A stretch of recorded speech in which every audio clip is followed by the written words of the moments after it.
Fundur settur á Alþingi. Fjarvistarskrá liggur frammi á skrifstofu.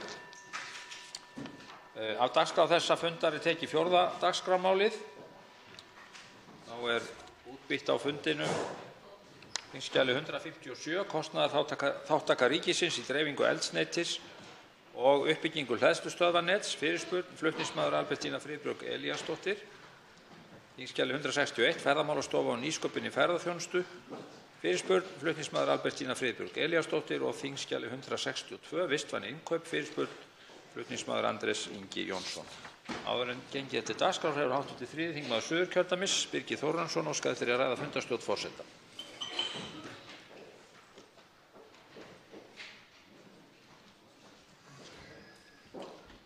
Herra forseti, ég tel mig knúinn til að koma hér upp til þess að ræða aðeins þann drátt sem oft á því að svara fyrirspurnum frá þingmönnum. Og það var nú þannig að á vef Stjórnarráðsins í lok febrúar 2018 var birt frétt fjárhagslegan ávinning ríkissjóðs vegna kaupþings Arion banka. Og í fréttinni sagt að ávinningurinn sé 150 milljarðar og það liður sem kallaður matsvirði stöðugleika eigna. Og það einnig liður sem nefndur aðrar eignir og hljóðar upp á 23,8 milljarða. Ég óskaði eftir því í gegnum fjárlaganefnd að fá sundurliðun á þessu, hverjar þessar eignir væru. Og nú hefur svarið loksins borist 1,5 ári síðar. Og ég tek það skýrt fram, það ekki við fjárlaganefnd að sakast eða starfsmenn nefndarinnar, þeir ýttu reglulega eftir málum. Það fyrst og fremst fjármálaráðuneytið að sakast og í svarinu kemur fram að þetta eru 4 liðir, laust fé, hlutabréf, skuldabréf, lán og aðrar eignir. Það tók sem sagt 1,5 ár að finna svar við þessum 4 liðum. Ég verð að segja eins og herra forseti, þetta lítilsvirðing við þingið og eftirlitshlutverk þess. Til máls tekur fundarstjórn forseta hv. 8. þingmaður Norðausturkjördæmis, Anna Kolbrún Árnadóttir. Hæstvirtur forseti, ég nokkurn veginn á svipuðum stað. Ég sendi skriflega fyrirspurn til skriflegs svars til efnahags- og viðskiptaráðherra á síðasta þingi að fjalla sölu á ríkisjörðum og ég sendi þetta frá mér 7. maí og fékk aldrei svar. Svo ég hef nú á ný sent sömu spurningu frá mér og ég vonast til þess að fá svar núna innan þess frests sem gefinn og að svarið verði nokkurn veginn fullnægjandi. Forseti hefur heyrt þetta og ekki í fyrsta sinn að það óánægja með það stundum hvað lengi dregst að svara fyrirspurnum. Því fylgt eftir af hálfu þingsins með hefðbundnum hætti. Við leggjum ríka áherslu á að ráðuneyti biðji lengri frest ef þau ná ekki að svara innan tilskilins frests og sömuleiðis gjarnan ítrekuð beiðni að svör berist ef að mikill dráttur verður á. En af hálfu ráðuneyti bent á móti að tafir á svörum geti verið vist fall af fjölda fyrirspurna. Tekið fyrir fyrsta dagskrármálið störf þingsins. Til máls tekur hv. 7. þingmaður Reykjavíkurkjördæmis norður, Þorsteinn Víglundsson.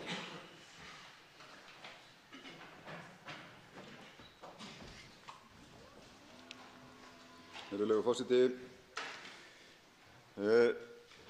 í dag birtust þær fréttir að samdráttur í útlánum til fyrirtækja væri mikill á milli ára og að undangengna 12 mánuði væru heildarútlán til fyrirtækja frá lánakerfinu aðeins helmingur þess sem var á 12 mánaða tímabili árinu fyrr. Þetta endurspeglar auðvitað þá miklu kólnun sem að verða í hagkerfinu og auðvitað mikið áhyggjuefni.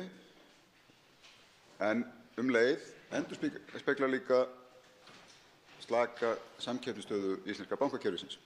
Það nefnilega svo að á sama tíma og stjórnvöld hér hreykja sér af því að Seðlabanki hafi lækkað vexti 1 prósentustig á undanförnum mánuðum, þá hafa kjörvextir banka á óverðtryggðum skuldabréfum lækkað mun minna að því augljóslega athugun sýnir. Og eru ennþá svimandi háir og yfir 6% þrátt fyrir 3,5% vaxtastig Seðlabankans. Og þetta á sama tíma og hagkerfið hér vantar sárlega súrefni sem við erum að sjá þessa mikla samdrátt í útlánum til fyrirtækja, til fjárfestinga í atvinnulífinu. Og það verður að segjast eins og að þessi staða nákvæmlega algjörlega á ábyrgð stjórnvalda og þessari ríkisstjórnar. Á sama tíma og verið að kalla eftir súrefni út í hagkerfið, að þá eru innlend bankaþjónusta ósamkeppnishæf, meðal annars mjög háum álögum hins opinbera, bankaskatts, á bankakerfið, og þessi ríkisstjórn ætlar við þær aðstæður að fresta lækkun þess sama skatts. Á sama tíma gríðarlega mikil eiginfjárkrafa á bankakerfið sem enn og aftur hækkar útlánakjör bankanna, enn og aftur staða sem á ábyrgð stjórnvalda. Þetta hagkerfi vantar súrefni, þetta hagkerfi vantar aðgerðir, þetta hagkerfi vantar ríkisstjórn sem skilur efnahagsmál. Þá tekur til máls hv. 9. þingmaður Suðurkjördæmis, Vilhjálmur Árnason.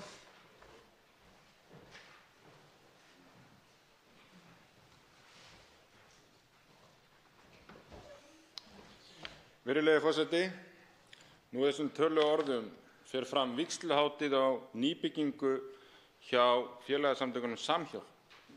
Samhjálp sem alltaf tilbúin að hjálpa sínum bræðrum og systrum í erfiðleikum, hjálpa fólki að komast aftur á réttan kjöl eftir að hafa farið út á sporinu.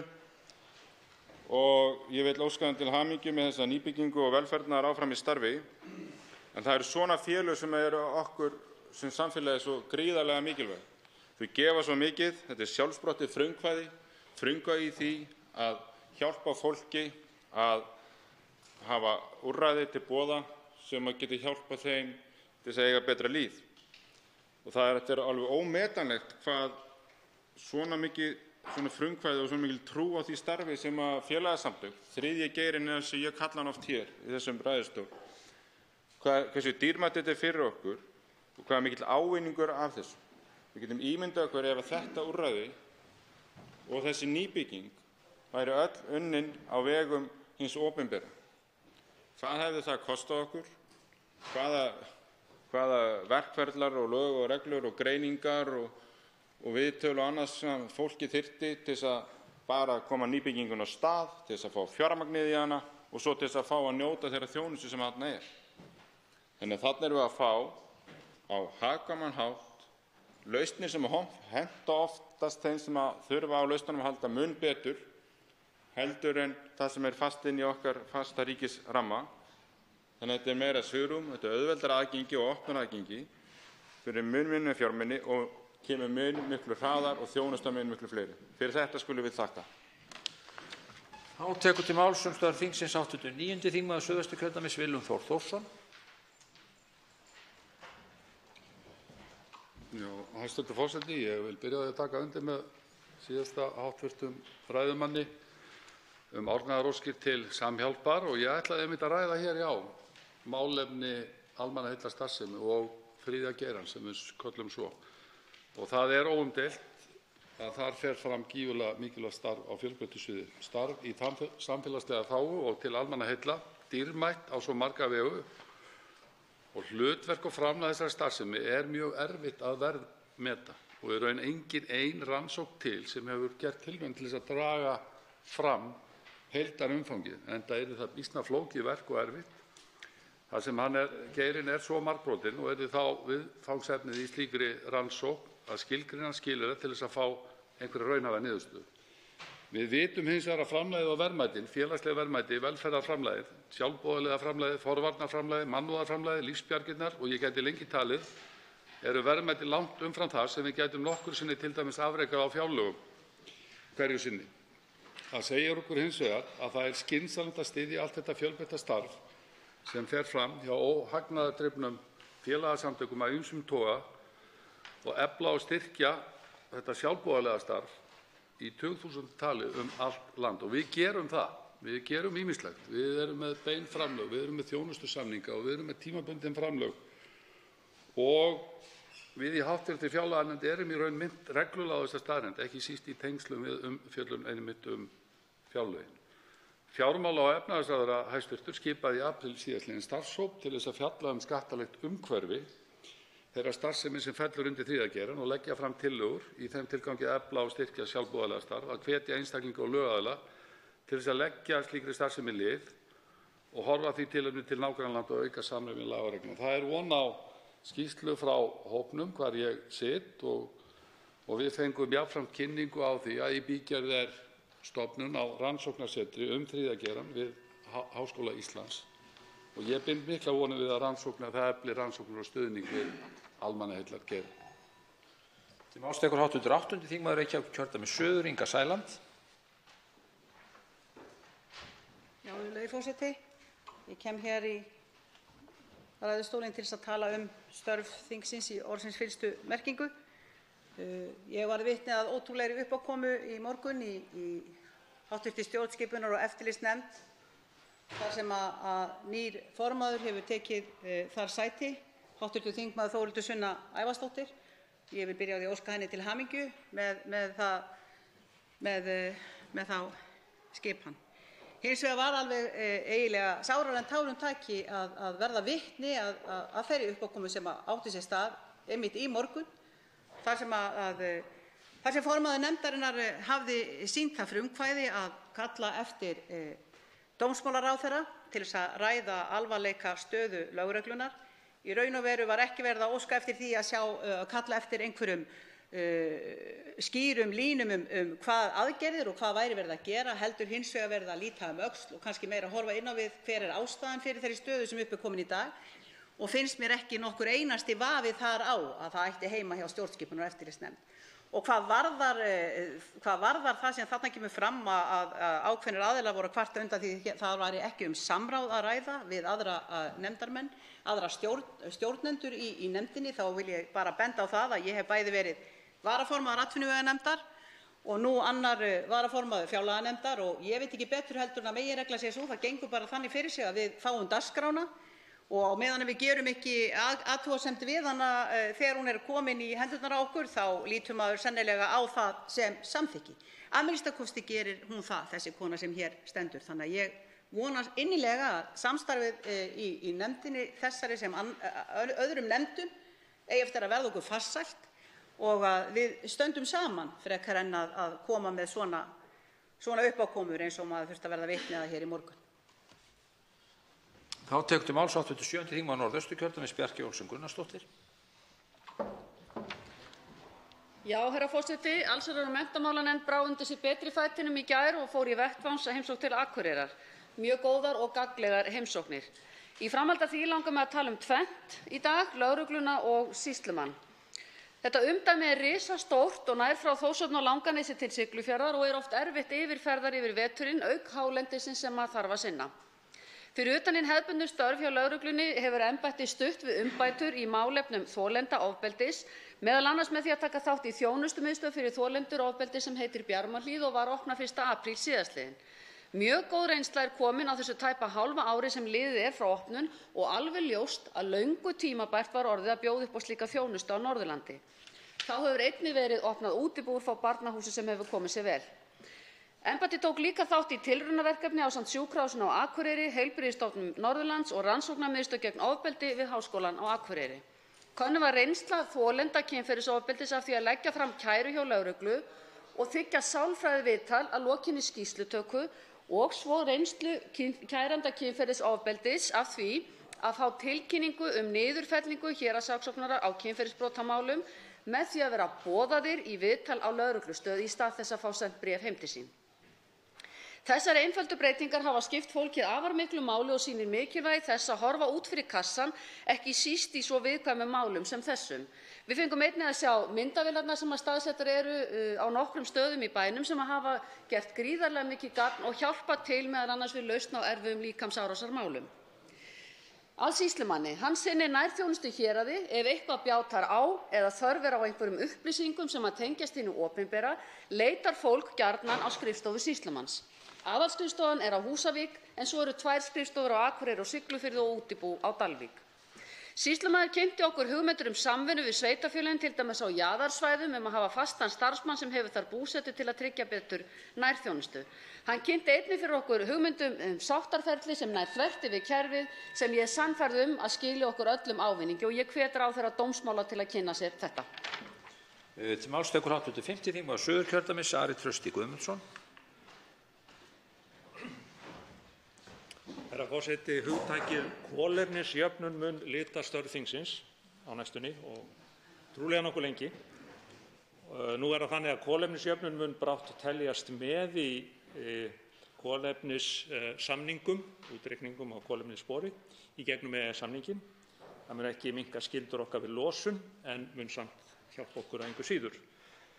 Við tölum oft grænt kolefni, það er að segja skóga, jarðveg og endurheimt votlendi sem lið í kolefnisjöfnun og byggjum þar á vísindalegum grunni sem nægur til þess að við getum aðhafst án þess að vera syndganeitt. En, herra forseti, ég ætla að vekja athygli á sjaldræddri kolefnisbindingu, það er að segja kolefnisbindingu í sjó. Við köllum það blátt kolefni í mótstöðu við grænt kolefni og þetta er lífverur sem geta bundið töluvert mikið af kolefni. Þetta að ræða lífmassa í strandsjó, þetta eru þörungar, þetta þang og þari og erlendis bætast við svo kallaðar saltmýrar, sægras og trjágróður sem við þekkjum undir heitinu mangróf. Allt hefur þetta verulega bindigetu þegar til langs tíma lítið og svona blátt kolefni mjög víða hér við land. Breiðifjörður eða Breiðafjörður jú sérstakt verndarsvæði og þar mikið af þessu til dæmis og þá þurfum við að gæta að tvennu í framhaldinu að mínu mati, það er að segja frekari friðlýsingar í svipuðum dúr og Breiðafjörður og ég hef aðeins rætt það við hæstvirtan umhverfisráðherra og bera gæfu til þess að nota eða nytja þang og þara hér á Íslandi og þörunga á sem mest sjálfbæran hátt. En sem sagt í stuttu máli, við skulum taka blátt kolefni með í reikninginn. Þá tekur til máls 89. þingmaður Norðausturkjördæmis, Líneik Anna Sævarsdóttir.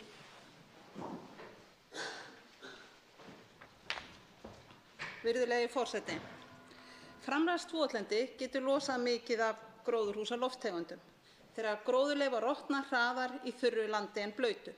Gleymum samt ekki að náttúran stendur aldrei í stað, hún breytist sífellt eftir árstíðum og með tímanum. Og lengd grafinna skurða eru ekki mælikvarði á losun. Þannig hefur náttúran nú þegar leyst vandann sums staðar og búin að bleyta upp í landinu sem áður var ræst fram. Annars staðar hún á góðri leið með það. Þá töluvert til af skurðum sem breyttu aldrei neinu því náttúran lék bæði á mælingamennina og gröfumennina. Flestir skurður á Íslandi voru grafnir milli 1950 og 70, síðan hafa skurðir vegna landbúnaðar einkum verið grafnir til að viðhalda eða bæta framræslu á áður þurrkuðu landi. Það tekur metersþykkt lífrænt efni, mólag, meira en 100 ára að rotna á meðan losna gróðurhúsalofttegundir. Lífrænt efni í mýrum hins vegar mjög misþykkt. Sumt framræst votlendi losar ennþá mikið en annað gerir það ekki. Rotnun losar líka næringarefni sem aftur getur aukið grasvöxt og þar með bindingu í hringrás árstíðanna en auk þess getur losunin dregið úr áburðarþörf í landbúnaði.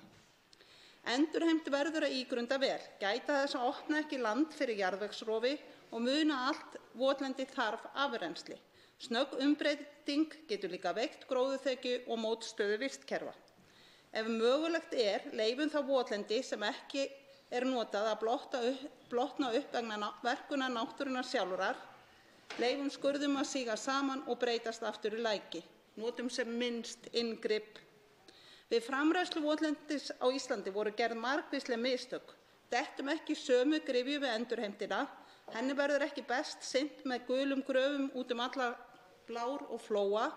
Notum skynsemina og vísindin og nýtum fjármagn til endurheimtar vistkerfa vel. Það verður að taka út hvert svæði áður en endurheimt hefst. Þá tekur til máls 13. þingmaður Suðvesturkjördæmis, Jón Steindór Valdimarsson.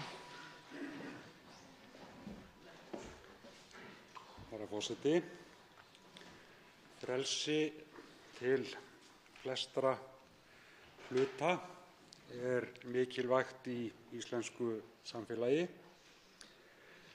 Það verður að grundvallast á því að það sé jöfn staða, jöfn aðstaða og jafnrétti til þess að geta notið frelsisins.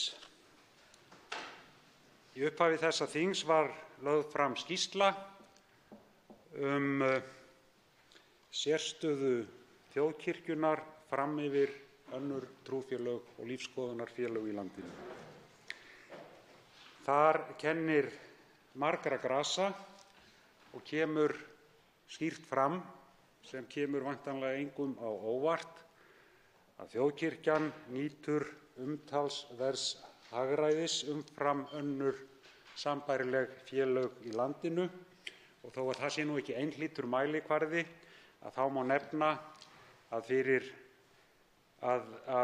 er 13.000 krónum í peningum talið sem munar á því hvað kirkjan fær umfram önnur trúfélög.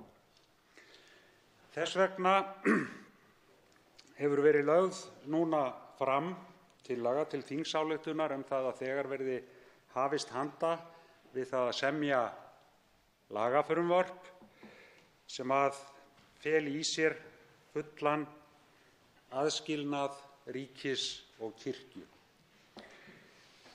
Ályktunin að mínu mati mjög hógvær. Það er gefinn mjög rúmur tími til verksins. Ég reikna með á næstu dögum verði mælt fyrir þessari þingsályktunartillögu og ég vonast sannarlega til þess að það fari fram vönduð og yfirveguð umræða þetta stóra og mikla frelsismál. Máls tekur hv. 8. þingmaður Suðurkjördæmis, Karl Gauti Hjaltason.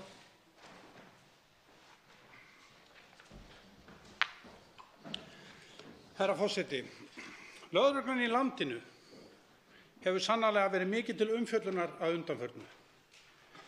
Óhætt að segja að staðan sem þar uppi sé með öllu fordæmalaus. Lögreglan er ein mikilvægasta stofnun í landinu. Því er mikilvægt að vanda sig til verka þegar kemur að skipulagsmálum lögreglu. Herra forseti, samkvæmt mælingum hefur lögreglan mælst með mjög mikið traust árum saman og verður ekki annað sagt en að hún hafi staðið undir því og það, eitt með öðru, létt mjög öll störf lögreglu. Mikilvægt er að varðveita það traust.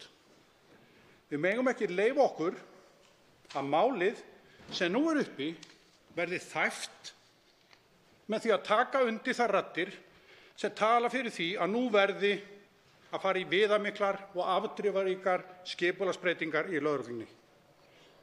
Það er aðeins tæp 5 ár síðan verulegar breytingar voru gerðar bæði á umdæmi lögreglu þar sem þau voru stækkuð og þeim fækkað úr hálfum þriðja tug niður í 9 og leið fór fram aðskilnaður lögreglu og verkefna sýslumanna, jafnframt sem lögreglunáminu var breytt verulega.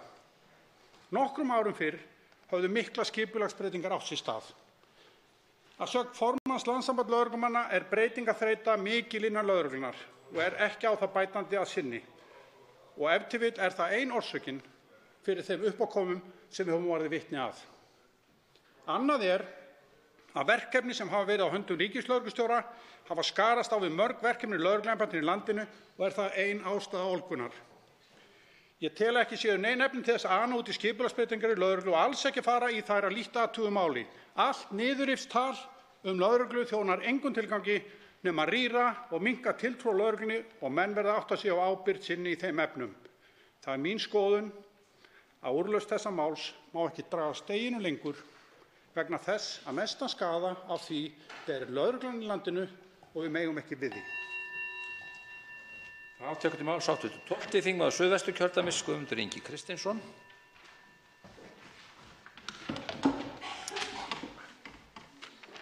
Virðulegur forseti, í gær var ég pirraður og reiður út í skerðingar á dráttarvöxtum hjá öryrkjum.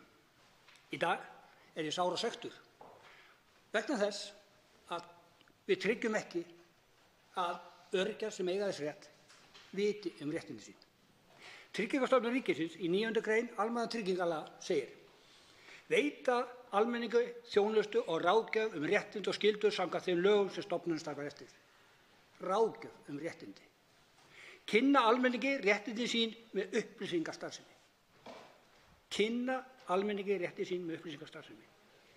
En það er Huldu nefnd inni hjá Tryggingastofnun ríkisins sem getur fellt niður ósanngjarnar og fáránlegar kröfur endurgreiðslur og hún hefur gert nú þegar í 80 málum sem fóru á hennar út af dráttarvaxtunum.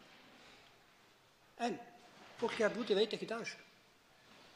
Það veit heldur ekki af því að það hægt að dreifa einu sinni, bara einu sinni í 10 ár þessum greiðslum. Frítekjumörkin 98.000 krónur af fjármagnstekjum. Þá á 10 árum erum við að tala milljón. Það veit heldur ekki af því að ríkisskattstjóri getur dreift 6 ára aftur í tímann. En það sem kannski fáránlegast í þessu öllu að dreifingin til 10 ára hjá Tryggingastofnun ríkisins gildir bara einu sinni. Þú getur bara gert það með 1 mál. Þess vegna alveg með ólíkindum að það skuli vera í boði fyrir þetta fólks, og ég fór bara í stutta könnun inn á því sem ég hef fengið frá fólki sem að berjast þarna úti, og að það skuli vera upp dæmi að fólk þurfa að borga 100.000 krónur í lyf, læknis, sjúkrabíl og koma á bráðadeild og hefur gefna tannlækningu. Og það hefur gefna fatnaði vegna þess að það hefur ekki eins og neitt sparið. Og þetta sama fólk fær ekki upplýsingar hjá Tryggingastofnun ríkisins réttindi þess. Og ég spyr býtu, til hvers erum við að setja lög og reglur hérna ef við getum ekki séð til þess að þetta fólk fái þessar upplýsingar í rauntíma og það strax. Máls tekur hv. 3. þingmaður Reykjavíkurkjördæmis norður, Helgi Hrafn Gunnarsson.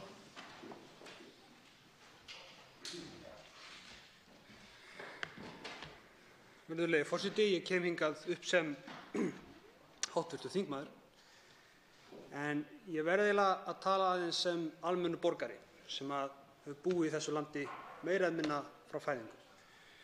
Það þannig að í sögu okkar lýðveldis að þar eru mál, kölluð Geirfinns- og Guðmundarmálin, sem rista mjög djúpt í hjarta mitt sem borgara þessa lands. Og mér finnst þetta að rista alla borgara þessa lands mjög djúpt. Guðjón Skarphéðinsson maður sem sat saklaus í gæsluvarðhaldi í 1202 daga. Nú það vil 4 áratugum síðar, þá loksins búið að fá í gegn endurupptöku á þessum hræðilegum málum. Og þá núna, þegar Guðjón Skarphéðinsson sækist eftir miska og skaðabótum, og þá segir ríkislögmaður, nei, engar. Hann á ekki að fá neinar bætur, vegna þess að þetta að hluta til honum að kenna sjálfum. Og mér finnst þetta að rífa upp öll sárin sem voru kannski, vonandi, aðeins farin að gróa eftir seinustu hæstaréttardóma sem sýknuðu þetta fólk. En eftir stendur þessi hryllilega lexía af þessum ógeðslegu málum. Það hvernig dómskerfið, hvernig réttarríkið Íslands brást. Hvernig íslenskt samfélag brást. Hvernig fjölmiðlar, almenningur, kjósendur og þingmenn og dómarar og lögfræðingar og lögreglumenn brugðust fyrirbærinu réttarríkinu. Það ekki bara Guðjón Skarphéðinsson eða hinir sakborningarnir sem voru sýknaðir sem eru fórnarlömbin í Geirfinns- og Guðmundarmálum. Það réttarríkið sjálft. Það hugmyndin það að við höfum aðgengi að dómstólum og að sé hugsanlegt að sanngirnin fái að líta dagsins ljós á lokum. Mér finnst þetta vera það sem að hæstvirtur ríkislögmaður, hæstvirtur forsætisráðherra, aðrir ráðherrar, þingmenn og íslenskt samfélag allt ætti að hafa í huga í næstu skrefum í þessum ógeðföldum málum. Ef við ætlum að viðhalda virðingu fyrir réttarríkinu sjálfu, þá þarf réttarríkið sjálft að geta axlað þá sjálfsögðu ábyrgð að sýna fram á að því sé treystandi fyrir réttlætinu. Til máls tekur hv. 5. þingmaður Norðausturkjördæmis, Logi Einarsson. Herra forseti, ég verð að viðurkenna að mann langaði helst að hringa sig undir sæng við lestur nýútgefinna skýrslu milliríkjanefndar Sameinuðu þjóðanna um loftslagsmál. Yfir 100 vísindamenn frá 80 löndum komu að skýrslunni og lesturinn auðvitað sláandi og jafnvel lamandi. En eins freistandi og það að leggja árar í bát, þá ekkert annað í stöðunni en mannkynið setji sér enn metnaðarfyllri markmið og fylgi þeim eftir með enn róttækari aðgerðum. Ég vonaðist reyndar til að hæstv. Forsætisráðherra myndi kynna metnaðarfyllri aðgerðir af Íslands hálfu á leiðtogafundi Sameinuðu þjóðanna sem fram fór á mánudag, skipa Íslandi í framvarðasveit í baráttunni gegn loftslagsvánni. En því miður þá missti hún af því tækifæri. Fáar þjóðir ættu til dæmis að vera meðvitaðri en Íslendingar mikilvægi hafsins og það eru mjög sár vonbrigði að við ráðumst ekki í metnaðarfullar rannsóknir og aðgerðir þegar kemur að því. Hafið að súrna og hitna, sjávarhitabylgjur að drepa kóralrif, þaraskóga og aðrar mikilvægar örverur. Heilu vistkerfum ógnað, jafnvel deyja. Og hamfarahlýnun ekki einhver fjarlæg ógn við framtíðarkynslóðir, ekki einu sinni rétt handan hornsins. Nú þegar fólk farið að missa heimili sín, atvinnu og jafnvel tapa lífinu sjálfu. Kannski ekki hér á Íslandi, ekki ennþá, en áhrifin eru okkur alveg augljós.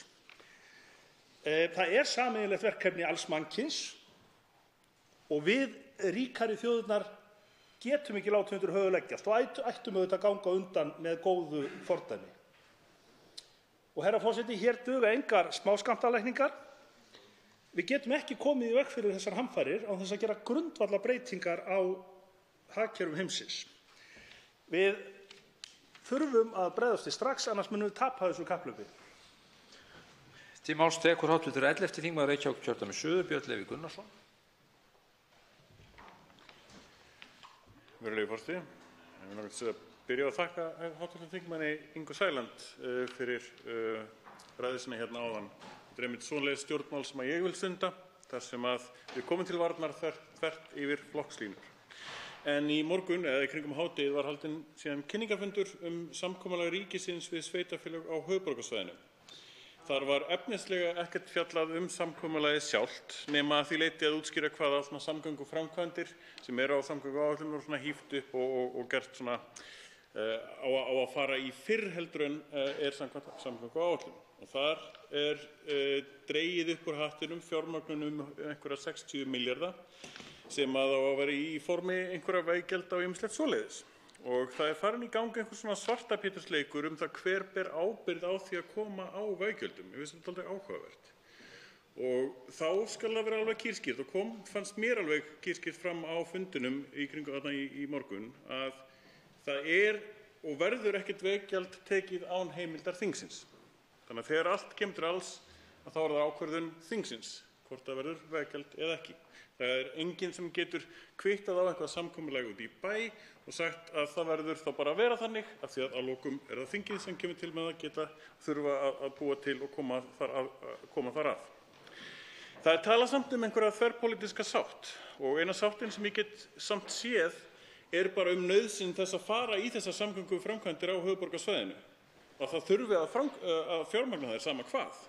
En ég hef samt ekki hugmynd hvernig einhverjum dettur í hug að halda sig þverpólitísk sátt veggjöld til þess að fjármagna nauðsynlegar samgönguframkvæmdir.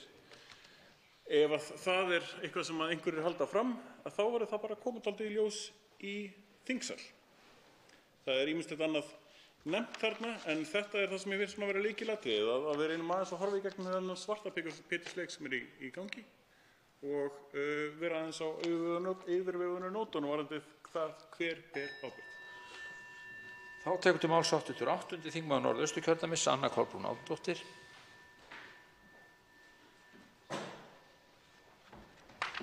Hæstv. forseti, eins og fram kom hér áðan í máli hv. þingmanns Bjarkeyjar Olsen Gunnarsdóttur, þá fór allsherjar- og menntamálanefnd til Akureyrar í gær og heimsótti þar Verkmenntaskólann og Háskólann. Mjög gagnlegar heimsóknir og það ljóst að báðir þessir skólar að nýta sér nýjustu snjalltæki sem völ á og dregur þannig töluvert úr kostnaði og aukið hagræði auðvitað sem skapast af því bæði fyrir kennara og nemendur. Við fengum einnig góða fræðslu hjá Jafnréttisstofu og ég held að við ættum að standa góðan vörð þá starfsemi sem þar fer fram. Einnig fórum við og hittum lögregluna á Norðurlandi eystra og það vissulega mjög mikilvæg vinna þar sem fer fram við afar erfiðar vinnuaðstæður, vil ég leyfa mér að segja. Húsnæðið löngu sprungið og ég vissi að væri þröngtun lögreglunnar þarna enda yfir 40 ára gamalt húsnæði, en ég vissi ekki að það væri svona slæmt. Þetta eiginlega dálítið sláandi slæmt. Það til að mynda einn sérsveitarmaður staðsettur á Akureyri og hans vinnurými ofan í kjallara lögreglustöðvarinnar. Það fer vissulega liðsauki frá Reykjavík norður þegar það þarf á því að halda, en það koma vissulega upp aðstæður þar sem menn þurfa að bregðast mjög fljótt við og þá varla tími til þess að bíða eftir síðdegisflugvélinni. Sýslumaður vakti okkur einnig til umhugsunar eins og það dæmi að íbúar Langanesbyggðar þurfa að keyra alla leið til Húsavíkur til þess að sækja þá þjónustu sem við flokkum gjarna undir nærþjónustu og sýslumaður hafði einnig orð á því að hann hefði ekki séð í fjöldamörg ár svona marga þingmenn koma til sín og sýna hans starfi áhuga. Að síðustu tek til máls og ræðismaður þingsins 84. þingmaður Norðvesturkjördæmis Bergþór Ólason.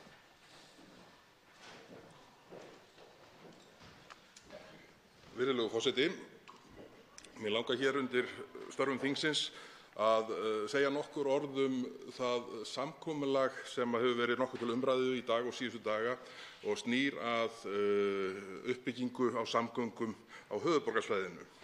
Nú hefur það verið tilkynnt að samgönguráðherra og sveitarfélögin 6 hér á höfuðborgarsvæðinu ætli sér að undirrita þennan samning á morgun og þannig háttar til að þessi samningur rammar inn framkvæmdir upp á 120 milljarða og þar af koma rúmlega 100 milljarðar frá ríkinu með einum eða öðrum hætti annaðhvort í gegnum fjárveitingar samgönguáætlunar eða í gegnum veggjöld sem að verða ekki lögð á eða innheimt nema með aðkomu Alþingis. Ég vil lýsa furðu minni hér á því að umhverfis- og samgöngunefnd hafi ekki svo lítið sem fengið að sjá þau samningsdrög sem fyrir liggja, ekki einu sinni þó að það hefði verið gert í trúnaði. Þetta einhver feluleikur með þetta mál sem að mann grunar nú helst að skýrist af því að ráðherrann sé hræddur það að vera gerður afturreka enn einu sinni með samkomulagsdrögin ef að þau komast til almennrar umræðu áður en að samningurinn undirritaður. Það auðvitað ekki boðlegt að ráðherrar ætli sér að skrifa undir samkomulag hér úti í bæ á morgun sem að skuldbindur okkur með einum öðrum hætti til þess að tryggja rúmlega 100 milljarða til samgönguframkvæmda, mikilvægra samgönguframkvæmda, ég dreg ekki úr því, en að það sé gert án þess að Alþingi, að málið hafi verið rætt efnislega, ekki hvorki hér í þessum þingsal né í umhverfis- og samgöngunefnd. Og nú síðast var í dag óskað eftir því að umhverfis- og samgöngunefnd fengi samkomulagsdrögin til kynningar, drögin sem slík, en því var hafnað sem í takti við annað upplýsingarsflæði sem verið hefur í þessu máli. Og mér langar til þess að nýta þetta tækifæri til að gagnrýna þetta harðlega en vona að þetta verði ekki reglan hér eftir. Umræðu með fyrsta dagskrármálið lokið og tekið fyrir annað dagskrármálið. Breyting á ýmsum lagaákvæðum vegna sameiningar Seðlabanka Íslands og Fjármálaeftirlitsins. Það frumvarp 131. mál á þingskjali 131, önnur umræða. Enginn hefur kvatt sér hljóðs og umræðu lokið og verður þá gengið til atkvæða. Rétt að hringja til þeirra.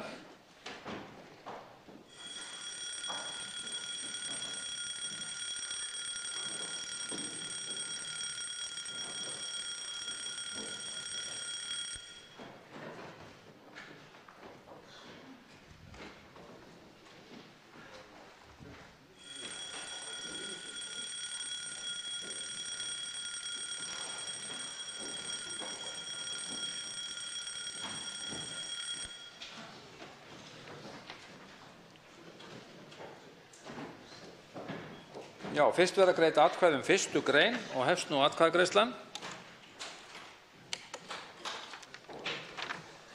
Atkvæðagreiðsla stendur yfir.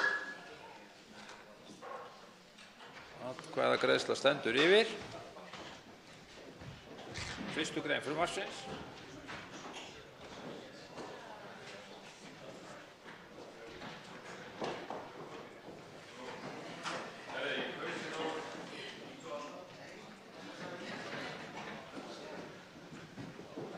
Atkvæðagreiðsla stendur enn yfir þar sem þingmenn eru að tínast í salinn.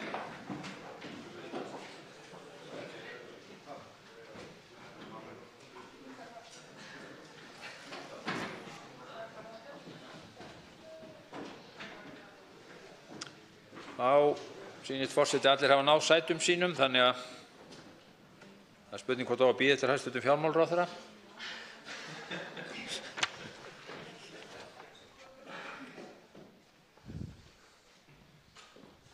Atkvæðagreiðslu er lokið.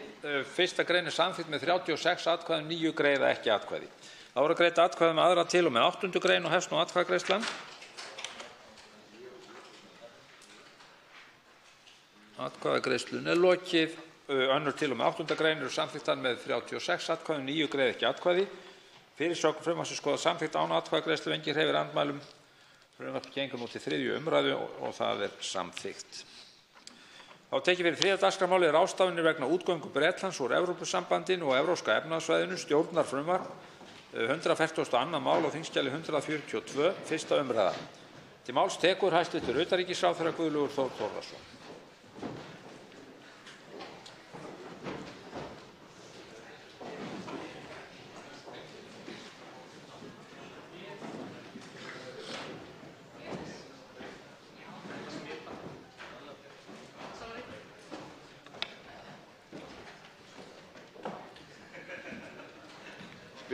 Forseti biður ró í salnum, að fólk verði þar sem það ætlar sér að vera á næstunni en ekki á fullri ferð út allt. Tek undir með virðulegum forseta. Ég mæli hér fyrir frumvarpi til laga ráðstafanir vegna útgöngu Bretlands úr Evrópusambandinu og Evrópska efnahagssvæðinu. Frumvarp þetta var lagt fyrir Alþingi síðastliðið vor en komst ekki á dagskrá. Það er nú lagt fram nánast óbreytt. Aðdragandi þess er vitaskuld vel kunnur. Í þjóðaratkvæðagreiðslu hinn 23. júní 2016 greiddi meirihluti breskra kjósenda með því að Bretland gangi úr Evrópusambandinu.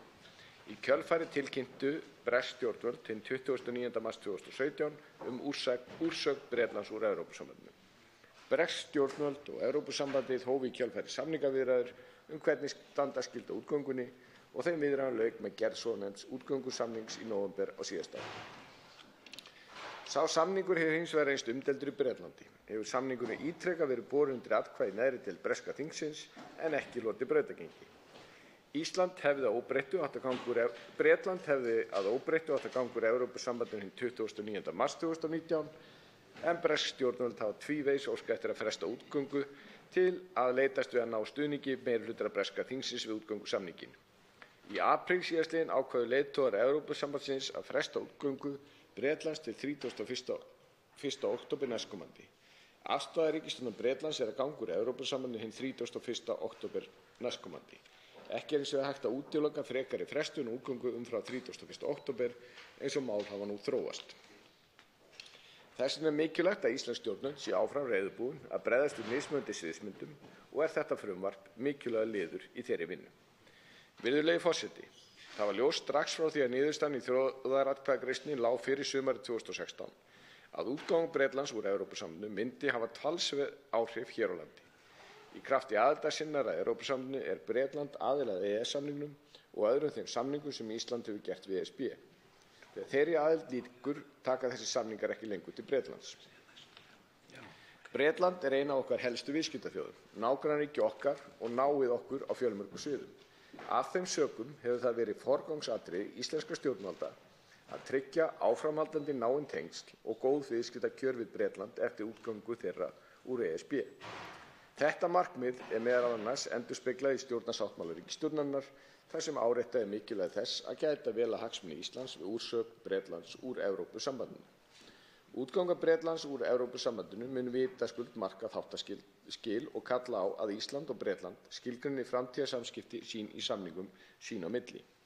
En áður en viðræður framtíðarsamskipti við Bretland geta hafist er þó fyrsta skrefið að ganga frá útgöngu Bretlands úr Evrópusambandinu og Evrópska efnahagssvæðinu. Þunginn í starfi stjórnvalda síðustu misserin hefur því beinst að því að búa í haginn fyrir útgöngu Bretlands með það að leiðarljósi að tryggja að mikilvægir hagsmunir Íslands, íslenska ríkisborgara og íslenska fyrirtækja fari ekki forgörðum þegar Bretland verður ekki lengur aðildarríki að ESB. Til grundvallar þessu starfi liggur ítarleg greiningarvinna sem unnin hefur verið í samstarfi við öll ráðuneytin í Stjórnarráðinu, auk reglulegs samráðs við utanríkismálanefnd. Jafnframt átt sér stað ítarlegt samráð við hagsmunaaðila í viðskiptalífinu, á vinnumarkaði og víðar. sem miðað hefur að því að greina nánar þá víðtæku hagsmuni sem felast í samskiptum okkar við Bretland. Sú langvarandi óvissa sem ríkt hefur hvenær og hvernig útganga Bretlands úr Evrópusambandinu kemur til framkvæmda hefur óneitanlega sett mark sitt á þann undirbúning. Af hálfu íslenskra stjórnvalda hefur verið lögð áhersla á að vera undir það búin að mæta útgöngu Bretlands, hvort sem hún verður á grundvelli svonefnds útgöngusamnings Bretlands og ESB eða án samnings. Af þessum sökum höfum við í samfloti við Noreg og Liechtenstein gert 2 samninga við Bretland. Í fyrsta lagi var í byrjun desember lögð lokahönd á gerð samnings sem endurspeglar þau atriði útgöngusamnings Bretlands og ESB sem varðar okkur með beinum hætti. Sá samningur hefur ekki enn verið undirritaður enda enn óvíst hver örlög útgöngusamnings Bretlands og ESB verða. Samningar okkar við Bretland tryggir að við myndum sitja við sama borð og aðildarríki Evrópusambandsins komi til þess að útgöngusamningurinn verði að endingu samþykktur. Í öðru lagi var undirritaður hinn 2. apríl síðastliðinn samningur sem ætlað að tryggja réttindi ríkisborgara Íslands, Noregs og Liechtenstein sem búsettur í Bretlandi og þeirra Breta sem búsettur í þessum löndum komi til þess að Bretland gangi úr Evrópusambandinu án samning. Til viðbótar þessum 2 samningum var einnig undirritaður hinn 2. apríl síðastliðinn samningur Íslands og Noregs við Bretland sem tryggir sömu tollakjör og nú gilda komi til útgöngu án samnings. Rétt er að undirstrika að með þessum 3 samningum er eingöngu verið að mæla fyrir nauðsynlegar ástæðanir vegna útgöngu Bretlands til að tryggja brýnustu hagsmuni. Í þeim efnum stendur hæst að tryggja annars vegar réttindi borgarinn til áframhaldandi búsetu og atvinnu og hins vegar mikilvægi þess að tollakjör haldist óbreytt sinn. Með þessum ráðstöfunum felst því aðeins að verið er að brúa bili frá því að Bretland yfirgefur Evrópusambandið og þar til að nást hefur samningur framtíðarsamskipti Íslands og Bretlands en Bretar munu eingöngu hafa formlega samningaviðræður við ESB og önnur ríki framtíðarsamband eftir útgöngu. Virðulegi forseti, lengi hefur legið ljóst fyrir að útganga Bretlands úr ESB og ES myndi kalla á lagabreytingar hér á landi og hófst vinna í utanríkisráðuneytinu við undirbúning þessa frumvarps strax síðastliðið haust. Undirbúningur og smíði þessa lagafrumvarps hefur farið fram undir mjög óvenjulegum aðstæðum þar sem óvissa á hvaða forsendur Bretland muni að endingu gangur Evrópusambandinu hefur skapað margvísleg ófyrirséð álitaefni. Þetta frumvarp var lagt fram í nánast óbreyttum búningi síðastliðið vor en var ekki rætt þá. Þegar frumvarpið var lagt fram þá var óvissa hvort Bretland gangi úr Evrópusambandinu á grundvelli samnings eða án samnings. Og nú þegar frumvarpið er lagt fram öðru sinni ríkir sama óvissa þetta atriði. Af þessum sökum tekur frumvarpið sem fyrir til beggja framangreinda sviðsmynda. Það er að segja bæði til þess að útganga verði á grundvelli fyrirliggjandi útgöngusamnings eða að Bretland gangi úr ESB án samnings. Meginefni þessa frumvarps er því sem hér segir. Í fyrsta lagi mælir frumvarpið fyrir heimild Alþingis til að staðfesta annars vegar samning Íslands, Noregs og Liechtenstein við Bretland vegna útgöngu á grundvelli samnings og hins vegar samning framangreindra ríkja vegna réttindi borgaranna komi til útgöngu án samnings. Ljóst er að aðeins annar þessara samninga mun taka gildi þar sem þeim er ætlað að taka til 2 ólíkra sviðsmynda.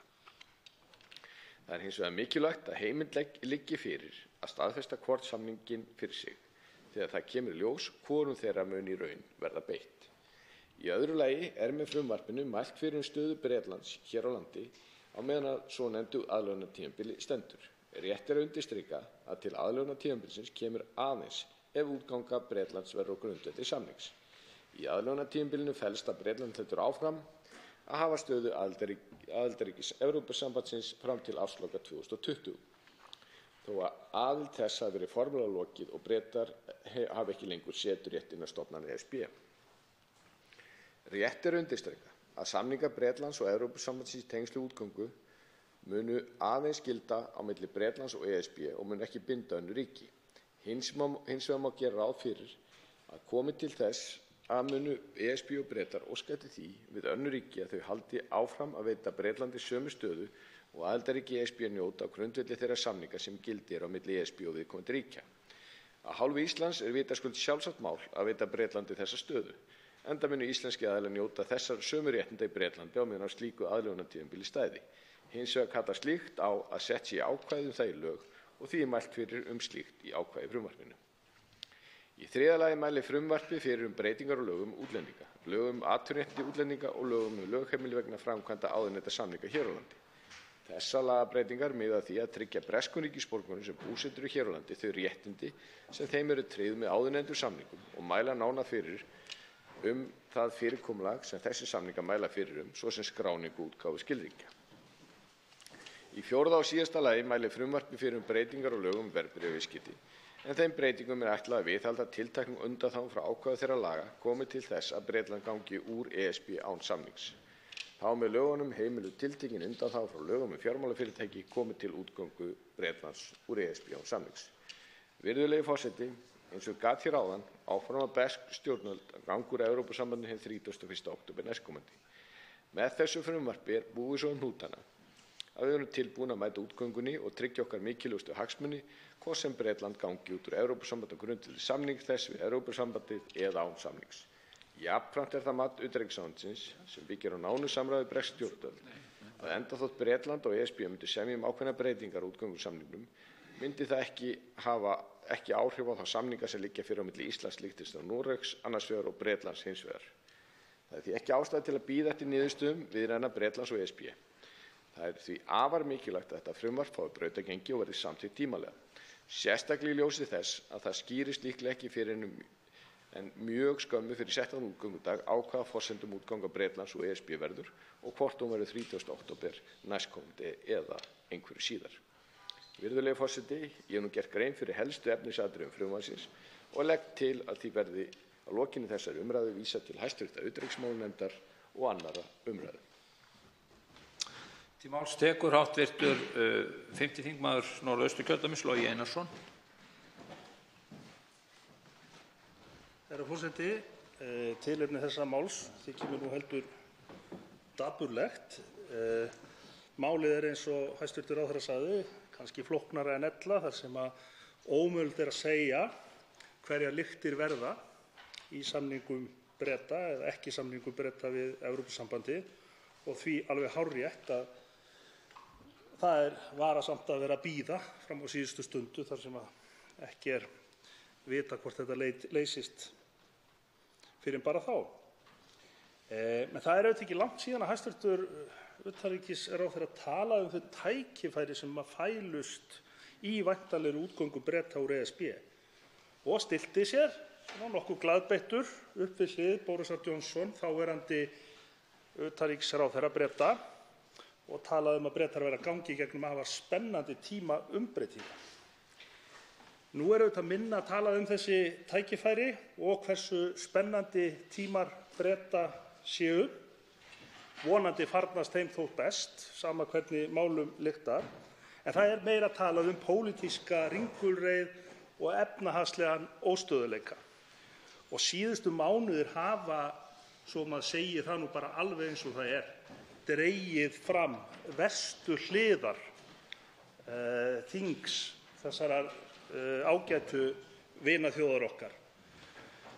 Við höfum auðvitað ekki farið varhluta af þessu. Við höfum þurft að vera á tánum og bein útgjöld utanríkisráðuneytisins vegna Brexit hafa verið 30 milljónir á ári, minnir mig, síðustu ár, til þess að ná þeim samningi sem við núna erum að fara að ræða og á að tryggja réttindi íslenskra borgara og fyrirtækja og reynda breskra borgara hér. Hér því verið að gera ráðstafanir til að tryggja ásættanlega stöðu fari Bretar út með eða án samnings. En fari svo að Bretar yfirgefi Evrópusambandið án útgöngusamnings gæti Ísland verið meðal þeirra þjóða sem að tapa einna mest á því, samkvæmt skýrslum, að Bretum sjálfum undanskildum. Samkvæmt Seðlabankanum gæti Brexit þýtt 0,5% samdrátt í landsframleiðslu hérlendis. Ég fagna þó auðvitað þessu skrefi, þessu nauðsynlega og mikilvæga skrefi, og það auðvitað alveg sjálfsagt að gera þær ráðstafanir sem nauðsynlegar eru vegna þessarar útgöngu, og mér þykir rétt að þakka hæstv. Utanríkisráðherra fyrir þá vinnu sem hans starfslið og starfslið utanríkisráðuneytisins hafa unnið á síðustu mánuðum. Það er alveg tilefni til þess. En auðvitað er svona létt að vera vanþakklátur og auðvitað leiðilegt að það hafi ekki náðst samningur á breiðari grunni og betri tollakjör, en það held ég að sé ekki neitt sem að Ísland gat gert við. Bretar eru í gríðarlega erfiðum aðstæðum og mjög skiljanlegt að það hafi ekki verið opnað á slíkt. En ég hvet ráðherra bara til þess að vera áfram í góðu sambandi við þessa vinaþjóð okkar og mikilvægu viðskipta og þjóð. Og ég tala nú ekki allt það góða menningarsamband sem við eigum við þau, og tel mikilvægt að ráðherra flýti viðræðum framtíðarsamning eins fljótt og auðið því að ég tel að það sé nú úr því sem komið frekar spurningum hvernig Bretar slíti sig frá Evrópusambandinu heldur hvort, og ég hafi svona fram á síðustu stundu vonað eftir annarri atkvæðagreiðslu sem hefði þá verið einhverja raunverulega valkosti, annars vegar samning og hins vegar útgöngu. En ég orðinn svartsýnni á það. En mér finnst, herra forseti, að í lokin þá eigum við að nota þetta mál, það er að segja ekki frumvarpið heldur Brexit-málið, sem áminningu það að það sé varasamt þegar að stjórnmálaleiðtogar leika sér að fjöreggi og jafnvel framtíð heillar þjóðar í flokkspólitísku tilgangi og til þess að róa öldur. Og ég held við eigum líka að nota það sem áminningu það að þetta er ekki leiðin að fara. Að reisa múra eigin landamæri, einangra sig, slíta sig frá samvinnu og reyna að freista þess að ná það í tvíhliða samskiptum, heldur stöndum við bara frammi fyrir þannig áskorunum, loftslagsmálin, fátækt, ófriður vaxandi í heiminum, vaxandi lýðskrumsöfl, að við höfum ekki aðra valkosti heldur en að þétta raðirnar og efla enn fjölþjóðleg tengsl og samvinnu. En ég veit að hæstv. Utanríkisráðherra er mér sammála það og ég ætla bara að ljúka þessu á að þakka honum aftur fyrir og að hafa staðið vaktina í þessari nauðsynlegu vinnu sem lá fyrir. Hæstv. Utanríkisráðherra Guðlaugur Þór Þórðarson veitir nú andsvar. Virðulegi forseti, ég þakka hv. þingmanni fyrir hlý orð og ágætis ræðu.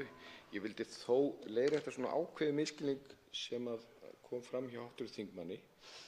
Í fyrsta lagi þá erum við ekki, og Bretar mega ekki semja við okkur framtíðarsamning fyrr en við farnir út úr Evrópusambandinu. Þeir hafa ekki viðskiptafrelsi, það er ef þú gengur í Evrópusambandið og þá afsalarðu þér því.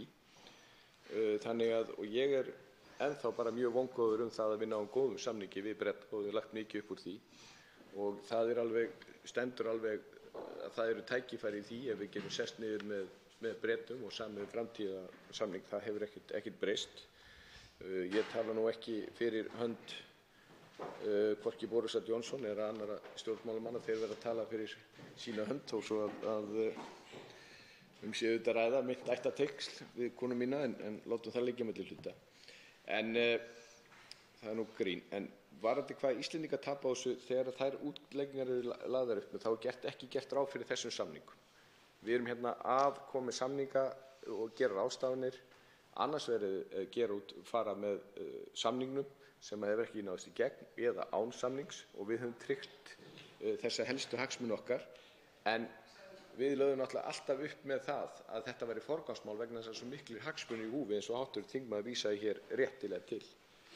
Og síðan geta menn haft skoðanir á innanlandspólitík Bretlands, en hins vegar hefur við stefna stjórnvalda ekki verið breska, ekki að reisa múra, heldur þvert á móti að þeir hafa lagt mikla áherslu á það að fara í meiri fríverslun heldur þeir hafa í gegnum Evrópusambandið, viðskiptastöðvum Evrópusambandsins.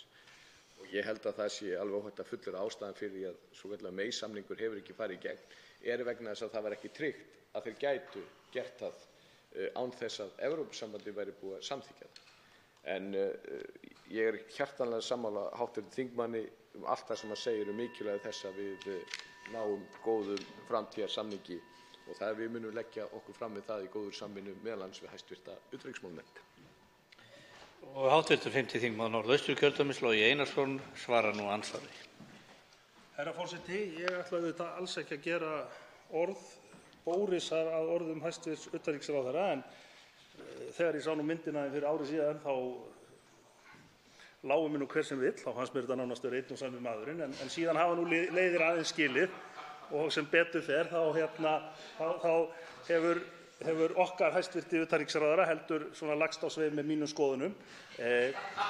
Ég er bara ósammála þeirri aðferð sem að Bretar virðast ætla að troða og ég held að við eigum nefnilega að hafa skoðanir á innanríkismálum annarra þjóða. Við höfum auðvitað ekki að fara fram með íhlutun sem okkur ekki heimil.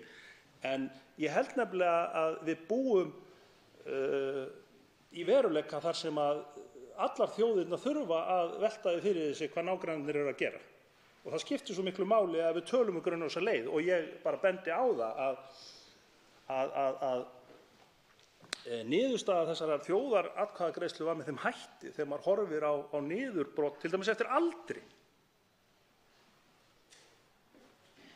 að það unga fólkið sem er að fá í fangið framtíð sem það bað alls ekki um. Og það umhugsunarefni fyrir okkur sem eru farnir að reskjast, hvort við ættum ekki að hlusta aðeins og taka tillit til þeirra sjónarmiða sem að unga fólkið heldur á lofti. Nærtækast þá auðvitað að nefna loftslagsmálin og það áherslu sem unga fólkið telur að við þurfum að leggja á þau.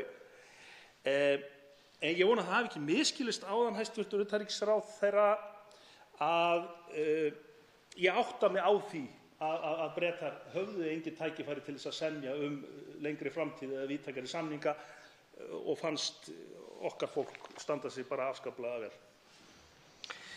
Og þá veitir hæstv. Utanríkisráðherra Guðlaugur Þór Þórðarson andsvar síðara sinni. Virðulegi forseti, þetta svona dagar hinna óvæntu atburða í þingsal hvað mig varðar. Síðast ég var hérna þá mér vera líkt við dömu og nú ég bara alveg eins og Boris Johnson. Og ég veit ekki hvort ég þori að hlusta fleiri ræður. En ég tek því nú ekki illa. En hins vegar bara getum við þetta rætt þetta svona almennt. Ég held að það sé nú góð samstaða í breskum stjórnmálum og íslensku þegar kemur á loftslagsmálinu. Ég hef nú ekki heyrt annan tón hvað það varðar og á þess að ég ætla að fara eitthvað að tjá mig einstakar hluti í bresku stjórnmálum að þá vona ég nú að það sé góð samstaða það sem þeir hafa verið að leggja uppi með aukinni fríverslun í heiminum. Það var nú ein helsta gagnrýnin á Evrópusambandið til dæmis í þessum Brexit-kosningum var það að þeir hafa ekki haft forgöngu fríverslun og meðal annars hafa Bretar sem betur fer og ég vona að flestar þjóðir verði þar áfram lagt áherslu á það að styrkja og efla alþjóðaviðskiptakerfið og alþjóðaviðskiptastofnunina. Og ég held að það sé koma svolítið í höfuð á okkur að við höfum ekki sinnt því, sérstaklega þær þjóðir sem mættu verið í forystu í því og við kannski eigum einhvern hluta því okkar rödd skiptir máli því að það gríðarlega mikilvægt og ég vonast til þess að ég hef áhyggjur af því að það eru blikur á lofti varðandi alþjóðaviðskipti í heiminum að það orðið miklu meira áberandi en verið hefur einangrunarhyggja og menn eru hér þau sjónarmið sem og menn hafa reynt það ekki bara í áratugi, árhundruð að fara þá leið að byggja tollmúra og einangra sig í vonu að það skili einhver fyrir efnaði viðkomandi í landa. Það hefur aldrei gengið upp og það mun aldrei ganga upp. Þannig að hvað sem mönnum finnst einstakar stjórnmálamenn og stjórnmálaflokka í Bretlandi að þá allavega vona ég að við séum sammála sátttónn aukin alþjóðaviðskipti og opnun markaða sé eitthvað sem okkur líki. Og þá svarar andsvarið síðara sinni hv. 5. þingmaður Norðausturkjördæmis Logi Einarsson. Herra forseti, já, ég kýs nú að orða það þannig að við eigum að eiga miklu meiri samskipti við hvert annað. Svo bara viðskipti stakmengi í þeim samskiptum vegna þess að lífið snýst ekki bara bensín, sígarettur og viskí. Við þurfum líka að reyna að deila mannúðlegri hugmyndafræði og reyna að bera boðskapinn áfram þannig. Og ég held í svona hins vegar fríverslunarsamningum milli tveggja ríkja þá held ég að það sé nú kannski vafasamara fyrir litla þjóð eins og Ísland að reiða sig of mikið á það.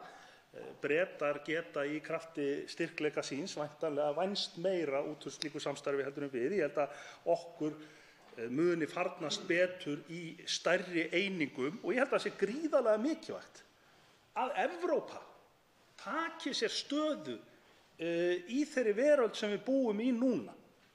Þegar átökin eru ekki milli tveggja póla, heldur margpóla og síbreytileg. Og hugsið ykkur nú bara skák, það nú nógu einfalt að skilja leikinn, marga leiki fram í tíman þegar 2 eru að tefla, en hugsið ykkur að 4 eða 6 eða 8 vera að tefla og 1 leikur hefur ekki bara áhrif á andstæðinginn, heldur alla hina líka. Þannig er heimurinn í dag. En að því sögðu þá óska ég Bretum velfarnaðar á þessari vegferð sem þeir höfðu betur aldrei lagt upp í og kannski rætist þessi veika von mín að eitthvað ótrúlega óvænt gerist og breska þjóðin fái aftur möguleika til þess að taka ákvörðun það. Vil ég samning sem liggur á borðinu eða vil ég vera áfram í því umhverfi sem ég en ekki eins og þau neyddust til að gera, velja ekki á milli neinna kosta. Andsvörum lokið. Til máls tekur hv. 7. þingmaður Suðvesturkjördæmis Gunnar Bragi Sveinsson.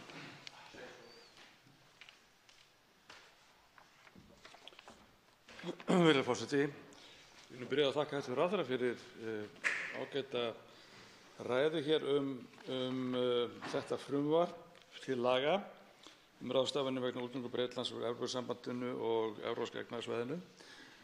Fyrst vil ég segja það að það hefur ágætlega verið haldið á þessum málum að ég tel hjá utanríkisþjónustunni og ráðherra. Ég held að þessi menn hafi reynt að girða eins mikið fyrir upphlaup eða einhver slys sem geta alltaf orðið þegar svona stórt verkefni er framundan. Á sama tíma verður maður hins vegar að leyfa sér að segja það að það hreint með ólíkindum að sjá hvernig Bretar sjálfir hafa rauninni haldið á þessu máli. Það hefur einhvern veginn ekki tekist að haga málum þannig að bæði þing og þjóð geti staðið að baki þessarar ákvörðunar, sem þjóðin tók. Og það er hreint með ólíkindum að heyra að þingmenn, hvort sem það nú hér á Íslandi eða Bretlandi, segja það í rauninni að þjóðin verði bara að taka aðra ákvörðun, réttari ákvörðun. En hún ákvað að fara þessa leið í þjóðaratkvæðagreiðslu. Þetta er svolítið skrýtið að sjá þingmenn í Bretlandi að reyna að fara gegn þessum vilja þjóðarinnar. En það er á sama tíma hreint með ólíkindum að sjá svo öflugt fyrirbæri sem Evrópusambandið reyna allt sem getur til þess að gera þetta erfitt fyrir Breta og hægt að segja slitið við þetta samband. Það fær maður til þess að velta því fyrir sér hvers konar samband þarna á ferðinni. Til hvers þetta Evrópusamband? Það ekki í grunni til þess að vilja að virða, vilja ríkja, vilja þeirra sem eru kjörnir til þess að starfa eða sitja eða vera innan þessara sambands? Þetta einhvers konar sjálfalið ferlíki sem að gera rauninni bara það sem það sýnist? Ég held því að vandamálið sem uppi komið að tvennu toga. Það er vandræðagangur heima fyrir Bretlandi og það er ólýsanleg bíræfni ef vilja kalla hálfu Evrópusambandsins gagnvart Bretum í þessum máli öllu saman. Þar af leiðir mikilvægt nokkru sinni að vel sé haldið á stöðu Íslands þegar kemur að þessum slitum eða þegar þau verða og það sé vel haldið á spöðunum þegar að endanlega verður bundið allan hnúta þegar kemur að okkar samstarfi við Breta í framtíðinni.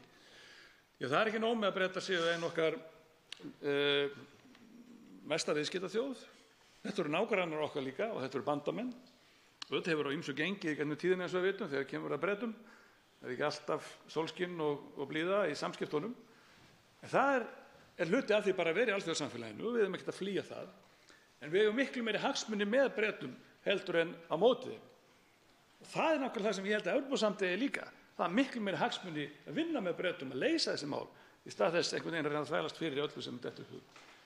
En það hefur verið svolítið undarlegt að fylgjast með þessum máli öllu saman í gegnum tíðina, eða þennan tíma sem þau eru tekið.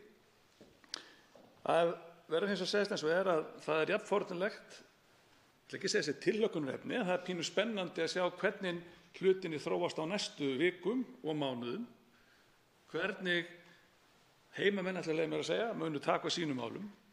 Og það er vitalega erfitt að standa í svona slitum á sambandi eða að hverfa frá svona bandalagi ef að sveitin heima fyrir er, ég ætla bara að leyfa mér að segja eins og menn segja sveitin svo hænur og haug. Þegar menn fljúi allar áttur og veit ekkert hvert er að stemma. Og það held ég að breskum stjórnvöldum hafi mistekist að fá fólk og pólitísku stjórnmálin að bak við sig. En leið bera þeir mikla ábyrgð í Bretlandi sem hafa gert allt sem þeir hafa geta gert, sem þeir geta, sem leggja stein í götu þess að Bretar komist með sæmd út úr þessu rugli sem Evrópusambandið er. Og virðulegi forseti, eitt er alveg ljóst eftir þetta alls saman að ef einhvern tímann Ísland átti ekki í gangi Evrópusambandið þá er það núna. Tveir háttvirtir þingmenn hafa óskað eftir að veita andsvar. Fyrstur til að veita andsvar er háttvirtur 7. þingmaður Reykjavíkurkjördæmis suður Kolbeinn Óttarsson Proppé. Forseti, ég ætlaði svo sem ekkert að taka þátt í þessum umræðum endilega, en ýmislegt sem háttvirtur þingmaður sagði vakti áhuga minn, enda deili ég með háttvirtum þingmanni áhuga á alþjóðamálum, og ég hef ekki sömu reynslu á hann að vera utanríkisráðherra en þá, í það minnsta. En já, ef að Boris Johnson er orðinn hér staðgengill utanríkisráðherra Íslands, þá myndi ég nú kannski aðeins fara að finna hvort setan er farin að hitna. En það var hvernig háttvirtur þingmaður lýsti afstöðu Evrópusambandsins til útgöngu Breta sem vakti athygli mína. Láttu nú vera líkingamálið sem háttvirtur þingmaður notaði Evrópusambandið eða spurningarnar sem hann velti upp. Mig langaði að biðja háttvirtan þingmann að útskýra hvað í orðum hans fælist það að Evrópusambandið gerði allt sem í sínu valdi stæði til að koma í veg fyrir útgöngu Breta. Svarar andsvari fyrir að sinni háttvirtur 7. þingmaður Suðvesturkjördæmis Gunnar Bragi Sveinsson. Þakka þingmanni fyrir spurninguna. Mér langar að velta upp í þingmann hvort að það sé ekki rétt hjá mér að Evrópusambandið hefur sett Bretum ákveðin skilyrði, hálfgerðin afar skilyrði, svo dæmi sé tekið varðandi landamæraeftirlit. Svo eitt dæmi sé nefnt. Er það ekki þannig að þeir hafa lagt höfuðáherslu á það að Bretar gangi í rauninni að þeim kostum sem að þeir hafa lagt upp? Þegar kemur að viðskiptum, þegar kemur af frjálsi för fólks og svo framvegis. Nú er það þannig að við höfum svo sem ekki í utanríkismálanefnd fengið mikið yfirlit yfir nákvæmlega kröfur Evrópusambandsins. Heldur höfum við þurft að leita eftir því að sjálfsögðu eins og við höfum reynda fengið minnisblöð sem hefur verið viðrað sem átt sér stað. En bara með því að fylgjast með sem dæmis tekið þessum evrópsku vefsíðum sem er að fjalla þessum mál, þá sér maður alveg hver skilyrðin eru. Við höfum líka geta flett upp og séð þessi drög sem hafa verið lögð fram. Og það er mín tilfinning, þetta sem menn að beita óbilgirni. Og tónninn í Evrópusambandinu, þegar að forsætisráðherra Bretlands ákveður það að stilla sér ekki upp með forsætisráðherra Lúxemborg. Hvað gerir forsætisráðherra Lúxemborg? Hann talar niður til kollega síns. Hann gerir lítið úr honum. Mér finnst það ekki vera gott. Kannski er það bara eðlilegt í samskiptum þessara ríkja. En ég upplifi þetta þannig að þingmaður, og til dæmis eins og þegar ég bendi á landamæraeftirlitið og þar saman, að það sé reynt að gera þess erfitt og hægt er. En það verður samt ekki af Bretum tekið þáttur þingmaður að vandinn er kannski fyrst og fremst heima fyrir. Og það sagði ég líka í minni ræðu. Þá veitir andsvar því að sinni háttvirtur 7. þingmaður Reykjavíkurkjördæmis suður Kolbeinn Óttarsson Proppé. Forseti, ég þakka þingmanninum svarið þó að ég verði að játa að mér finnist það sem hér var upp talið ekki endilega standa undir þeirri fullyrðingu sem fram kom í ræðu hv. þingmanns Evrópusambandið. Mig langar að spyrja hv. þingmann, telur hann að Evrópusambandið eigi ekki að hafa skoðun á því hvernig landamæri þess farið? En nú vill svo til að landamæri eru þeirra gerðar að þetta eru mæri 2 ríkja, stundum fleiri, en í þessu tilviki 2. Og telur hv. þingmaður það að Evrópusambandið hafi skoðun á því hvernig hátta skuli varðandi landamæri sín, það sé með því verið að leggja stein í götu Breta? Er hv. þingmaður ósammála því að það eru Bretar sem eru að reyna að semja það að þessi landamæri gildi sérstakar reglur, einhverju leyti þær reglur sem að núna í dag gilda, en gilda almennt ekki á milli ríkja nema það hafi farið fram sérstakir samningar? Er hv. þingmaður ósammála þessu? Og þá svarar andsvari síðar að sinni hv. 7. þingmaður Suðvesturkjördæmis Gunnar Bragi Sveinsson. Virðulegur forseti, ég held að það sé öllum ljóst að til þess að landamærin í rauninni virki og einhver botn náist þau, þá verður það gilda ákveðið sérstakt samkomulag. Vegna þess að landamærin á Írlandi, milli Norður-Írlands og Írlands, eru ekki venjuleg landamæri með orða þannig, í ljósi sögum og alls þessa. Og til þess að veit ekki til þess að Evrópusambandið nokkuð hlustað að Breta þegar þessu kemur. Það er bara það sem ég er að benda á. Og þá veitir andsvar hv. 5. þingmaður Norðausturkjördæmis Logi Einarsson. Herra forseti, ég er á svona svipuðum slóðum og hjó eftir því sama og hæstv. Þingmaður Kolbeinn Óttarsson Proppé.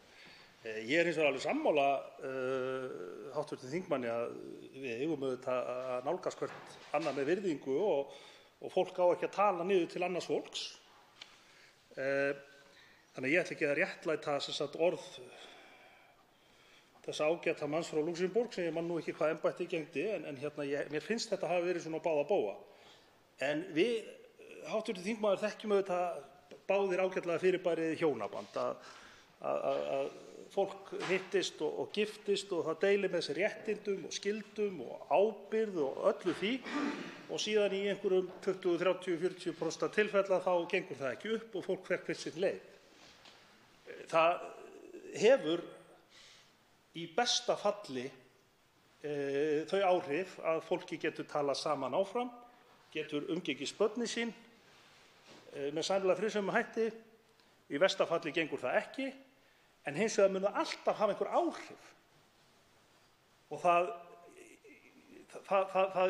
verður ekki þannig að fólk haldi bara öllum sínum réttindum. Bretar gátu með öðrum orðum ekkert ætlast til þess að þeir getu gengið út úr Evrópusambandinu og haldið öllum þeim réttindum sem að þar voru.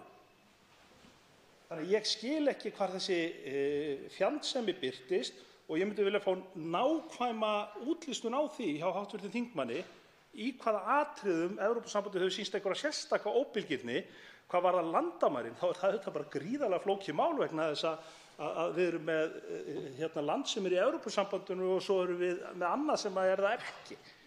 Og Bretar hafa sjálfir ekki getað komið fram með lausn á þessu máli í samningaviðræðunum og nú spyr ég hv. þingmann og hann getur kannski leyst heila málið núna. Hver er lausnin á landamæradeilunni? Þá svarar andsvari fyrir að sinni hv. 7. þingmaður Suðvesturkjördæmis Gunnar Bragi Sveinsson. Virðulegur forseti, ég held að sé nú ekki rétt þannig að Bretar hafi ekki komið fram með lausn, en ég verð nú líka að játa það að ég er nú ekki herri til þess bær til að koma fram með þá lausn. Ég er hins vegar sammála með þingmanni með það að Bretar gátu vitar ekki gert ráð fyrir því að fá allt fyrir ekkert. Þeir gátu ekki gert ráð fyrir því að halda öllum sömu réttindum að þeir höfðu, hafa algjört viðskiptafrelsi eða hvernig menn hafa það, en á sama tíma kannski neita því að ákveðnir hlutar viðskiptaættu að fara fram og framvegis. Það er alveg ljóst að innan Bretlands voru og eru aðilar sem hafa gert, held ég, allt of miklar svona væntingar til þess hvað hægt var að gera og hvað hægt var ekki að gera. En það verður hins vegar að segjast eins og að mitt mat það ennþá samt sem áður, að hafi menn hins vegar, og best að hafa bara báða aðilundar undir þessu, komið til borðsins með fullri sanngirni, þá hefur eflaust getað leyst þetta. Upplifun mitt sú að menn hafi ekki verið að leggja kannski nóg mikið á sig Evrópusambandsmegin til þess að leysa vandamál Bretanna. En þau eru líka heimatilbúin, eins og hv. þingmaður held ég hann bent á í sinni ræðu hér fyrr í dag.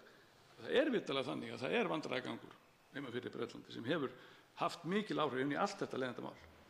En fyrir okkur skiptir líka miklu máli að utanríkisþjónustan með ráðherra í fararbroddi haldi áfram að reyna að landa sem bestum samningum við Breta, gera það fyrir alla hættur sem þar kunna vera. Þannig að við getum og íslenskir þegnar haldið áfram að sækja þau réttindi sem við höfum hingað til haft þar. Ég get ekki lest landamæri.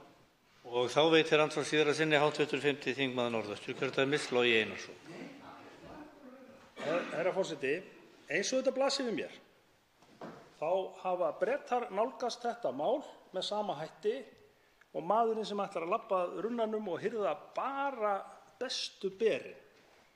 En það búið að setja honum það fyrir að eiga runnan með öllum öðrum í hverfinu. Og mér finnst afar langsótt að kenna Evrópusambandinu fyrst og fremst þau vandræði sem nú uppi, þar sem það liggur fyrir að forsætisráðherra Bretlands fyrrverandi hefur komið heim í hús með samning sem þráfaldlega hefur verið felldur af breska þinginu. Núverandi forsætisráðherra Bretland hefur beinlínis rekið þingið heim, sem var að vísu dæmt ólöglegt. Þannig að það auðvitað ekki von að þeim farnist ekki vel í þessum samningaviðræðum þegar þau virðast ekki hafa hugmynd það sjálf hvernig þau vilja haga málum. Tollfrelsi, ekki tollfrelsi, landamæri, ekki landamæri. Mér finnst það bara að blasa við að þau hafa bara verið í berjatínslu og ætla bara að taka aðalblóðbyrinn. En svoleiðis gengur það bara aldrei í lífinu. Maður fær fullan poka, sumt gott, annað súrt. Það verður bara að hafa það. En auðvitað náttúrulega vonar maður í lengstu lög að þetta blessist og ég segi það bara aftur að ég vona það innilega að eitthvað mjög óvænt gerir sem gerir það verkum að við fáum þessa aðra atkvæðagreiðslu. En það veldur mér miklum vonbrigðum að ég batt töluverðar vonir við það að hv. þingmaður væri með lausn á írsku landamærunum sem enginn annar hefur fundið. Og þá svarar andsvari síðara sinni hv. 7. þingmaður Suðvesturkjördæmis, Gunnar Bragi Sveinsson. Forseti, við skulum ekkert útiloka að maður myndi einbeita sér að því og að slíkt gæti gerst, en ég myndi ekki ábyrgjast niðurstöðuna á því öllu saman. En ég verð nú samt sem áður að þáttu við séum svona ósammála ákveðna hluti að segja það að auðvitað er rétt hjá hv. þingmanni að Bretar komu vitanlega mjög tættir til þessara viðræðna. Og það er heldur ekki kannski alveg sanngjarnt að sumu leyti er rétt, já, ég heldur hafi haldið þeir gætu tekið það besta en ekki hitt. En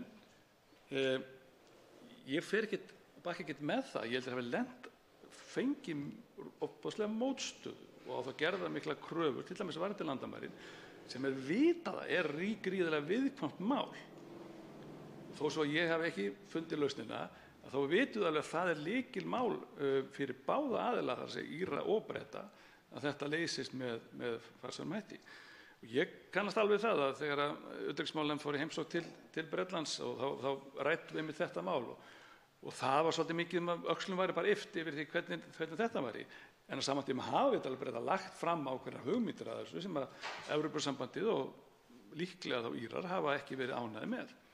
En þar af leiðandi það hefur reynt að benda á aðra leiðir þó að við höfum ekki getað leyst það hér á þinginu hér á Íslandi. En mér finnst svona allt þetta ferli undirstrika það sem ég sagði svona lokið á minni ræðu hér áðans að menn þurfa að hugsa sér mjög vel þegar er gangin í Evrópusambandið sem við vitanlega gerum vonandi aldrei. Og það er það að það er ekki hægt, mér finnst mjög erfitt að segja við fólk í dag að við getum alltaf hætt af því að menn geta ekki svo auðvitað hægt þarna. Andsvörum lokið. Til máls tekur hæstv. utanríkisráðherra Guðlaugur Þór Þórðarson.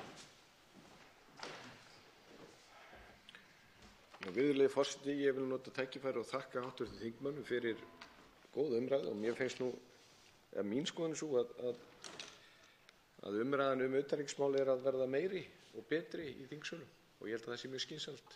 Það skiptir máli fyrir okkur að fylgjast vel með hvað gerist annars staðar og vera meðvituð það hvað skiptir miklu máli fyrir okkur að vera hvað við eigum mikið til dæmis undir alþjóðalögum og alþjóðasamskiptum og þar heyrist mér vera samhljómur. Ég vil sem verða að viðurkenna það því ég hlustaði á orðaskipti hv. þingmanns Gunnars Braga Sveinssonar og hv. þingmanns Loga Más Einarssonar og þakka þeim báðum fyrir hlýorð í garð utanríkisþjónustunnar og undirritars að þá fór ég bara að hugsa hvað við erum rosalega heppin. Hvað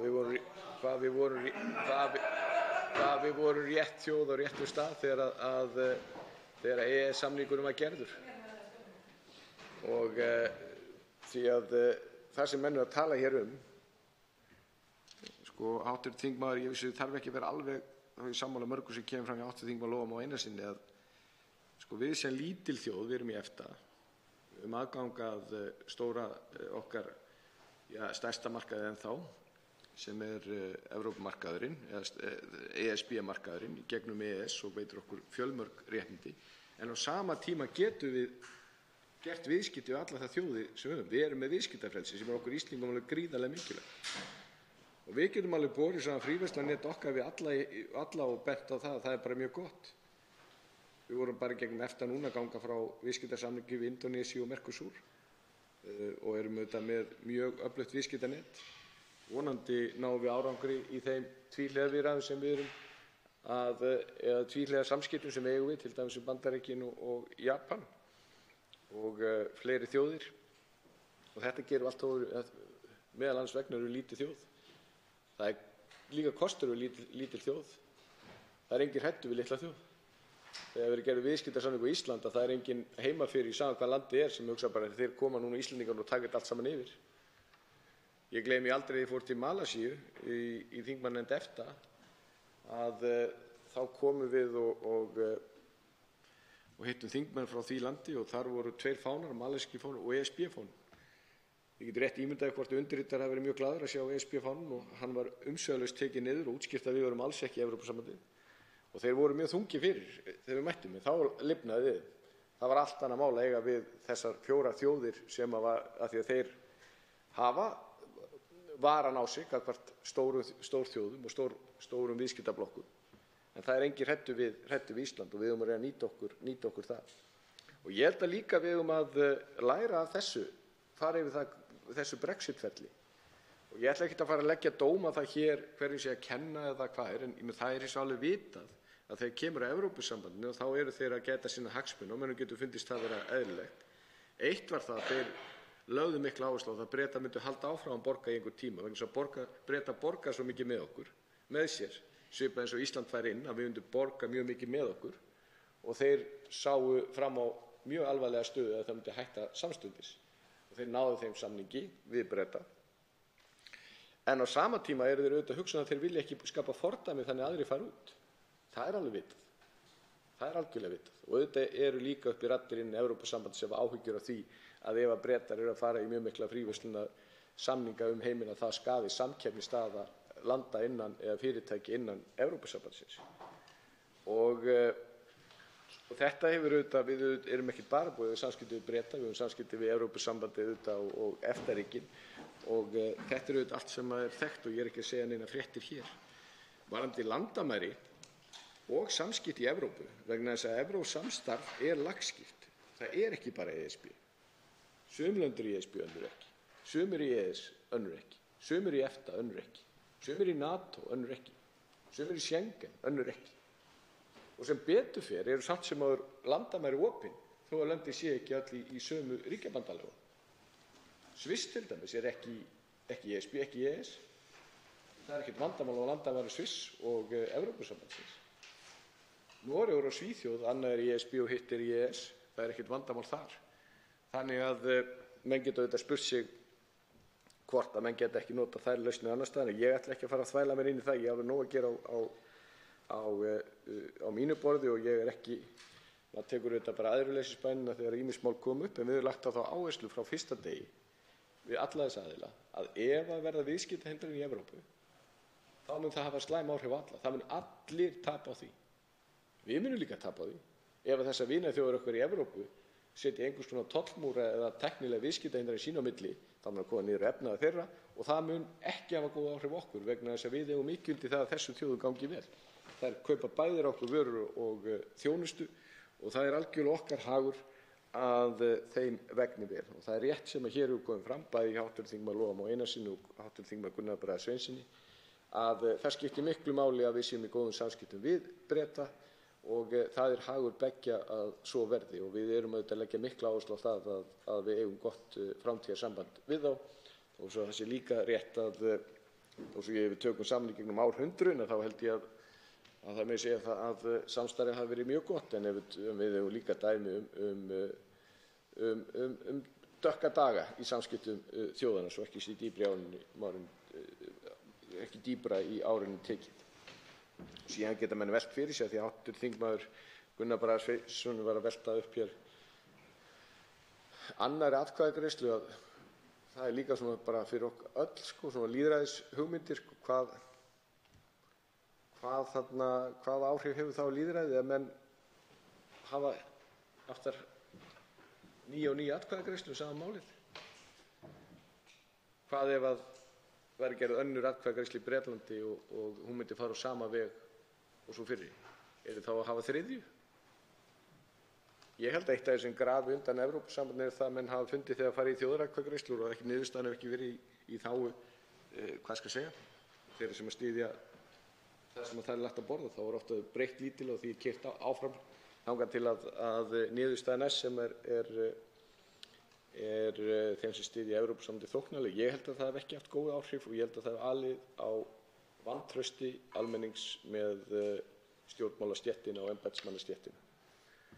Þannig að þetta snýst ekkert ég er ekkert að taka afstöðu einstakt mál á hverjum tíma. Ég held að við þurfum bara að velta þessu fyrir okkur því að við erum auðvitað að horfa upp á það að það er vantraust á stjórnmálastéttina og embættistéttina út allan heim, meðal annars í Evrópu. Það hefur komið fram margoft og þannig að við þurfum að hugsa þau mál. Og mér finnst það líka, ég fer ekkert í felum með það að sama hvað mönnum finnst það hvort að Bretar eiga að vera í Evrópusambandinu eða hvort að hverjir vera í Evrópusambandinu, Ísland eða hverjir aðrir, menn þekkja mína skoðun á því, það verður aldrei hægt að segja aftur að það sé ekkert mál að gangi í Evrópusambandinu því við förum bara út ef okkur líkar ekki. Það getur enginn sagt það. Ég meina Bretar eru 5. stærsta efnahagsveldi heims. 5. stærsta efnahagsveldi heims og það liggur alveg fyrir að Evrópusambandið sem selur meira til Bretlands heldur en Bretland til Evrópusambandsins á mjög mikið undir því að þau samskipti til dæmis á viðskiptasviðinu gangi vel. Að það er samt sem áður erum við í þessari stöðu. Þannig að ef við hefðum einhvern tíma farið inn og segjum svo, heyrðu þetta er orðið ágætt, við höfum að skjótast út aftur, það hefði ekki verið auðvelt. Og í mínum huga er líka algjörlega ljóst og bara það staðfestist meðal annars með því að fylgjast með þessu Brexit-máli og öðru, að við vorum bara algjörlega rétt þjóð á réttum stað þegar að stóra EFTA, því það var stórt þá, samdi við Evrópusambandið með samninginn. Af því hv. þingmaður nefndi hér að við getum ekki bara tekið það besta. Ég er reyndar að vísu til að við höfum gert það með því að vera í EES. Það er að deila ákveðna hluti en því meira sem að skoða það, sérstaklega í ljósi hvað valkostir eru, að það er enginn vafi að við vorum bara mjög lánsöm á þessum tíma voru við í samstarfi með EFTA-þjóðirnar þegar ákveðnar þjóðir, í þess tilfelli Svíþjóð, Finnland og Austurríki, sem var talið ómögulegt að menn fóru í þá vegferð að myndu gangi í Evrópusambandið út af kalda stríðinu og hlutleysisstefnu þeirra, að við vorum bara með í þeim hópi. Og við náðum fram því sem að skipti gríðarlega miklu máli. Það stærsta einstaka var varðandi það að við fengum undanþágu frá fjárfestingu hvað varðandi fjárfestingar í sjávarútvegi. Ég held að á þessum 25 árum að þá hefði nú einhvern tíma komið svo tími í íslensku útgerð að það hefði verið of freistandi að selja ekki þau fyrirtæki En stóra einstaka máli þetta að þetta afskaplega hagkvæmt fyrir okkur. En ég vil bara nota aftur tækifæri, virðulegur forseti, og þakka hv. þingmönnum sem tóku hér þátt í þessu umræðu, því að mér fannst þeir allir með tölu vera með góð innlegg og málefnalegir, ræða mikilvægt mál. Og ef allar umræður væru eins og þessar hér í þessum sal, þá væri ástandið jafnvel betra. Og það einn andsvarandi og hann heitir Logi Einarsson, hv. 5. þingmaður Norðausturkjördæmis, og hann tekur nú til máls.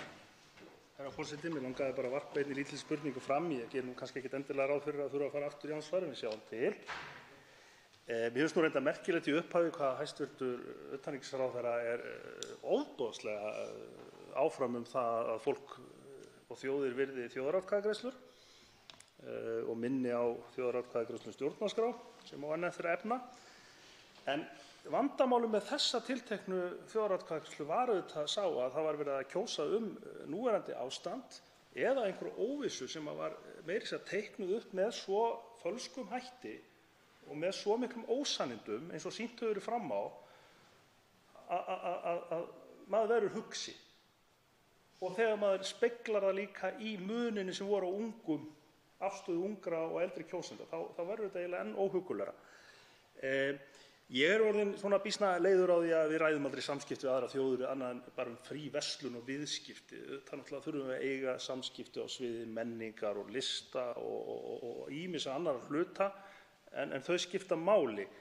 Ég held hins vegar að við eigum ekki að vera að telja það einhvern brjálæðislegan kost að við séum svo lítil að það sé enginn hrædd við okkur, vegna þess að svoleiðis samskipti eiga náttúrulega ekki að ganga, og ég vona að þau gangi ekki út á ofbeldi hins stóra í garð þess litla. En ég skil hæstv. Utanríkisráðherra þannig að hann telji okkur það lítila, það er þó lítil hætta á að hann fara að presentera hér einhverja íslenska belti og braut.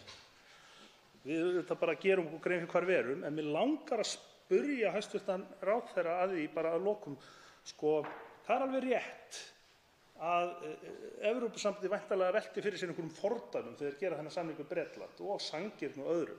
En hefði hæstv. Ráðherra eða myndan verða ánægður ef að Bretar færu út og yrðu eftir það á betri viðskiptakjörum heldur en EES-löndin og Ísland, og hvernig myndi að bregðast við þá? Hæstv. Utanríkisráðherra Guðlaugur Þór Þórðarson svarar nú andsvari. Já, virðulegi forseti, ég svo sem fylgdist nú svo ágætlega með Brexit umræðinu á sínum tíma og kosningunum. Það voru nú, ég held að ef við förum sanngjarnt yfir það hvernig málflutningum var að báða vegu, þá var nú margt sem var, já, til dæmis, ég minni að það hefði nú verið svo virt að stofnun Bank of England sem þurfti að biðjast afsökunar út af spám sem þeir voru með ef að Bretar myndu samþykkja að fara út. Það var boðað þegar væri samþykkt að fara út að það væru neyðarfjárlög sem aldrei komu, svo einhver dæmi séu tekin og ýmislegt annað sem að var nú sagt í hita leiksins en stóðst nú sem betur verið ekki.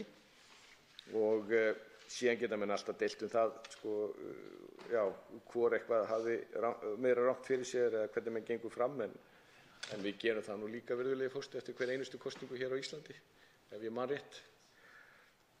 En ég alveg sammála hv. þingmanninum að þetta snýst ekki bara fríverslun, en að því að nefndi með litlu þjóðina, ég var að nefna að það eru kostir og gallar. Ég hef sagt allir að við Íslendingar eigum allir mikið undir alþjóðlegu, og við Íslendingar sérstaklega, meðal þess að við erum lítil þjóð og við getum, og ég held að það sé nú bara ekkert að því, við getum ekkert hótað neinum, og hv. þingmaður getur verið alveg rólegur með það, ég er ekki undirbúinn neitt íslenskt belti og braut, það liggur alveg fyrir. En varðandi það ef að Bretar fengju betri viðskiptakjör heldur en Íslendingar gagnvart ESB, já, þá nú bara þannig, virðulegur forseti, eitt af því sem ég er að reyna að gera er að sækja betri viðskiptakjör til Evrópusambandsins, og þá sérstaklega þegar snýr að sjávarafurðum. Og ef að það myndi gerast milli Bretlands og Evrópusambandsins, þá myndi ég hugsa að það myndi nú styrkja stöðu okkar hvað það varðaði, að geta bent á það fordæmi. Ég lít ekki á það að við töpum ef einhverjir aðrir auka sín viðskipti, allra síst þessi nánustu samstarfslönd okkar. En ég hins vegar þreytist ekki á því og mun aldrei þreytast á því að halda uppi hagsmunum Íslands. Og mér finnst Evrópusambandsins ekki breyta rétt þegar kemur að til dæmis viðskiptum okkar við sjávarútveg. Þá veitir andsvar öðru sinni hv. 5. þingmaður Norðausturkjördæmis, Logi Einarsson. Herra forseti, ég get bara ekki stillt mig að koma aftur vegna þess að ég get ekki sætt mig við það að hæstv. Utanríkisráðherra tali þær orðræður og þá kosningabaráttu sem átti sér í stað í aðdraganda Brexit-kosninganna sem eitthvað sem gerðist í hita leiksins. Ég meina, við erum að glíma við algjörlega nýjan veruleika þegar kemur að því að hagsmunahópar, samtök að nýta sér tækni, algoritma til þess einhvern veginn að safna okkur upplýsingum, hafa áhrif á hegðun okkar eða þeirra kjósenda sem hefðu ekki hugsað sér að kjósa. Þannig að þetta er grafalvarlegur hlutur, sama hvort að það voru hvort að ósannindin voru alltaf bara á annan veginn. Þar er ég ekkert alveg, þar er ekkert, ég er ekki sannfærður það og er ekkert að halda því fram. En það komur líka fram fyrir utan hvernig var leikið sér með persónuupplýsingar fólks, þá komu líka fram fullyrðingar frá núverandi forsætisráðherra Bretlands gríðarlega fjármuni sem myndi streyma inn í heilbrigðiskerfið við útgöngu sem engin fótur fyrir. Og ég get auðvitað sagt líka, því að hæstv. Utanríkisráðherra talaði að það væri verið að borga peninginn í sambandið og við erum að borga peninginn í þetta samstarf. Ég geti líka alveg sagt við hæstv. Utanríkisráðherra, ég fór bara og borgaði pening í Melabúðinni, 3.500 kall í gær, 2.000 kall í fyrradag, 5.000 kall á laugardag. En það þarf að fylgja sögunni, þú veist að ég fekk kjúkling og mjólk og kók og ýmislegt annað líka. Við erum líka að fá hluti tilbaka og Bretar hafa svo sannarlega verið að fá eitthvað tilbaka úr samstarfi sínu við Evrópusambandið. Þannig að það þarf nú kannski líka að hafa það í huga. Og þá veitir að lokum svarar andsvari að lokum hæstv. Utanríkisráðherra Guðlaugur Þór Þórðarson. Já, virðulegi forseti, og þetta hangir vísu við það sem að þeir sem vildu ganga út vísu til að það væri þá auknir fjármunir til dæmis í heilbrigðiskerfið. Og þetta nokkuð sem allir geta flett upp til dæmis bara á netinu og það eru gefnar tölur á hverju ári hvaða þjóðir greiða með sér inn í Evrópusambandið. Og Bretland greiðir gríðarlega mikið með sér inn í Evrópusambandið. Auðvitað fá þau tilbaka líka, en ef við bara tökum nettó, þá greiða þau gríðarlega mikið inn. Og nú er einn af verkefnum Evrópusambandsins, þegar þessu lokið, það er að finna flötu á hvernig eiga þeir að loka gatinu. Því að þetta eru, með mann rétt að þetta eru kringu 10% nettó. Það er ekki brúttó. Ég veit alveg að það er borgað inn og það er komið út, en við talum nettó. Og það liggur alveg fyrir, menn að þeir sem að greiða mest inn eru lönd eins og Norðurlöndin og Bretland og Þýskaland, Frakkland. Spánverjar voru í fyrsta skipti Spánverjar í fyrsta skipti í fyrra að greiða inn. Þeir hafa alltaf fengið nettó út. Og þetta er bara staðamála og ég ætla síðan ekkert að fara yfir það og leggja mat á það hver gekk lengra í að safna persónuupplýsingum eða slíkt. Bretland er þróað lýðræðisríki og það ganga í þessu miklar ásakanir til og frá. Ég treysti þeim bara til þess að fara með þau mál. En hins vegar þá vildi ég líka nefna vegna þess að því hv. þingmaður vísaði verið með betri viðskiptakjör. Eitt af því sem við verðum að benda á í okkar málatilbúinu gagnvart Evrópusambandinu og það er búið að gera fríverslunarsamning bæði við Japan og Kanada þar sem þeir eru með fulla fríverslun inn. Við erum vísum með nokkurn veginn með fulla fríverslun en það þarf að loka því að mér finnst. Það er mín skoðun og það er það sem við fylgjum eftir. Þannig að fordæmin eru til staðar. En aftur þakka hv. þingmanni og öðrum þingmönnum fyrir umræðuna. Andsvörum er lokið. Fleiri hafi ekki hvatt til hljóðs og er umræðu lokið. Frumvarpið gengur nú til 2. umræðu og utanríkismálanefndar ef enginn hreyfir andmælum og það er samþykkt. Nú verður tekið fyrir 5. dagskrármálið. Jarðalög, frumvarp 29. mál á þingskjali 29, 1. umræða. Til máls tekur hv. 3. þingmaður Suðurkjördæmis, Birgir Þórarinsson.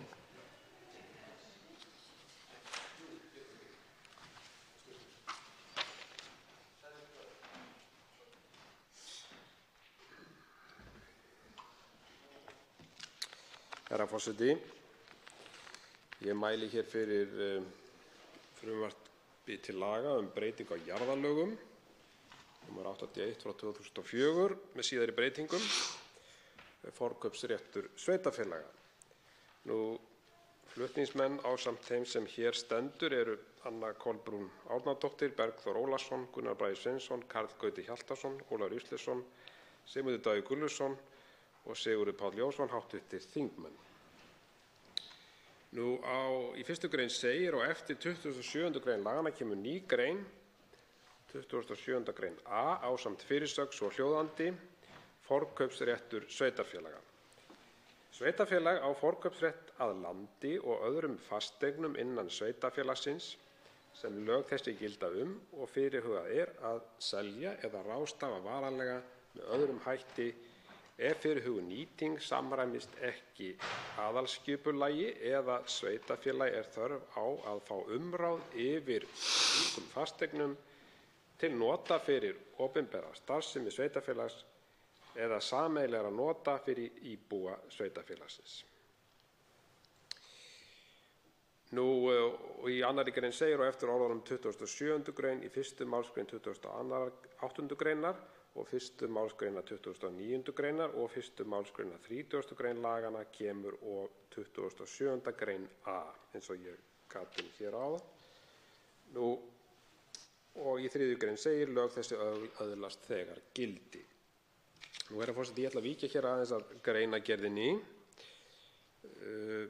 Með þessu frumvarpi er lagt til að forkaupsréttur sveitarfélaga í jarðalögum verði endurvakinn til þess að bregðast við þeim breytingum sem orðið hafa á eignarhaldi og nýtingu jarða á undanförnum misserum. Markmiðið er að tryggja að sveitarfélögin hafi vitneskju fyrirhugaða sölu jarða innan sinna vébanda, enda má telja að slíkt sé hagur beggja aðila, það kaupanda jarðar og sveitarfélags, hafi kaupandi til dæmis áform nýtingu sem reynist í andstöðu við hugmyndir og áætlanir sveitarfélags uppbyggingu á svæðinu. Frá því að ákvæði laga forkaupsrétt sveitarfélaga var afnumið árið 2004 með setningu nýrra jarðalaga, nr. 81/2004, hefur þróunin á síðustu misserum verið með þeim hætti að fjársterkir aðilar, oft erlendir, hafa keypt fjölda jarða með tilheyrandi hlunnindum. Slík kaup hafa í mörgum tilfellum farið fram í gegnum erlend félög og þá endanlegt eignarhald óljóst sem og fyrirhuguð nýting jarðarinnar. Óánægju hefur gætt með þessa þróun eins og við þekkjum og kallað hefur verið eftir viðbrögðum stjórnvalda hvað þetta varðar. Með virkjun forkaupsréttar sveitarfélaga gefst sveitarfélögum kostur á að kynna sér fyrirhugaða nýtingu kaupanda viðkomandi jarðar og hvernig hún samræmist aðalskipulagi sveitarfélagsins þar sem framtíðarstefna sveitarfélagsins kemur fram. Og samkvæmt skipulagslögum aðalskipulag skipulagsáætlun fyrir tiltekið sveitarfélag þar sem fram kemur stefna sveitarstjórnar landnotkun, byggðaþróun, byggðamynstur, samgöngu- og þjónustukerfi og umhverfismál í sveitarfélaginu. Komi í ljós að fyrirhuguð nýting samræmist ekki aðalskipulagi gæti sveitarfélagið því gengið inn í kaupin verði frumvarpið að lögum. Auk þess lagt til að forkaupsréttur sveitarfélags verði virkur ef sveitarfélagi þörf á að fá umráð yfir slíkum fasteignum til nota fyrir opinbera starfsemi þess eða sameiginlegra nota fyrir íbúa sveitarfélags. Með frumvarpinu leggja því flutningsmenn til að sveitarfélögum verði með forkaupsrétti tryggður aðgangur að upplýsingum fyrirhugaða ráðstöfun jarða og þar með tækifæri til að bregðast við með hagsmuni sveitarfélagsins eða sveitarfélaganna að leiðarljósi. Ég ætla að víkja næst, herra forseti, aðeins að svona sögulega þættinum þegar kemur að forkaupsrétti. sem hér rætt. Ákvæði forkaupsrétt í jarðalögum hafa verið í íslenskum lögum alveg frá árinu 1723, samanber tilskipun frá 18. júní 1723. Þar voru ákvæði forkaupsrétt ábúenda sem höfðu lífstíðarábúð á jörðum. Og samkvæmt lögum nr. 30 frá 1905 forkaupsrétt ábúenda náðu þessi ákvæði hins vegar til allra ábúenda án tillits til þess hvort að þeir höfðu lífstíðarábúð eða ekki. Reglurnar forkaupsrétt náðu einnig til ábúenda sem höfðu sagt upp ábúðarsamningum sínum og ábúenda sem löglega hafði verið sagt upp ábúðarsamningum ef ábúðinni var ekki lokið. Með lögum nr. 30 frá 1905 fengu sveitarfélög einnig forkaupsrétt að afréttum og óbyggðum svæðum sem unnt var að nýta til sumarhúsabyggðar. Með lögum nr. 40 frá 1919 fengu sveitarfélög forkaupsrétt að jörðum á eftir ábúendum sem héldu forkaupsrétti sínum með sömu skilyrðum og áður. Síðan það með lögum nr. 16 frá 1926 og með breytingu á lögum nr. 40 frá 1919 að það eru lögfestar undantekningar frá ákvæðum laganna forkaupsrétt. En samkvæmt þeim giltu ákvæðin ekki ef jarðeigandi seldi jörð barni sínu, kjörbarni, fósturbarni, bróður, systur eða foreldri. Lög nr. 40 frá 1919 voru síðan endurútgefin og svo breytt sem lög nr. 55 frá 1926. En með lögum nr. 40 frá 1948 kauprétt á jörðum voru gerðar þær breytingar á ákvæðum laganna forkaupsrétt að ábúandi átti aðeins forkaupsrétt á undan sveitarfélagi ef hann hafði haft ábúð í 3 ár eða lengri tíma áður en sölu umleitanir hófust, en að öðrum kosti átti ábúandi forkaupsrétt á eftir sveitarfélagi. Sömu undantekningar giltu áfram sölu til náinna ættingja og með lögum nr. 65 frá 1976 var lögfest að ábúendur áttu forkaupsrétt á undan sveitarfélagi ef þeir höfðu haft ábúð á jörð í 10 ár eða lengur og sömu undantekningar áður gerðar sölu til náinna ættingja en bætt við að þau ákvæði giltu einnig maka og barnabörn. Ennfremur voru þau skilyrði sett að ábúandi yrði að taka jörðina til ábúðar og fullra nytja. Ákvæðin forkaupsrétt sveitarfélaga eru í þingskjölum með framangreindum lögum rökstudd með því að verið sé að sporna gegn því að jarðir sem hæfar séu til búreksturs falli í hendur svokallara jarðabraskara eða annarra aðila sem ekki hyggjast taka þær til búreksturs og landbúnaðarnytja að öðru leyti án tillits til þess hvort og hvaða röskun það kunni að hafa í för með sér fyrir byggðarlagið. Ég hef, herra forseti, aðeins rakið hér svona sögulega ákvæðum forkaupsrétt í jarðalögum og sögulega séð á þetta ákvæði sér langa forsögu, eins og við segjum, eða allt frá árinu 1723 eins og ég nefndi.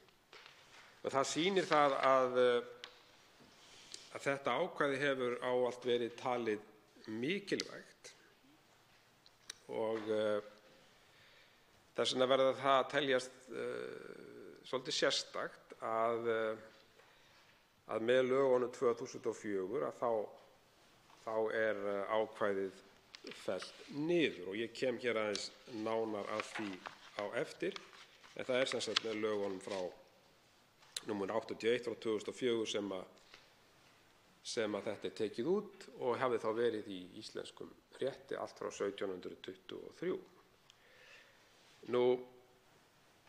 Eftirlitsstofnun EFTA gerði nokkrar athugasemdir við ákvæði jarðalaganna frá 65/1976 og taldi þau brjóta gegn samningnum Evrópska efnahagssvæðisins eða EES-samningnum. Þær athugasemdir beindust einkum að 6. grein laganna að samþykki bæði sveitarstjórna og jarðanefnda, eins og þá var nefnt, þurfti til að heimilt væri að ráðstafa jörðum og öðrum fasteignum sem lögin giltu þá að sveitarstjórn gæti bundið samþykki sig tilteknum skilyrðum búsetu, samanber 11. grein þeirra laga, að aðilar sem vilja kaupa jarðir á Íslandi og nýta til landbúnaðar þurfa að hafa starfað við landbúnað í 2 ár hér á landi nema landbúnaðarráðherra veitti sérstaka undanþágu og síðan 30. grein laganna forkaupsrétt sveitarfélaga og jarðasjóð ríkisins. Í bréfi stofnunarinnar til íslenskra stjórnvalda þann 4. júlí 2001 kemur fram það álit að framangreind ákvæði jarðalaga númer 65/1976 brjóti gegn 40. grein EES-samningsins. Til þess að mæta þessum athugasemdum á sínum tíma var farin sú leið að heimild sveitarfélaga til að nýta forkaupsrétt væri bundin ákveðnum skilyrðum á þann veg að sveitarfélög gætu nýtt forkaupsréttinn telji þau þörf á að fá umráðarétt yfir jörð, jarðahluta eða öðru landi sem á að selja til að nýta fyrir starfsemi sveitarfélagsins eða til sameiginlegra nota fyrir íbúa sveitarfélagsins. Og það voru ekki gerðar athugasemdir við þessa breytingu og það má segja það að hún var ágætlega unnin og sú vinna sem lá þar að baki snerist náttúrulega fyrst og fremst það að tryggja það að þetta ákvæði bryti ekki gegn EES-samningnum. Og eins og ég segi, það var ekki gerð athugasemdir við þetta, þannig að sú vinna skilaði sér ágætlega. Þetta var sem sagt í frumvarpi til jarðalaga 2001, eins og ég nefndi hér, og 2004, frumvarpi til jarðalaga 2004. En það hins vegar gerist þarna í þessu ferli að innan nefndarinnar þetta síðan tekið út og þess vegna í lögunum í dag þetta ákvæði ekki inni. En það hins vegar nokkuð ljóst ef maður fer yfir nefndarálitið að það stóð ekki til. Það stóð til að forkaupsréttarákvæðið yrði áfram í lögum og nefndin rökstyður það ekkert hvers vegna hún tekur þetta út á síðustu metrunum. Og eins og ég nefndi hér áðan, herra forseti, að þá fer þetta í gang mjög mikil og góð vinna við það að tryggja það að þetta ákvæði sé ekki í andstöðu við EES-samninginn og maður hefði ætlað að þá hefði verið eðlilegast að þetta yrði í frumvarpinu og yrði þá samþykkt sem lög að þetta ákvæði yrði áfram inni, en eins og ég rakti hér núna og hefur rakið að þá gengur nefndin mun lengra.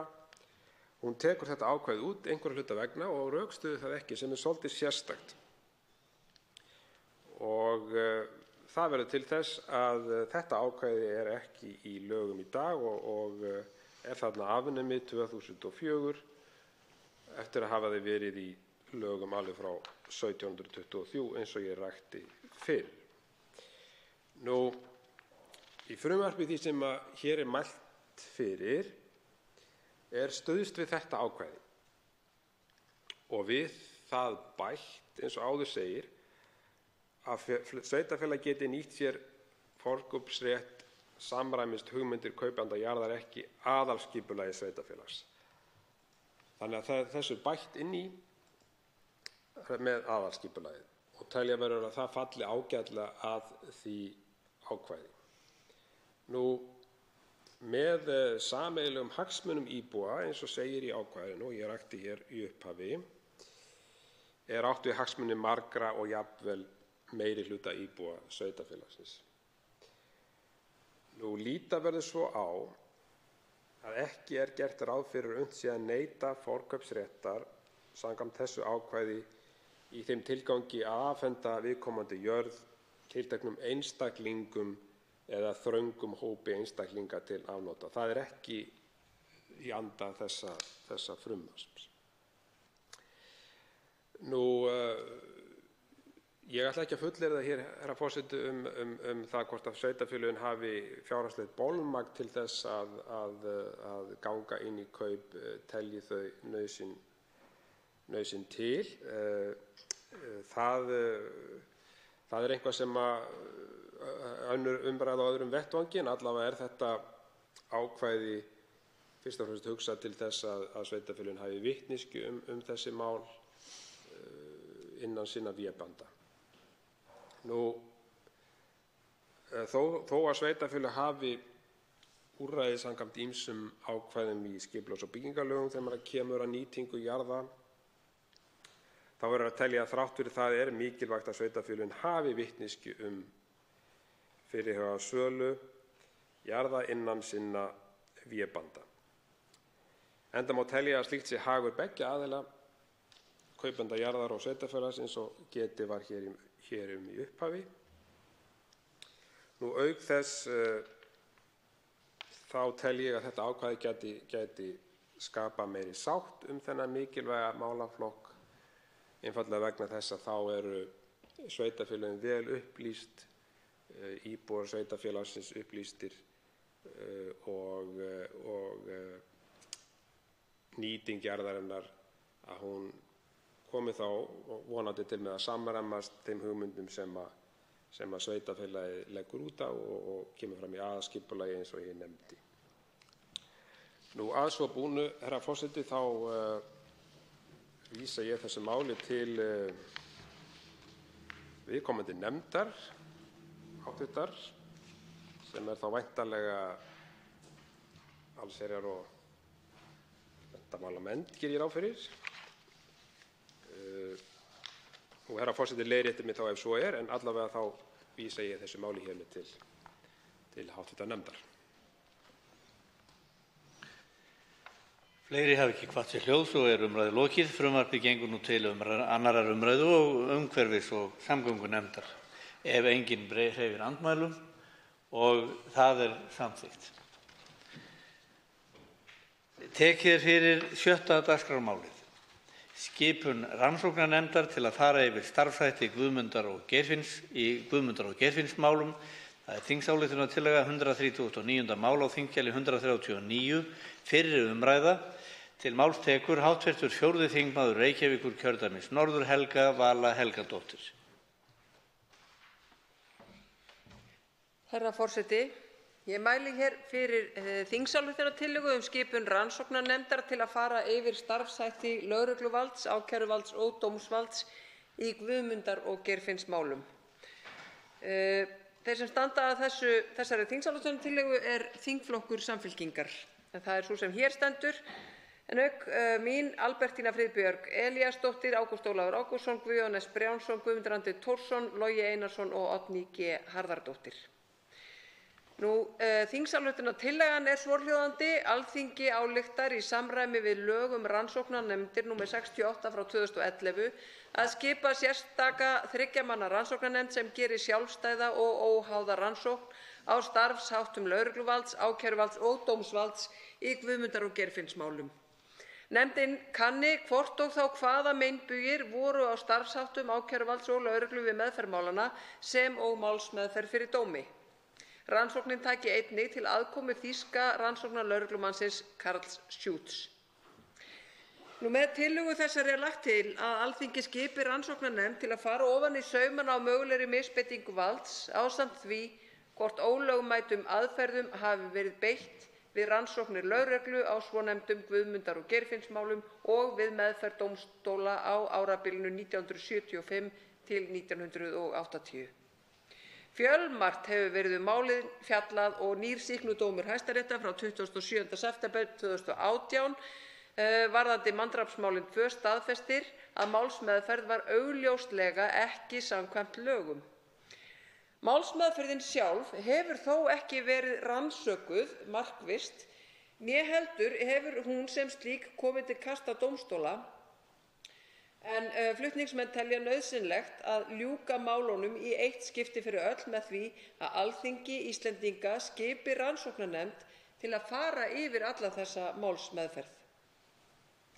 Svonefnd harðræðisrannsókn Þóris Oddssonar frá 1979 var að vísu lögð fyrir Hæstarétt en hafði lítil eða engin áhrif, enda má velta fyrir sér hvort tilurð og framkvæmd þeirra rannsóknar sé sérstakt rannsóknarefni.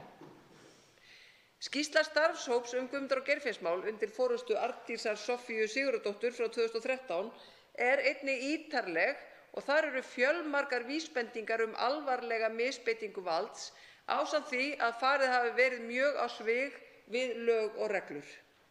Þá hljóta niðurstöður réttarsálfræðinganna Gísla H. Guðjónssonar og Jóns Friðriks Sigurðssonar í 19. kafla skýrslunnar og í vitnaskýrslu fyrir Héraðsdómi Reykjavíkur 28. janúar 2016 að teljast hafa mikla þýðingu í þessu samhengi. Einnig má nefna harðræðisrannsókn Steingríms Gauts Kristjánssonar, skipaðs dómara frá 1976, sem veitir vissa innsýn í harðræði sem beitt var í Síðumúlafangelsinu, þótt hún snúist aðra fanga en þá sem ræðir í Guðmundar- og Geirfinnsmálum. Loks er vert að vísa til úrskurða endurupptökunefnda vegna Guðmundar- og Geirfinnsmála þar sem gerð er ítarleg grein fyrir margvíslegum annmörkum á meðferð máls hvort tveggja hjá lögreglu sem og fyrir dómstólum.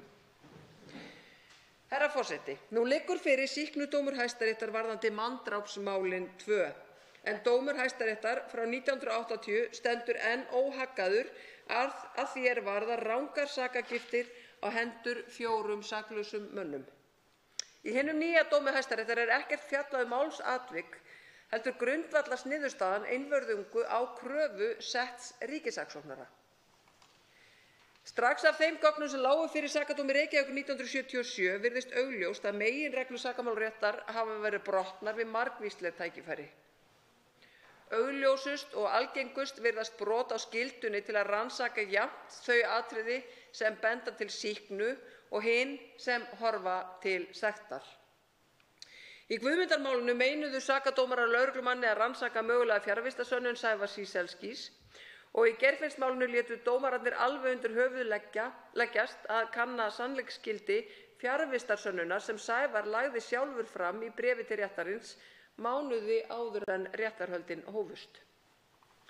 Lýsingu Sævars í þessu bréfi á fréttamynd í sjónvarpinu, en þetta var fyrir tímaflakksins sem nú er, ásamt nýju sönnunargagni sem lagt var fyrir endurupptökunefnd, kallar Gísli H. Guðjónsson, okkar helsti sérfræðingur í fölskum játningum, áreiðanleg sönnunargögn þess efnis að Sævar hafi haft fjarvistarsönnun og fjallar hann einmitt þetta atriði í bók sinni The Psychology of False Confessions sem kom út árið 2018. Í gögnum málsins má líka finna nokkur þýðingamikil dæmi þess að skýrslur hafi ekki verið teknar af vitnum þegar vitnisburðurinn þótti ekki benda í rétta átt. Það virðist jafn augljóst að sakborningar voru sjaldnast látnir njóta vafans. Þetta eru fjölmörg dæmi, bæði í dómi Sakadóms Reykjavíkur frá 1977 og dómi Hæstaréttar frá 1980. Þar má finna orðalag á borð við ætla verður, miða verður við og leggja verður til grundvallar, sem ber nú ekki vott fulla vissu. Bæði í sakadómi og Hæstarétti taldist sannað að Erla Bolladóttir hefði fengið far í 2 áföngum frá Keflavík til Hafnarfjarðar að morgni 20. nóvember 1974. Gögnin að baki þessari fullyrðingu sýna hins vegar þvert á móti að stúlkan sem þarna var á ferð gat ekki hafa verið Erla. Dómarar, ákæruvald og verjendur fengu beinlínis fölsuð gögn í hendur þegar lögð voru fram staðfest endurrit að sögn úr fangelsisdagbók Síðumúla fangelsisins. Fulltrúi yfirsakadómara færði ekki í dómabókina kæru Sævars Ciesielski misþyrmingar þann 11. janúar 1976. Fyrir liggur skrifleg játning varðandi þetta atriði. Fleiri lögbrot virðast jafnframt líkleg. Reykjavíkurlögreglan handtók mann til að yfirheyra hann sem vitni. Forsendur gæsluvarðhaldsúrskurða virðast einnig stundum vafasamar og allt of óljóst tilgreindar. Herra forseti, veigamikil rök hafa verið færð fyrir því að sakborningarnir í Geirfinnsmálinu hafi alls ekki farið til Keflavíkur að kvöldi 19. nóvember 1974. Dvöl Sævars Ciesielski og Erlu Bolladóttur á Kjarvalsstöðum þetta kvöld fer langt með að útiloka þann möguleika. Auk þess sem kom hefur í ljós að sjónvarpið sýndi í raun og sann þá fréttamynd sem Sævar reyndi að lýsa í bréfi sínu til dómarana í september 1977. Eftir sýknudóm Hæstaréttar þann 27. september 2018 verða rangar sakagiftir ekki lengur skýrðar með samsæri 3 sakborninga til að beina grunnsemdum frá sjálfum sér. Af málsgögnunum virðist líka helst mega ráða að rannsakendur málsins, 2 rannsóknarlögreglumenn og fulltrúi yfirsakadómara, hafi fengið 3 sakborninga til að bera vitni í þeim tilgangi að geta handtekið þá menn sem rannsakendurnir sjálfir töldu bera ábyrgð á dauða Geirfinns Einarssonar í tengslum við umfangsmikið áfengissmygl. Endurupptökunefnd hafnaði endurupptöku á grundvelli b-liðar 1. málsgreinar 211. greinar laga meðferð sakamála, en þar er fjallað refsiverða háttsemi í starfsmanna réttarkerfisins. Stakk nefndin undir stól erindi Ragnars Aðalsteinssonar lögmanns þar sem hann lagði fram nýtt gagn í málinu og færði einmitt rök fyrir því að uppfyllt séu skilyrði refsingar. Nefndin gat þessa erindis einungis í upptalningu og nefndi það sjónvarpsdagskrá. En þótt hér væri lagt fram alveg nýtt sönnunargagn fékk erindi alls enga umfjöllun. Slík vinnubrögð geta ekki talist viðunandi í nútímanum og ný rannsóknarnefnd Alþingis hlýtur að kalla eftir skýringum á þessu atriði eins og fjölmörgum öðrum er að þessum málum koma. Herra forseti, ég kem hingað í friði. Þetta er ekki þess háttar mál að það eigi að fara í einhverjar pólitískar skotgrafir og þess vegna bið ég þingheim og þingmenn í fyllstu einlægni að veita nú þessu máli brautargengi svo að það fái í eitt skipti fyrir öll nauðsynlega lúkningu. Tilgangur þessarar tillögu er að fá loksins botn í hin gömlu Guðmundar- og Geirfinnsmál með rannsókn á mögulegri misbeitingu valds og ólögmætum aðferðum, þeim veigamiklu þáttum sem hvorki stjórnvöld, Alþingi né réttarkerfið hefur með fullnægjandi hætti tekist að taka til skoðunar. Að þessu sögðu legg ég til að þessu máli verði vísað til háttvirtrar stjórnskipunar- og eftirlitsnefndar. Þá tekur til máls hv. 3. þingmaður Reykjavíkurkjördæmis norður, Helgi Hrafn Gunnarsson.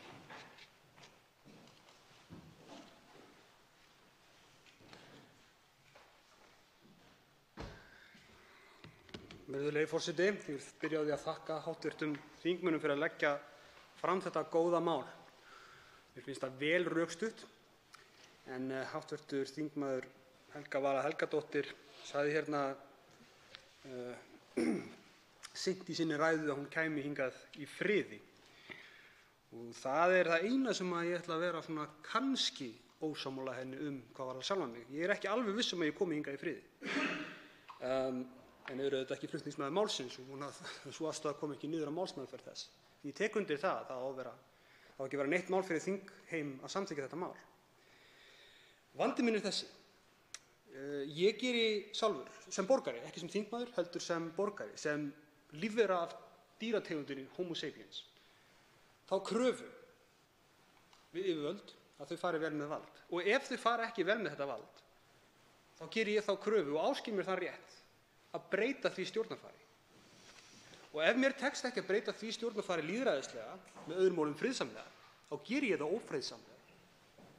Og já, virðulegi forseti, þetta er hótun. Hótun sem á að lifa í öllum lýðræðissamfélögum. Það er ákveðin skilyrði fyrir því að við förum eftir lögum í þessu landi. Og það skilyrði er að lögin séu í gildi fyrir alla, að það sé lýðræði sem ákvarði það hvernig lögin séu sett og að réttindi borgaranna séu virt. Þetta er skilyrði, þetta er grunnskilyrði. Þannig byrja maður samtalið á því hvort að við getum haldið frið í mannlegu samfélagi eða ekki, en þess að friðurinn er ekkert sjálfsagður. Hann er bara alls ekkert sjálfsagður. Friðurinn er háður þessu skilyrði, lýðræði og frelsi og réttindi borgaranna. Og það er það sem að gera það að verkum að ég er ekki alveg 100% viss það að ég komi hingað í friði þegar ég ræði þetta mál. Vegna þess að þetta mál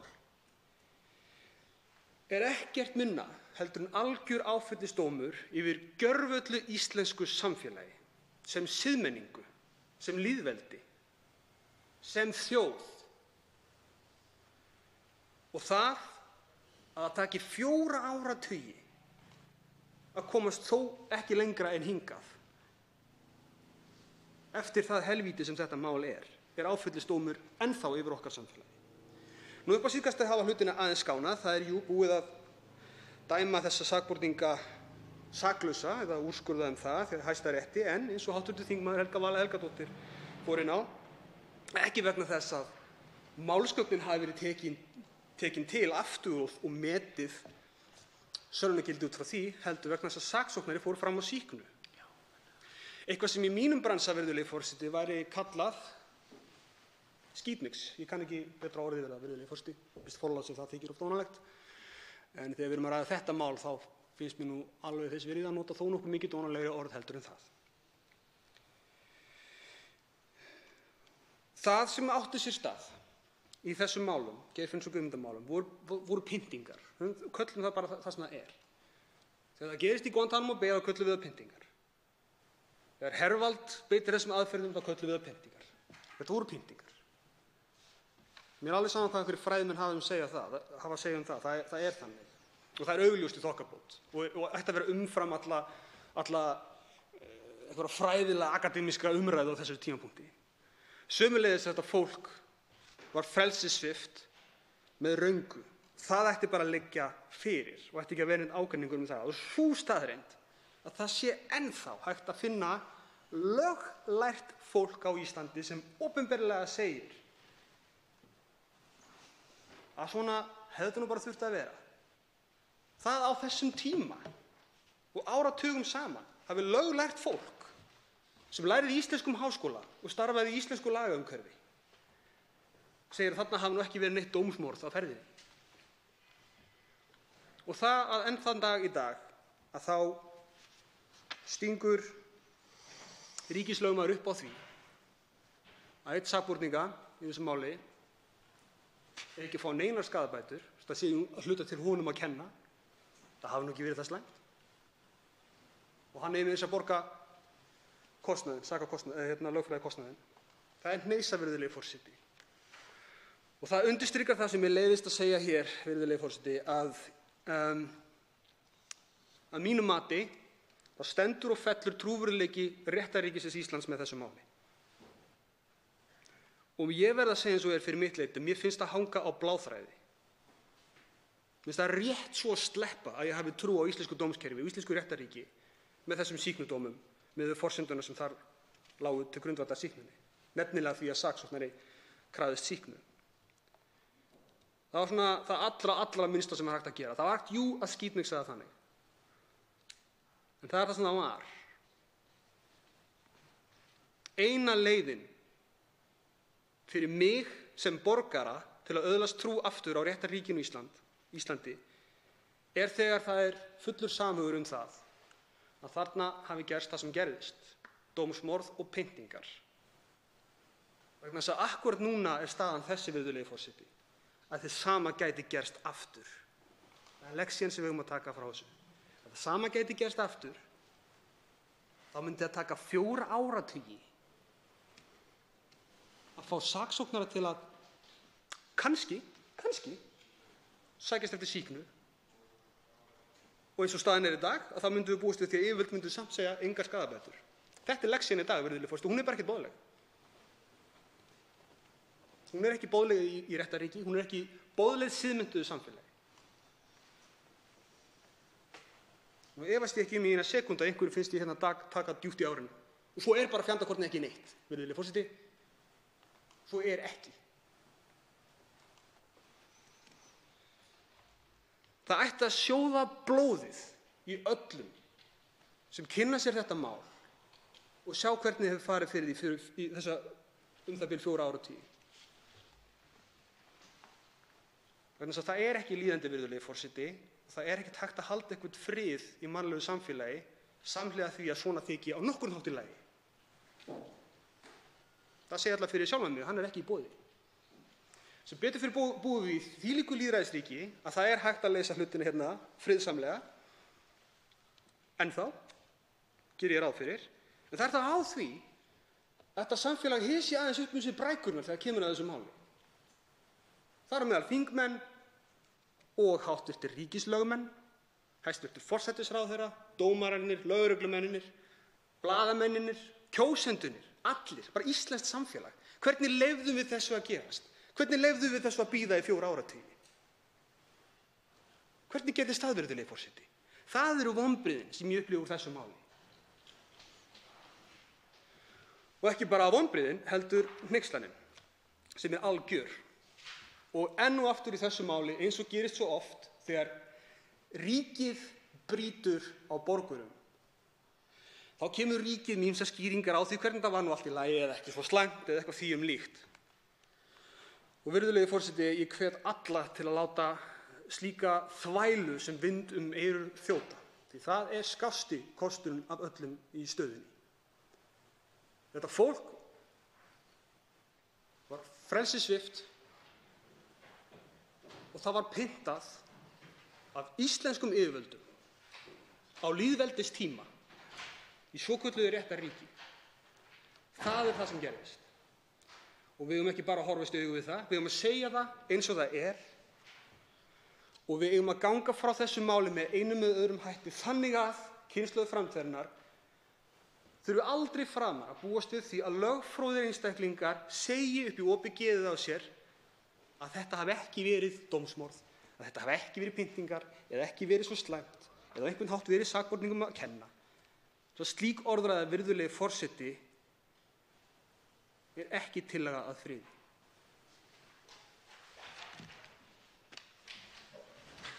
Háttvirtur 4. þingmaður Reykjavíkurkjördæmis norður, Helga Vala Helgadóttir, veitir nú andsvar.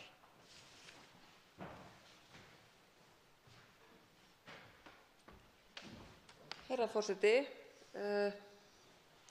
ég kem hérna upp til þess að bregðast aðeins við ræðu háttvirts þingmanns Helga Hrafns Gunnarssonar, að því mér virtist á máli hans að það hefði fokið í hann vegna þess að ég hefði sagst koma hingað í friði, koma hingað upp í þetta púlt í friði. Að koma með friði er ekki sagt til þess að smætta málið á nokkurn hátt. Að koma með friði er ekki sagt til þess að draga úr alvarleika málsins. Að koma með friði er kannski frekar sagt til þess að taka af allan vafa að við getum öll með réttu og óttalaus staðið saman að því að skipa sérstaka rannsóknarnefnd Alþingis þetta mál. Að við þurfum ekki að fara í við og þið, að við þurfum ekki að fara í keppni hverjum er mest ofboðið, að við þurfum ekki að fara í keppni hverjum blöskrar mest. Ég held að við séum bara komin yfir það og ég held að við getum á þessum tímapunkti reynt bara að hefja okkur aðeins upp fyrir flokkapólitík og standa bara saman að þessu. Þetta er bara þess háttar mál að við getum bara verið þarna saman. Það hefur tekið 40 ár Við skulum ekki gera lítið úr þeirri baráttu sem hefur átt sér stað á síðustu 40 árum.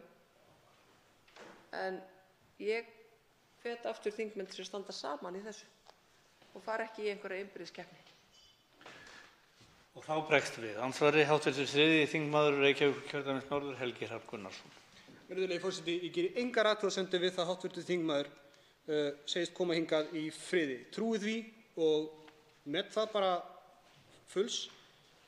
Ég kom hingað hins vegar til þess að lýsa því að friðurinn í mínum huga er háður ákveðnum skilyrðum sem voru brotin í þessu máli. Og er einungis þökk sé því að ég hef þó ennþá, og flestir lítur út fyrir, næga trú á lýðræðisfyrirkomulaginu á Íslandi til að trúa því að það sé ennþá hægt að leiða hlutina á réttan kjöl í þessu máli. Virðist nú gerast hægt og bítandi, mjög hægt og mjög bítandi. En bara til að hafa það á hreinu, það var ekki gagnrýni á orð hv. þingmanns sem ég kom hér upp til þess að lýsa mínum eigin, heldur einungis til þess að lýsa því hvernig ég sé málið. Ég bara get voða lítið gert að því það fíkur í mig í hvert sinn sem þetta mál ber á góma. Það fíkur í mig hvert einasta sinn sem ég hugsa það. Ég á erfitt með að hafa hemil á tilfinningum mínum þegar kemur að þessu máli. Ekki vegna þess að ég hafi einhverja sérstaka tengingu við því, ég reyndar þekki einn afkomanda eins sakborningsins sem er vinur minn. En það er aðalega það að sjá hvernig kerfið bregst alltaf við, alltaf, segi ég, allir minni reynslu. Það var svo stór hluti af kerfinu sem bregst alltaf við eins og það sé nú bara einhver vitleysa að vera kvart undan einhverjum hlutum eins og réttinum til að vera ekki pyndaðir, eða réttinum til þess að vera ekki frelsissviptur árum saman með röngu. Og eftir á þá geti liðið áratugir þar sem að fólk fær ekki einu sinni uppreist æru fyrir dómstólum. Það er þetta sem að svíður svo, virðulegi forseti, vegna þess að ég bara krefst þess að búa í réttarríki, ég krefst þess að búa við lýðræði. Það er engin friður án þessara tveggja hluta, við mig allavega.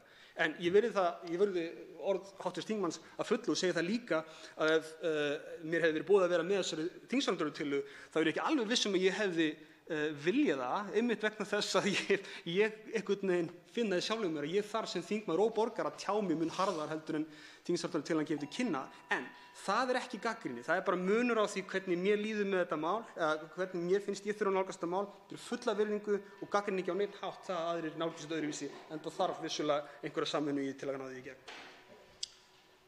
Þá veitir andsvar síðara sinni. Hv. þingmaður fellur frá andsvararétti sínum hinu síðara sinnið, en til máls tekur hv. 3. þingmaður Suðvesturkjördæmis, Rósa Björk Brynjólfsdóttir.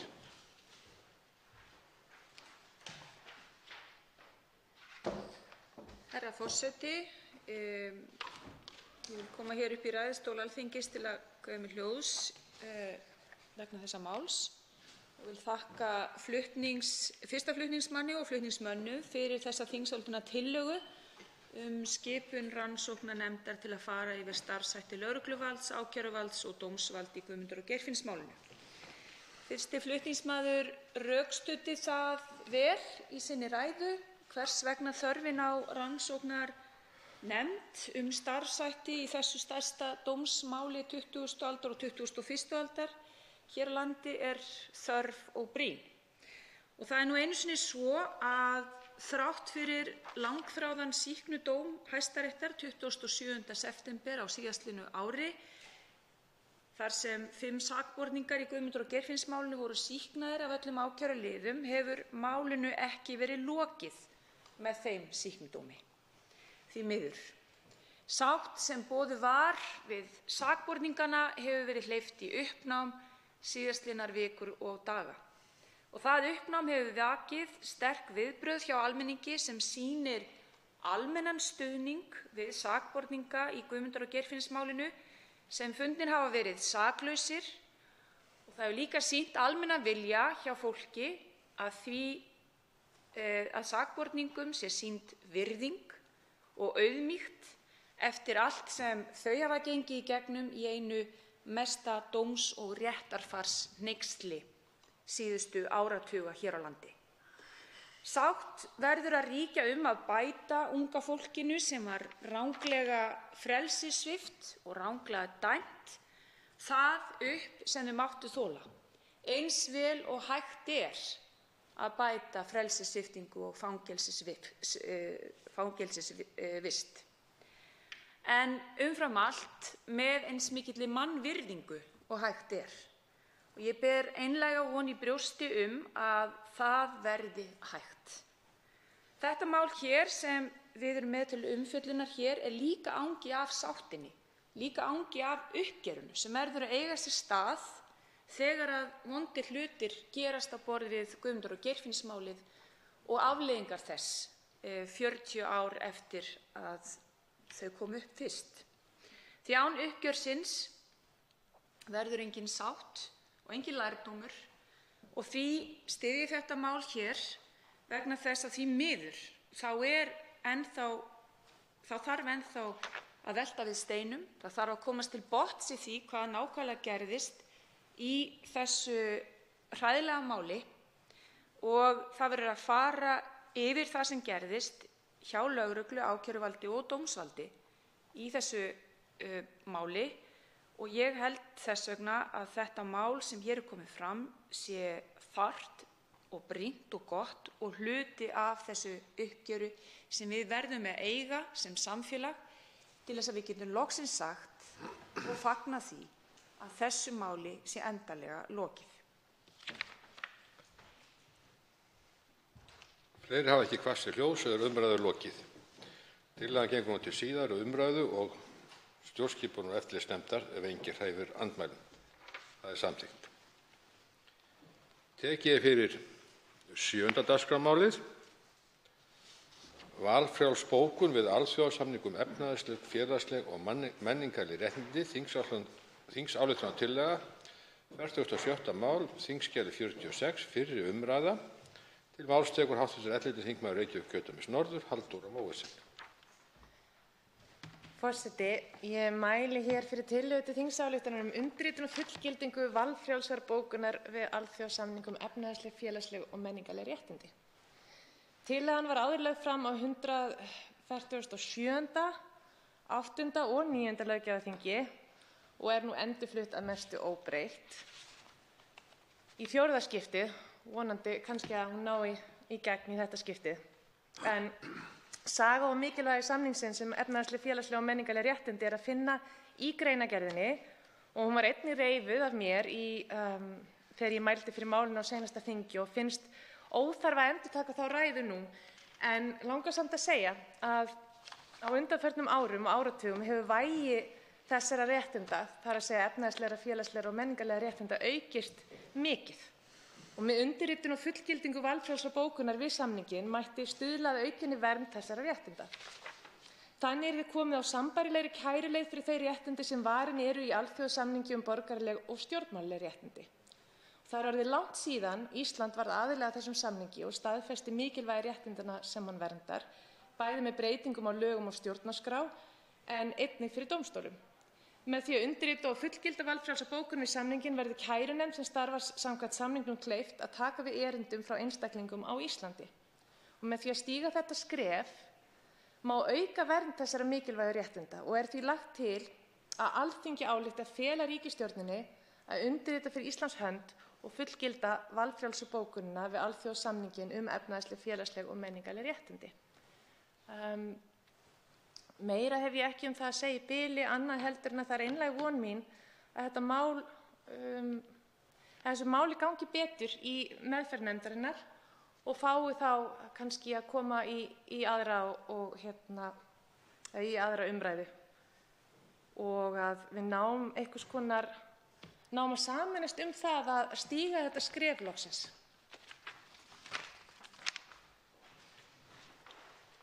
Fleiri hafa ekki kvatt sér hljóðs og er umræðu lokið. Tillagan gengur nú til síðari umræðu og utanríkismálanefndar ef enginn hreyfir andmælum. Það er samþykkt.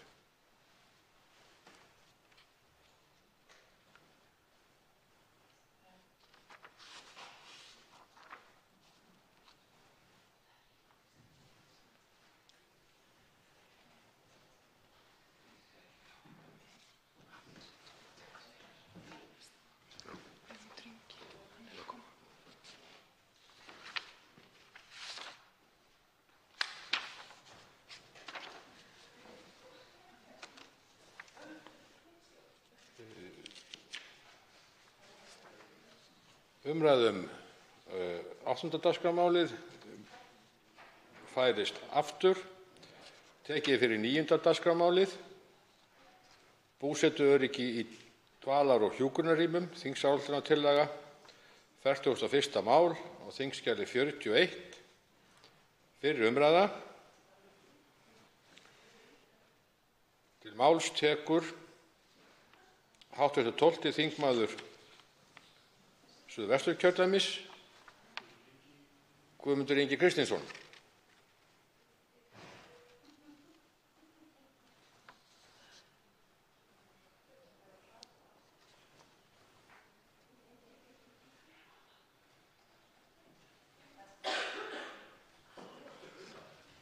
Til máls tekur hv. 12. þingmaður Suðvesturkjördæmis, Guðmundur Ingi Kristinsson.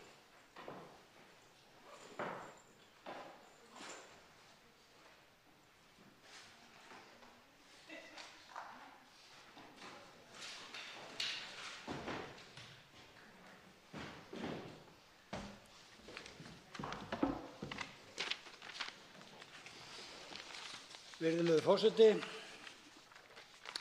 Ég mæli hér fyrir þingsályktunartillögu Flokks fólksins búsetuöryggi í dvalar- og hjúkrunarrýmum. Alþingi ályktar að fela heilbrigðisráðherra að undirbúa og leggja fram lagafrumvarp sem kveður á eftirfarandi.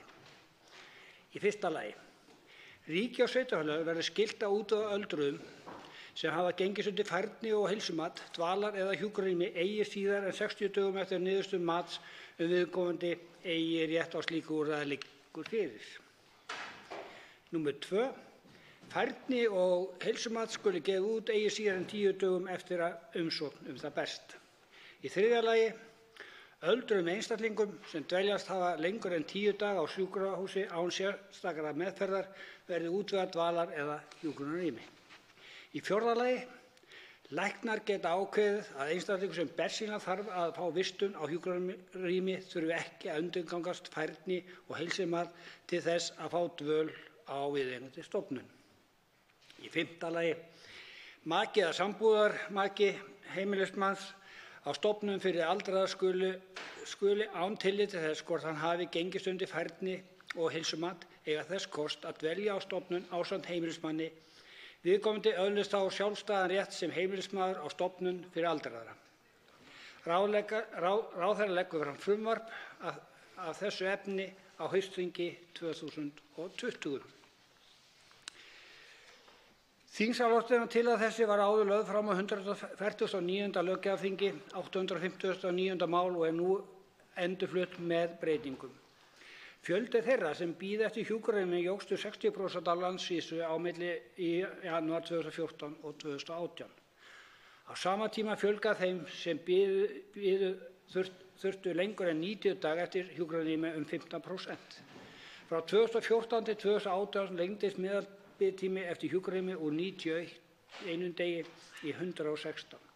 Af þeim 186 einstaklingum sem fengu úthlutað hjúkrunarrými á þriðja ársfjórðungi ársins 2014 biðu 57 einstaklingar lengur en 90 daga. Á þriðja ársfjórðungi 2018 biðu 77 einstaklingar af 175 lengur en 90 daga eftir því að fá hjúkrunarrými. Árið 2017 var almenn hjúkrunarrými á hjúkrunar- og dvalarheimilum landsins 2526 en dvalarrými 281. Árið 2007 voru hjúkrunarrými tæplega 2700 en dvalarrými rúmlega 700. Sveitarfélög sjá húsnæði fyrir hjúkrunar- og dagvistunarúrræði aldraðra en ríkið úthlutar fjármunum með hverjum og einu þeirra. Með þessu eru sveitarfélög háð úthlutun hjúkrunar- og dvalarrými frá ríkinu og þannig standa mál á því að sveitarfélögin fá oft ekki þrátt fyrir ítrekkaróskir fjármagn til að fjölga dvalar- og hjúkrunarrýmum og reka með viðunandi hætti. Það eykur á þrýsting á stjórnvöld að ef hámarksbiðtími eftir úrræði lögfest. Ef ekki fylgt lagaramma hámarksbiðtíma getur það myndað skaðabótaskyldu vegna þess tjóns sem hið Bið kann að valda þeim sem eiga rétt á úrræðinu. Því er lagt til að hámarksbiðtími eftir dvalar- og hjúkrunarrými verði 60 dagar. Það eykur verulega biðtíma eftir dvalar- og hjúkrunarrými ef fólk þarf að bíða lengur eftir færni og heilsumati. Tryggja þarf bið eftir færni og heilsumati verði sem minnst svo fólk geti hlotið viðeigandi úrræði sem fyrst. Það má gera með bættri mönnun og auknu fjármagni til verksins. Því er lagt til að skylt verði að gefa út færni og heilsumat eigi síðar en 10 dögum eftir að umsókn berst. Ef enginn vafi leikur á því að einstaklingar þurfa dvalar- eða hjúkrunarrými þá eigi ekki að vera hömlur í kerfinu. Því er lagt til að öldruðum einstaklingum sem dvalið hafa lengur en 10 daga á sjúkrahúsi án sérstakrar meðferðar verði útvegað dvalar- eða hjúkrunarrými þó að færni og heilsumat hafi ekki verið gert. Sú tilhögun spornar gegn fláfræðisvanda spítalanna og stuðlar að því að fólk komist í rétt úrræði strax. Þá er einnig lagt til að læknar geti ákveðið að einstaklingur sem bersýnilega þurfa á vistun í hjúkrunarrými þurfi ekki að undirgangast færni eða heilsumat til að fá dvöl á viðeigandi stofnun. Í slíku tilfellum er tilgangslaust að leggja ferlið sem einstaklingur þarf að ganga í gegnum til að öðlast rétt á viðeigandi úrræði. Eldri borgarar sem dvelja á stofnun fyrir aldraða eru oft þvingaðir til sambúðarslita þar sem þeir eiga ekki kost á að vera í samvistum við maka eða sambúðarmaka sinn. Það eru mannréttindi að tryggja íbúum á öldrunarstofnunum geti verið áfram í samvistum við maka sinn. Markmið tillögunnar er að gera fólki mögulegt að búa áfram með maka sínum sem hefur af heilsufarsástæðum þurft að flytjast á heimilis sem krefst færni og heilsumats til búsetu. Því yrði ekki lengur áskilið að heilbrigður eða heilbrigðari maki byggi annar staðar en hinn veikari. Þannig yrði komið í veg fyrir þvinguð sambúðarslit. Við vitum að við erum að eldast. Þjóðin eldist hratt og því verður þörfin eftir hjúkrunarrými meiri og meiri. En til þess að mæta þessari þörf þá þurfum við líka að taka til á mörgum sviðum. Við vitum að það hefur verið að opna hjúkrunarrými og það er ekki hægt að opna það fullu nema kannski bara hálfu leyti vegna skort á starfsfólki. Og það er hjúkrunarskorturinn aðal áhyggjuefni. Hjúkrunarfræðingar í stórum hópum hafa valið að vinna ekki við sína starfsstétt. Og það á að valda því að við eigum að taka það til alvöru athugunar hvers vegna í ósköpunum hjúkrunarfræðingar vilja ekki vinna við sitt fag sem þeir hafa lært. Og þar held ég að sé mjög aðallega undir mikið álag og vinnutími sem er ekki mannsæmandi, næturvaktir, langavaktir. Og þess vegna þarf líka að huga því í samhengi við það að koma þessum málum í lag að gera vinnuumhverfi þeirra sem vinna á þessum stofnunum viðunandi þannig að það sé meira hreinlega eftirsóknarvert að vinna við þessar aðstæður.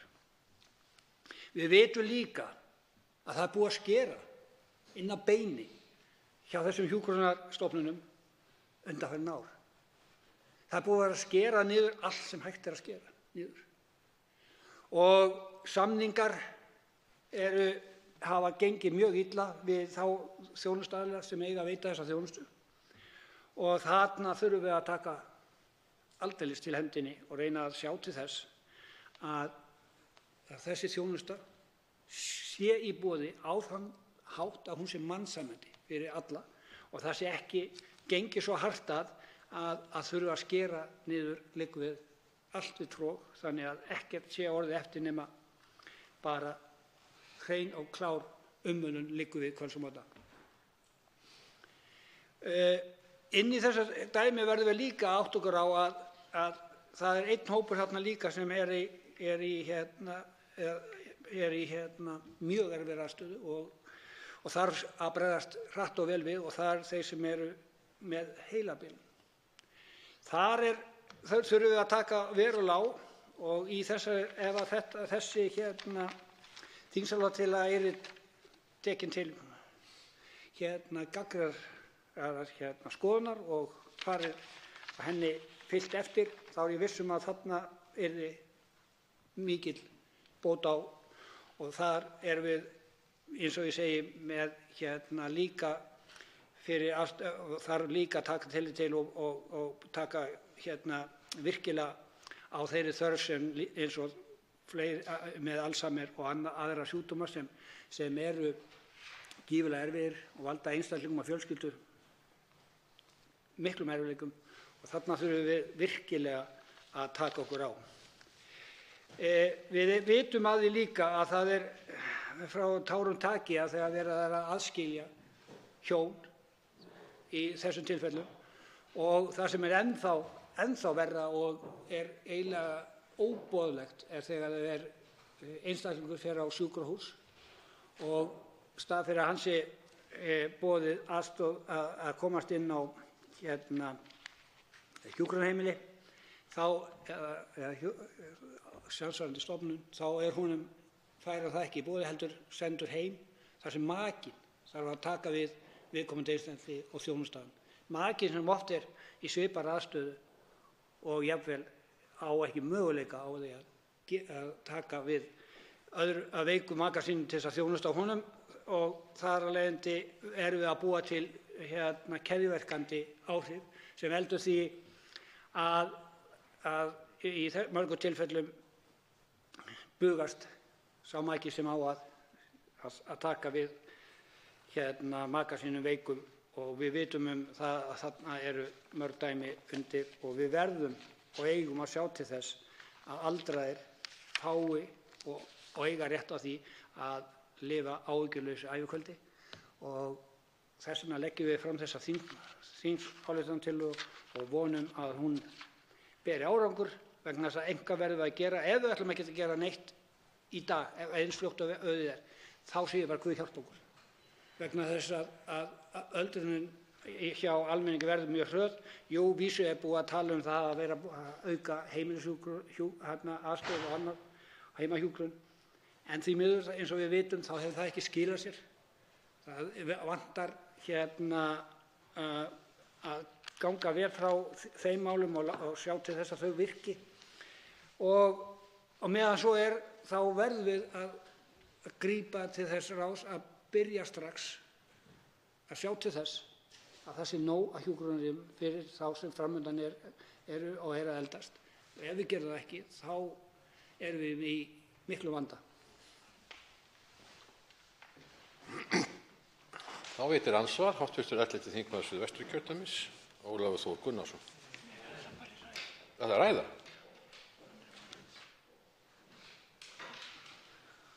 Forseti biðst velvirðingar á þessu mistökum.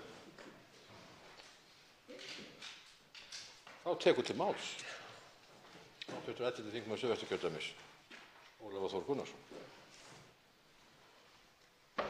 Herra forseti, ég biðst velvirðingar á því hafi merkja sendingar mínar til hæstv. forseta ekki verið nægilega skýrar.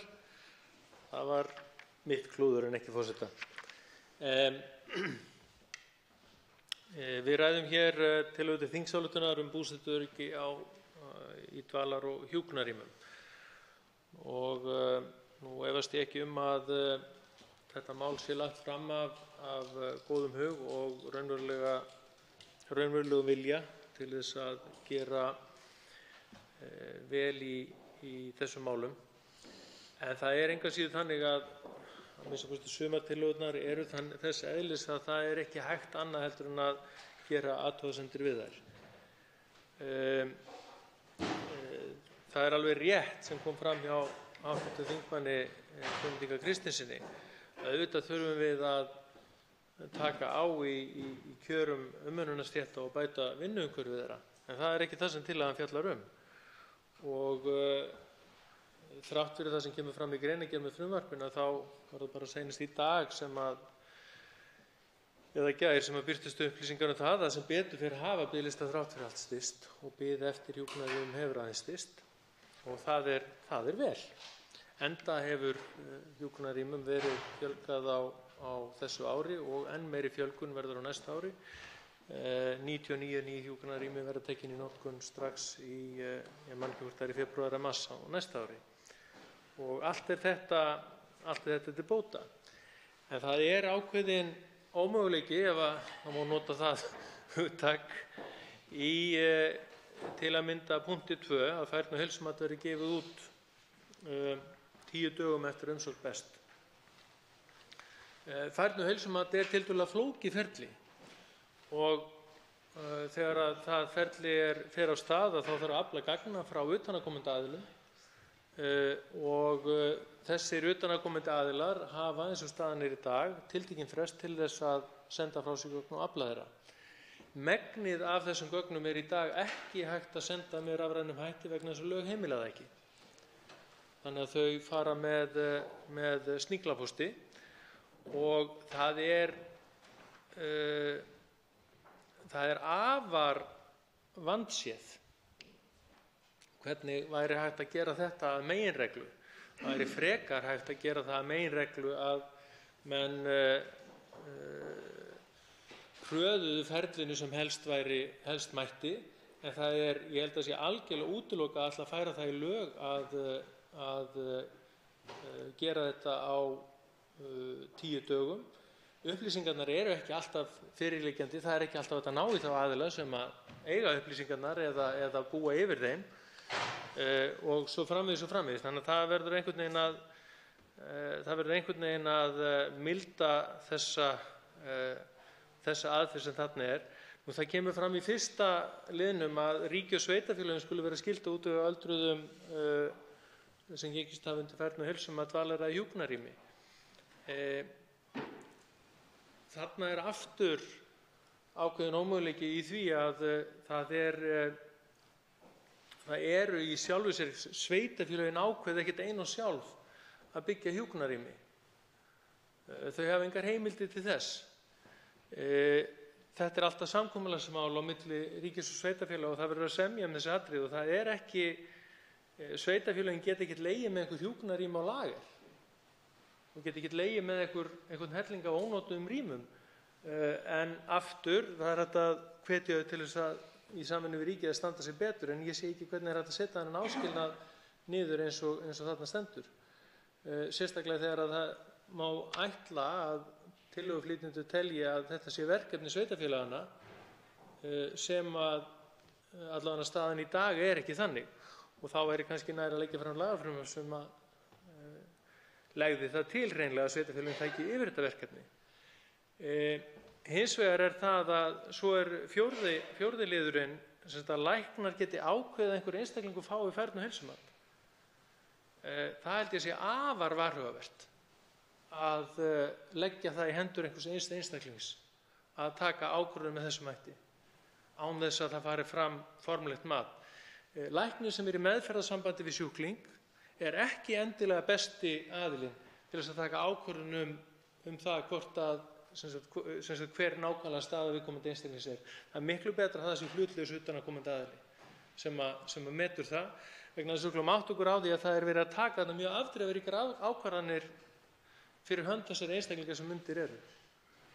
Og þá er betra að fá ytri sýn, eða ég tel það þessi, þá betra að fá ytri sýn á það hver þörfin er og nákvæmlega hvernig hún raðast.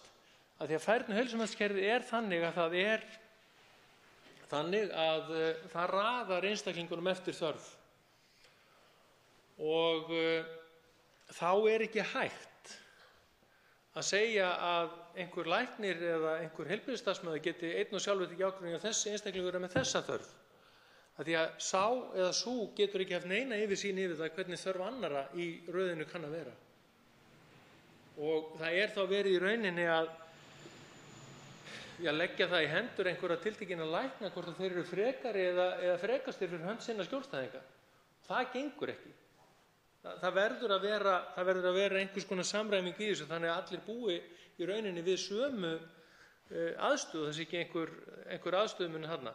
Ég efast ekki að þarna er verið að fara fram með góðum hug. bara ítreka það. En það er þarna ákveðinn ómöguleiki sem að menn eru að leggja upp. Fimmta liðnum er ég algjörlega sammála, enda hef ég sjálfur lagt þar fram lagafrumvarp en það er líka mjög flókið mál og það þarf að búa til umgjörð utan um það. Ég tel að sú vinna geti í rauninni, sú vinna getur tekið mjög stuttan tíma og ef ég man rétt þá er að minnsta kosti annar flutningsmanna þessarar tillögu meðflutningsmenn á því frumvarpi. Ég held ég muni það rétt en hv. þingmenn leiðrétta mig ef svo er ekki. Það eru sem sagt, við erum stöðugt að reyna að bæta stöðuna. Við erum stöðugt að reyna að tryggja það að fólk fái þá þjónustu sem að það á rétt á.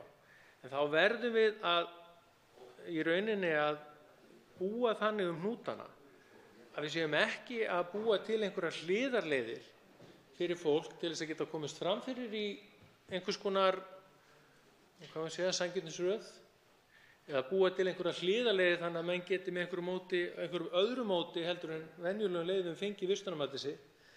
Því að það er ekki hugsunin. Það að ákveða að einhver sé komin í þá stöðu að þurfa varanlegri heimilisfestu á hjúkrunarheimili að halda, það er mjög stór ákvörðun og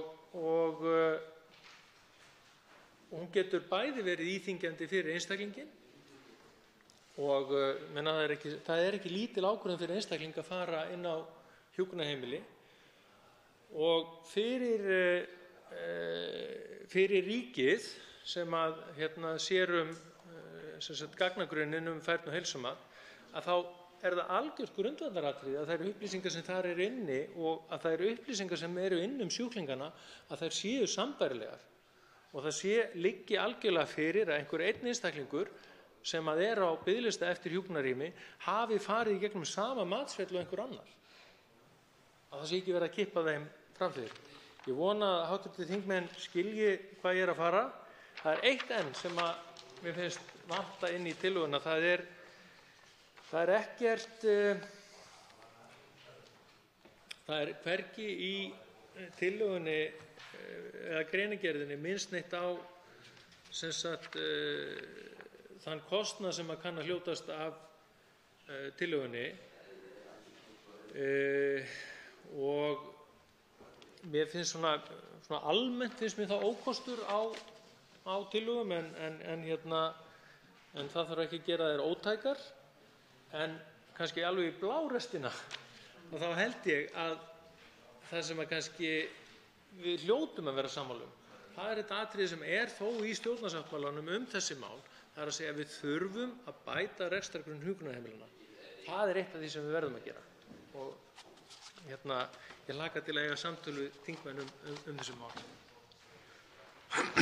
Tveir hv. þingmenn hafa óskað að veita andsvar. Fyrstu til að veita andsvar hv. 8. þingmaður Reykjavíkurkjördæmis suður, Inga Sæland.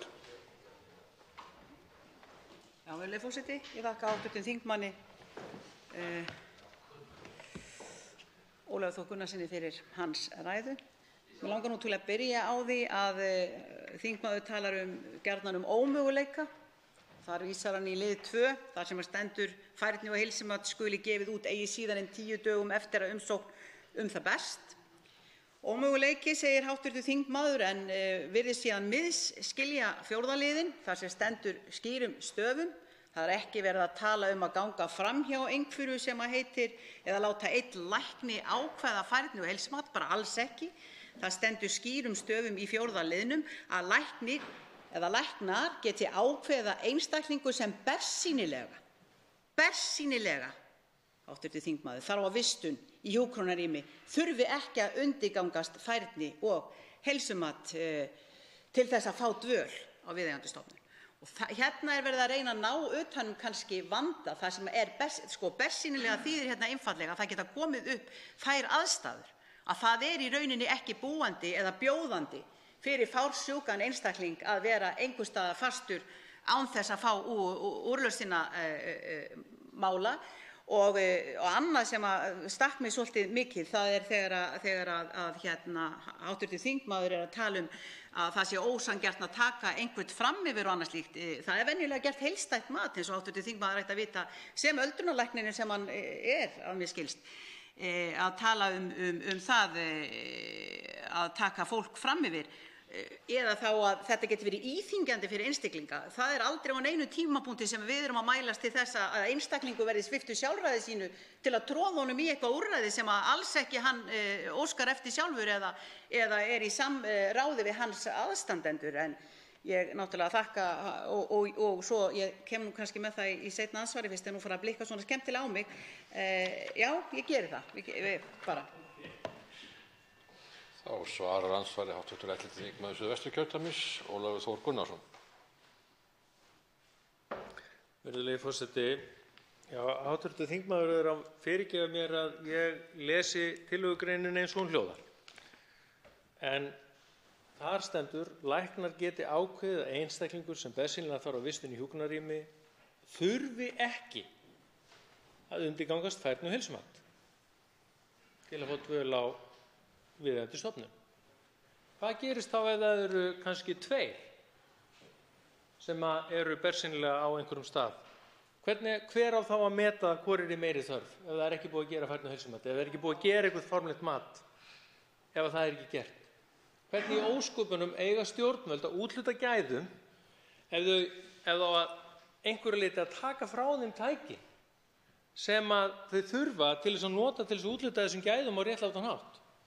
Það verður að vera, það verður að vera einhvers konar fyrirkomulag sem að tryggir það að það sé farið málefnalega eftir hverju þörfin er á hverjum tíma og að það geti ekki bara einhver einn einstaklingur ákveðið það að þessi þurfi ekki að fara eftir venjulegu leiðinni en síðan þurfi allir hinir að gera það. Það gengur ekki vegna þess að þá erum við komin út í ómálefnalega afgreiðslu á málum. Nú það er þannig að núna og rétt að það komið fram að núna í október þá voru opnuð 38 rými til viðbótar við þau 30 sem voru opnuð fyrir árinu. Í mars á næsta ári verða opnuð 99 ný rými. Auðvitað breytir, og þetta er sem sagt á höfuðborgarsvæðinu, auðvitað breytir þetta ekki öllu en þetta mun hafa veruleg áhrif í þá átt að stytta biðlistana sem þegar eru farnir að styttast eins og raunar kom fram í fréttum ef ég man rétt í dag eða gær. Veitir andsvar síðari sinni, hv. 8. þingmaður Reykjavíkurkjördæmis suður, Inga Sæland. Já, virðulegi forseti, ég þakka hv. þingmanni svarið. Já, það er nú svolítið einkennilegt að vera að tala og kannski vera að líta til að hér sé verið að úthluta gæðum og hér bara geti komið upp svo aðstaða að einstaklingu verði mismunað. Það er nú alls ekki tilgangurinn með þessari þingsályktunartillögu. Fyrir utan það þegar hv. þingmaður nefndi hér áðan í sambandi við að væri skemmtilegt að væri hér búið að gera einhverja kostnaðargreiningu eða koma með einhverja tölulega staðreyndir um það hvað hugsanlega þessi tillaga muni kosta, þá náttúrulega hlýtur hv. þingmaður átta sig á því að við vitum ekki raunverulega þörf og hvernig þessu yrði komið fram. Við erum ekki sérfræðingarnir, frekar en kemur mér mjög á óvart þegar hv. þingmaður segir að það eigi ekki vera læknir sé ekki besti aðilinn til þess að meta þetta eins og hann sagði áðan. Það þykir mér líka mjög athyglisvert. Ég veit ekki eiginlega, ég treysti engum betur til þess að meta ástand síns sjúklings heldur en læknisins sjálfs, mun betur heldur en einhverjum aðilum út í bæ. En þetta skrifaði ég orðrétt niður eftir hv. þingmanni. Og jú, það er alveg rétt að hv. þingmaður lesi þetta hárrétt, það sem er verið að tala um að sé bersýnileg þörf á vistun. Og að lokum langar mig að snúa mig nákvæmlega þangað sem ég var að byrja á áðan, áður en að tíminn fór að blikka og allt fór að blikka, að það er að vísa til stjórnarskrárinnar fyrst er verið að tala um hversu erfitt er að það er bara 1. málsgrein 76. greinar stjórnarskrár lýðveldisins Íslands nr. 33 frá 1944 sem einfaldlega segir að öllum skal með lögum tryggður réttur til aðstoðar vegna sjúkleika, örorku, elli og svo framvegis. Það er þessi málsgrein sem að fyrst og síðast er ekki fylgt betur en raun ber vitni. Ég segi til hamingju við öll þegar verður komið öll þessi hjúkrunarrými verða komin til notkunar. Ég veit ekki betur en að hjúkrunarrýmin á Seltjarnarnesi séu ekki nema hálffull núna vegna manneklu Þannig að við skulum þá vera, hv. þingmaður, bjartsýn og brosandi og vonast til þess að verði gerð bót á því öllu saman. Svarar andsvari síðara sinni, hv. 11. þingmaður Suðvesturkjördæmis, Ólafur Þór Gunnarsson. Herra forseti, ekki mismunun, auðvitað eigum við ekki að mismuna fólki. Og þess að þingmaðurinn vitnar í stjórnarskrána, þá man þingmaðurinn væntanlega líka eftir því að við eigum öll að vera jöfn fyrir lögunum. Og það eiga að gilda sömu reglur okkur öll þegar við erum að sækja þjónustu til opinberra aðila. Og það ekki tryggt með þessari tillögu. Og þess vegna er ég að gagnrýna það. Ég sagði ekki að læknir væri ekki best til þess fallinn að meta ástand sjúklings. Ég sagði að meðhöndlandi læknir væri ekki best til þess fallinn að meta það hvar í röðinni hans sjúklingur ætti að vera með tilliti til vistunar. Það málið og það skiptir verulegu máli og við skulum fara þessi við söguna. Vilja þingmenn virkilega fara þangað sem við vorum áður en við tókum upp vistunarmatskerfið sem núna og ég ekki að halda fram að sé fullkomið. Vilja menn fara aftur til þess þar sem að menn gátu verið að hygla sínum skjólstæðingum, þar sem þeir gátu verið að potast í því að koma sínum skjólstæðingum inn á hjúkrunarheimili að þeir þekktu einhvern eða þeir út á kunningsskap. Vilja menn fara aftur þangað? Halda menn virkilega ef við förum út úr því að vera með kerfi sem að minnsta kosti objektíft, hlutlægt, halda menn þá virkilega að það séu meiri líkur á því að ef við sleppum því að fara þessa leið sem við þó erum að notast við, að þá séu meiri líkur á að við mismunum ekki fólki. Þvert á móti, við munum mjög fljótt lenda í stöðum þar sem að læknir á Austurlandi metur sjúkling kannski allt öðruvísi heldur en læknir á Suðurlandi við getum ímyndað okkur það og við lendum mjög fljótt í þeirri stöðu. Við lendum mjög fljótt í þeirri stöðu að vera farin að mismuna fólki og það áreiðanlega ekki vilji flutningsmanna tillögunnar. Þá veitir andsvar hv. 12. þingmaður Suðvesturkjördæmis, Guðmundur Ingi Kristinsson. Virðulegur forseti, ég vil þakka hv. þingmanni Ólafi Þór Gunnarssyni fyrir hans ræðu en ég vil gera athugasemdir við og byrja á þessu lið sem vorum að ræða áðan og það stendur skýrt í 4. grein. Læknar geta ákveðið og í greinargerðinni stendur orðrétt með leyfi forseta: þá einnig lagt til að læknar geta ákveðið að einstaklingar sem bersýnilega þurfa að fá á vistun á hjúkrunarheimili þurfi ekki að umgangast færni heilsumat til að fá dvöl á viðeigandi stofnun. Læknar. Það þýðir að það eru fleiri en einn. Þess vegna þessi tekið sérstaklega fram. Við erum ekki að tala að bara heimilislæknir geti gert þetta. Þannig að það fari ekki á milli mála. Síðan annað í þessu og það var hann hafði áhyggjur af því að ríki og sveitarfélög væri með ónýt hjúkrunarrými. Ég væri alsæll eða það væri þannig að hvert einasta sveitarfélag á landinu væri með eitt ónýtt hjúkrunarrými og engin biðlisti. Það væri snillt. Þá þyrftum við ekkert að vera upp í púlti að ræða þetta eins og ég segi fyrir mitt færni og heilsumatið að það sé flókið ferli og það sé ekki hægt að gera þetta á 10 dögum. Ég held að það sé bara úrlausnarefni. Ég held að því fyrr sem við gerum þetta, því betra og ég held að þó að gamla kerfið í þessu máli sé flókið, þá eigum við ættu að vera auðvelt fyrir okkur og hvort að við komum hv. þingmaður ekki saman á því að ættu að vera auðvelt að búa til nýtt og flókið kerfi. Þá svarar andsvari hv. 11. þingmaður Suðvesturkjördæmis, Ólafur Þór Gunnarsson.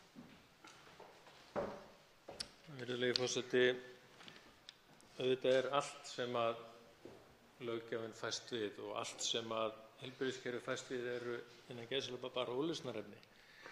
En það samt ákveðið flækjustig. Það til dæmis færni og heilsumatið þannig í dag að það eru að lágmarki 3 3 aðilar sem þurfa að koma að matinu. Það eru í flestum tilfellum félagsráðgjafi, öldrunarlæknir og hjúkrunarfræðingur. Ef það þarf að sækja mikið af ytri upplýsingum, þá þarf að sækja þessar ytri upplýsingar og til þess að tryggja gagnsæi og til þess að tryggja það að menn séu ekki að taka einhvern fram fyrir röðinni, menn séu ekki að hygla einhverjum, að þá það þannig að menn hafa ekkert beinan aðgang að sjúkraskrám. Menn hafa ekkert beinan aðgang á öllu, heldur færni- og heilsumatsnefndunum eru sendar upplýsingar og þau fá upplýsingar eftir því sem þau biðja um. En það er ekki hægt að halda því fram að þetta sé eitthvað sem hægt að hrista fram úr erminni eins og ekkert sé. En vafalítið það rétt hjá þingmannum að þetta gera á styttri tíma heldur en stundum tekur í dag. Það alveg hárrétt. En aftur að þessu með hverjir eiga að ákveða. Hver á að ákveða ef það eru til að mynda, ef það eru 3 sjúklingar og 1 rými? Eiga þá einhverjir stakir læknar bara sá sem frekastur fyrir hönd síns sjúklings á hann að ákveða? Nei, það er ekki hægt og þess vegna höfum við færni- og heilsumatskerfið. Vegna þess að þá er hægt að sjá það með skilmerkilegum hætti hver þessara 3 sjúklinga í mestri þörf. Og það er það sem að þarf að liggja til grundvallar. Öðruvísi getum við ekki útdeilt gæðum með sanngjörnum hætti. Þá veitir andsvar síðara sinni hv. 12. þingmaður Suðvesturkjördæmis, Guðmundur Ingi Kristinsson. Já, virðulegur forseti, ég þakka hv. þingmanni fyrir svörin. En við erum að tala að forgangsröðun. Við erum að tala einstaklinga sem fer bara ekki á milli mála að þurfa forgang. Parkinson, Alzheimer og það heilabilari. Eða einstaklingur sem svo illa farinn að hann bara alveg vita mál, hann getur bara ekki hugsað sjálfan sig. Það verður að fá.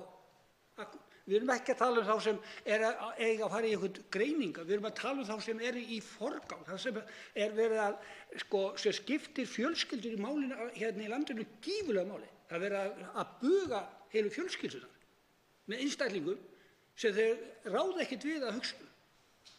Við erum að tala svolítið tilfelli að koma í veg fyrir einhverja keðjuverkandi áföll innan fjölskyldunnar.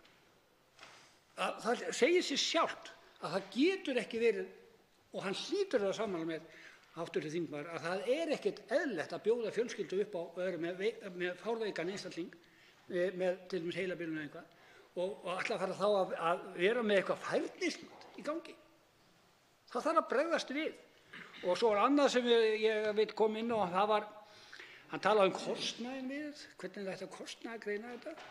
Og þá vil ég bara upplýsa hann og gera spennta fyrir því að það er eitt af síðasta frumvarpi af 5 velferðarpakka frumvörpum okkar og þar munum við skýra vel og endanlega út hvernig við ætlum að fjármagna þessar 4 tillögur okkar af þessum 5 sem við erum með forgang.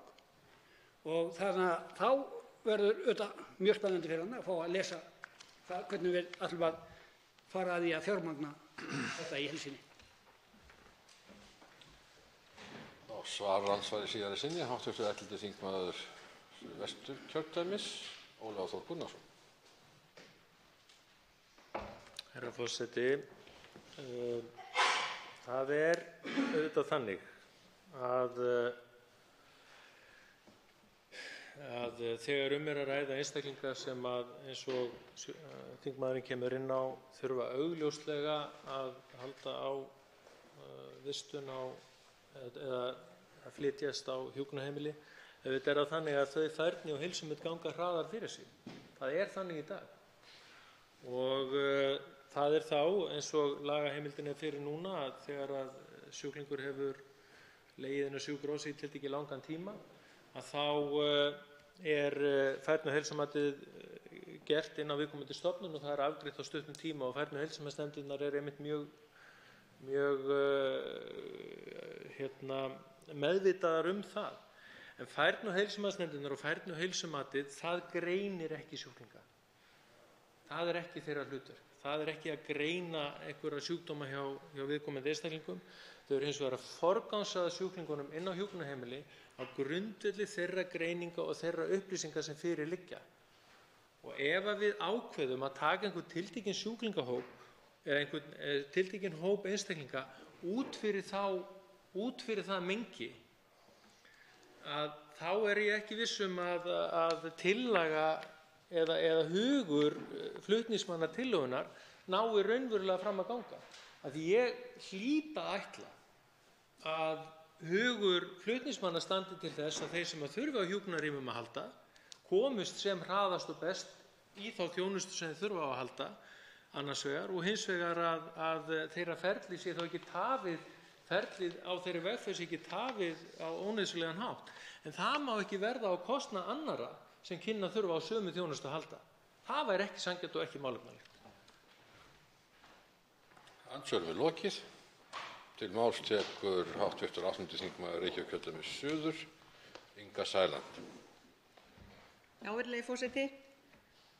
Ég er afskaplega þakklát fyrir þessa þingsályktunartillögu og stolt af henni. Flokkur fólksins hefur einbeitt sér mjög að málefnum aldraðra, öryrkja og láglaunafólks og eru þetta okkar hjartansmál. En ég býst nú við að það hafi ekki farið fram hjá neinum.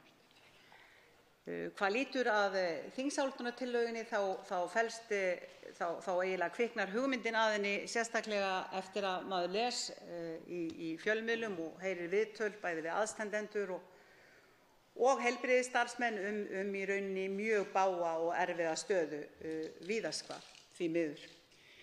Við heyrum sögur af því að jafnvel við vitum að sambúðarmakar hafa í rauninni, þeim hefur verið stíað í sundur, búin að búa saman og vera gift og eiga sitt líf saman alla tíð og annar veikist og neyðarúrræði er að hann verður að fara og fara á hjúkrunarrými eða eitthvað slíkt, en aftur á móti hinn situr eftir einn heima og hefur ekki möguleika á því að búa lengur með maka sínum. Þetta hefur gengið það langt að einstaklingur búsettur hér á Suðurlandinu, hann hefur verið sendur til Húsavíkur vegna þess að það var ekki pláss fyrir hann neins staðar hér. Þannig að það var orðið ansi langt á milli makana þar og erfitt að heimsækja ástina sína fleiri 100 kílómetra Norðurland. En hvað það? Allt það sem við erum að ganga í gegnum hér og nú eru mannanna verk. Allt það kerfið sem við byggjum upp hér og nú er eðli málsins samkvæmt mannanna verk. Og það að þurfa að gangast undir færni og heilsumat sem í rauninni tekur iðulega meira en 3 mánuði, það er í rauninni algjörlega óviðunandi, algjörlega. Sem dæmi þá var ég norður í Ólafsfirði á dögunum og var að aðstoða einmitt við að fylla út pappíra þar sem að einstaklingur var að sækja að komast inn á dvalarheimili. Og þá er svarið þetta að þeir aðilar sem að fjalla þessi mál, þeir eru bara að funda, nú er sumarfrí, þannig að þeir koma náttúrulega ekki saman, var sagt þarna í júní kom ekki saman eiginlega fyrir í ágúst.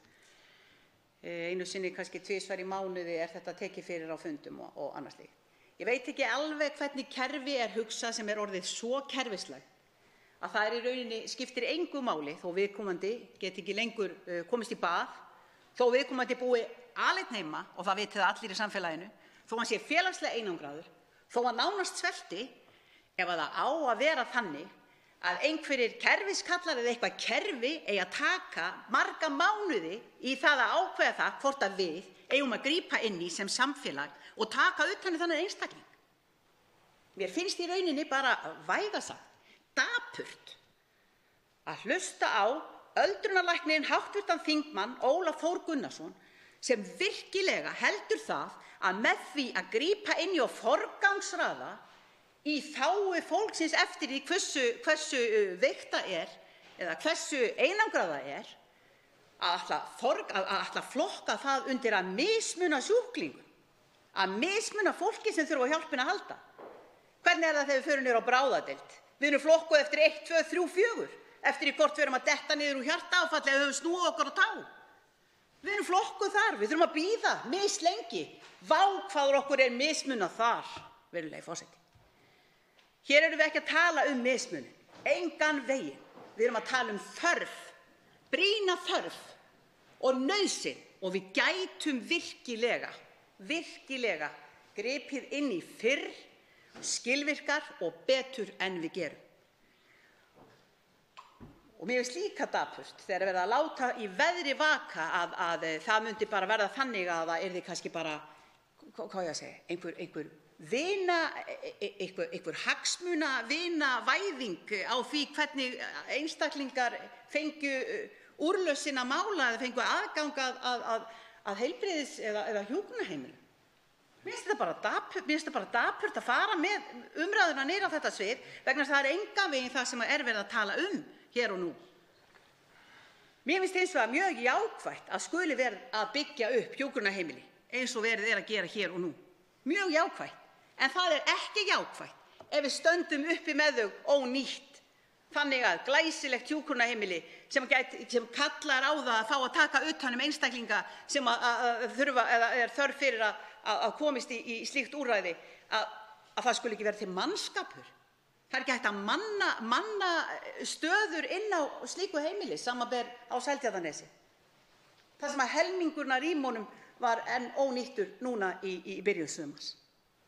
Ég skal viðurkenna það, virðulegi forseti, ég hef ekki skoðað nákvæmlega hvað eru mörg rými ónýtt í dag og hvernig hefur gengið að manna stöðurnar. En það dapra er núna nákvæmlega með þeim aðhaldsaðgerðum sem er verið að boða hvað lýtur að Landspítala háskólasjúkrahúsi og þær kröfur, niðurskurðarkröfur sem eru verið að gera upp á 3,5 milljarð króna núna. Það er í rauninni það bitnar á sjúklingum, það segir sig algjörlega sjálft.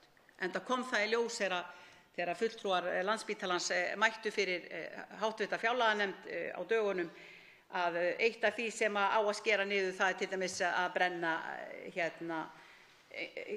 hjarta, í sambandi við hjarta. Þannig að sjúklingar sem þurfa virkilega á því að halda, það lengist bara biðlistinn hjá þeim. Við vitum hvað biðlistinn er langur. Við vitum fráflæðisvanda inn á Landspítala háskólasjúkrahús, þar sem aldraðir liggja þar umvörpum og heilbrigðisstarfsmenn inn á sjúkrahúsunum fórna bara höndum. Rúmin eru öll full. Þetta er langdýrustu úrræðin, miklu dýrari úrræði, og það kom í ljós þegar að var verið að tjá okkur um það frá heilbrigðisráðuneytinu sjálfu að eitt svona rými kostar jafn mikið eins og að fá til dæmis hjúkrunarfræðing 7 sinnum í viku til að heimsækja einstakling í sjálfstæðri búsetu. Þannig að það sem þessi þingsályktunartillaga er að gera er einfaldlega að reyna að bregðast við vanda, reyna að bregðast við honum fljótt og örugglega, og ég á voðalega bágt með að skilja það virkilega ef að hv. þingheimur sér ekki ástæðu til þess að taka utan um hana. Og í þessu tilviki þegar er verið að leggja það til að það sé í rauninni ráðherra sem taki þetta í fangi, ríkisstjórnin og annað slíkt, að þá hljóta þau að geta útfært hana þannig að allir geti vel við unað og leið verði því markmiði náð sem að stefnt með tillögunni. Og það sem ég ætlaði nú að tala um áðan í sambandi við hvers vegna er ekki kostnaðargreiningar og kostnaðarhitt og þetta, einfaldlega er þetta þingsályktunartillaga sem er algjörlega en ekki frumvarp. Hefðu við verið að leggja hér fram frumvarp til laga í þessum efnum, þá náttúrulega eðli málsins samkvæmt þá hlytum við að verða að sýna fram á betri og nákvæmari útreikninga í allar áttir heldur en að þingsályktunartillaga gerir kröfur um. Þannig að ég segi bara að ég er mjög ánægð með þetta. Ég er þakklát fyrir alla þá sem að komu að málinu með okkur og veitt okkur sína innsýn í líf sitt, bæði hvað lýtur að félagi eldri borgara, fulltrúum eldri borgara, öldungaráði Flokks fólksins, formanni öldrunarþjónustunnar í Hafnarfirði og svo víðari. Mjög margir aðilar sem einmitt eru búnir að lifa og hrærast innan fullorðna fólki okkar, horft upp á það að missa heilsuna, horft upp á það að lenda í þeim vanda og horft upp á það þegar í rauninni allar bjargir eru bannaðar og fólk hreinlega veit ekki hvað til bragðs á að taka. Það er þess vegna og fyrir þetta fólk sem þessi þingsályktunartillaga er fyrst og síðast sett fram. Þannig að ég hef í rauninni litlu við það að bæta, nema eins og ég segi, og eins og hv. þingmaður nefnir áðan, Ólafur Þór Gunnarsson, þá er það alveg rétt þetta, og eins og hann sagði líka að hann tryði því náttúrulega fullkomlega að þetta væri með góðum hug og góðum vilja sem að við varum Flokkur fólksins að leggja fram þessa þingsályktun, og það er rétt hjá honum. Það er með góðum hug og góðum vilja sem við gerum það. Til máls tekur hv. 2. þingmaður Suðvesturkjördæmis, Bryndís Haraldsdóttir. Virðulegur forseti, já, ég bara gat ekki látið hjá líða að blanda mér örlítið í þessa umræðu, því ég er einmitt alveg sannfærð það sem kom fram í máli hv. þingmanns Ingu Sæland hérna áðan, að þessi þingsályktunartillaga er gerð með góðum hug og góðum vilja. Ég efast ekki það. Og ég efast ekki heldur það að í þessum sal þá er góður hugur og góður vilji til að bæta úr og veita öldruðum sem á þurfa að halda þjónustu góða þjónustu. Ég verð nú samt að segja það að mér fannst orð hv.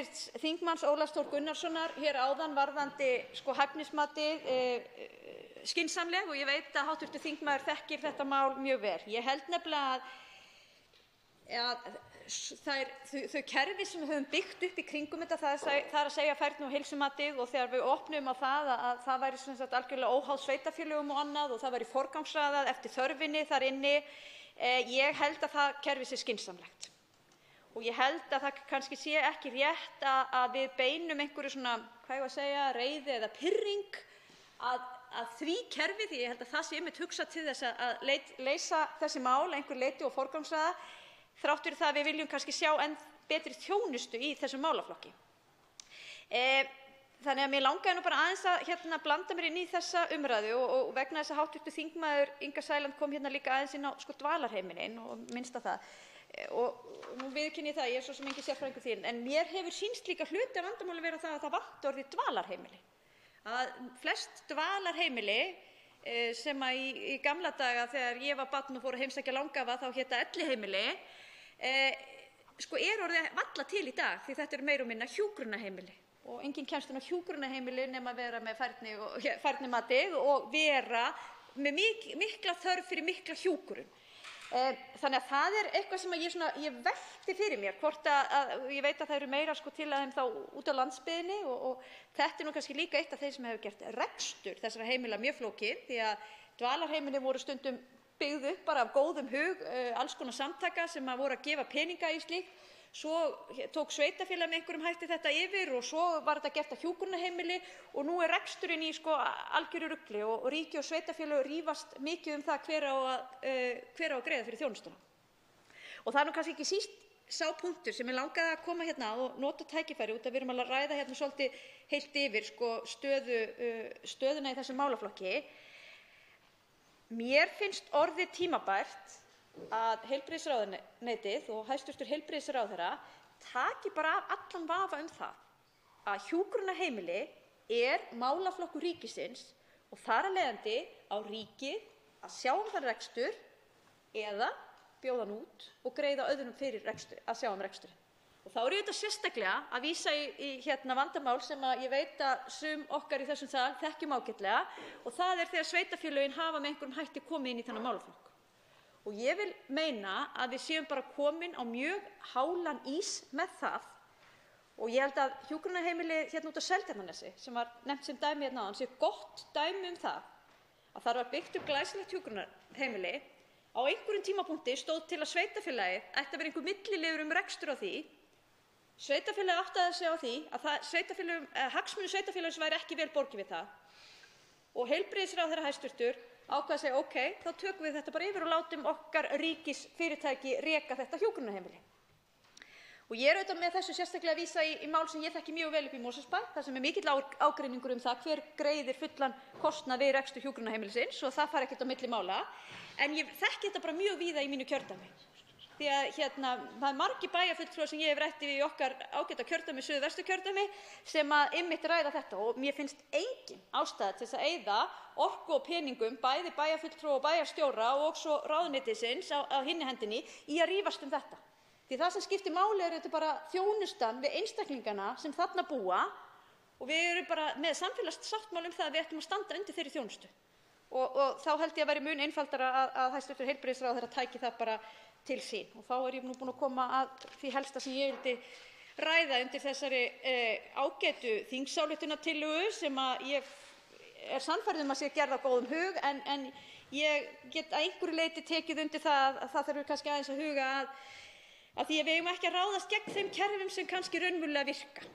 Þó að við viljum auðvitað byggja upp meira í þessari þjónustu fyrir þetta fólk, þá held ég að við eigum ekki að eyðileggja þau kerfi sem eru að stýra inn í þessa mikilvægu þjónustugátt sem hjúkrunarheimilin okkar eru.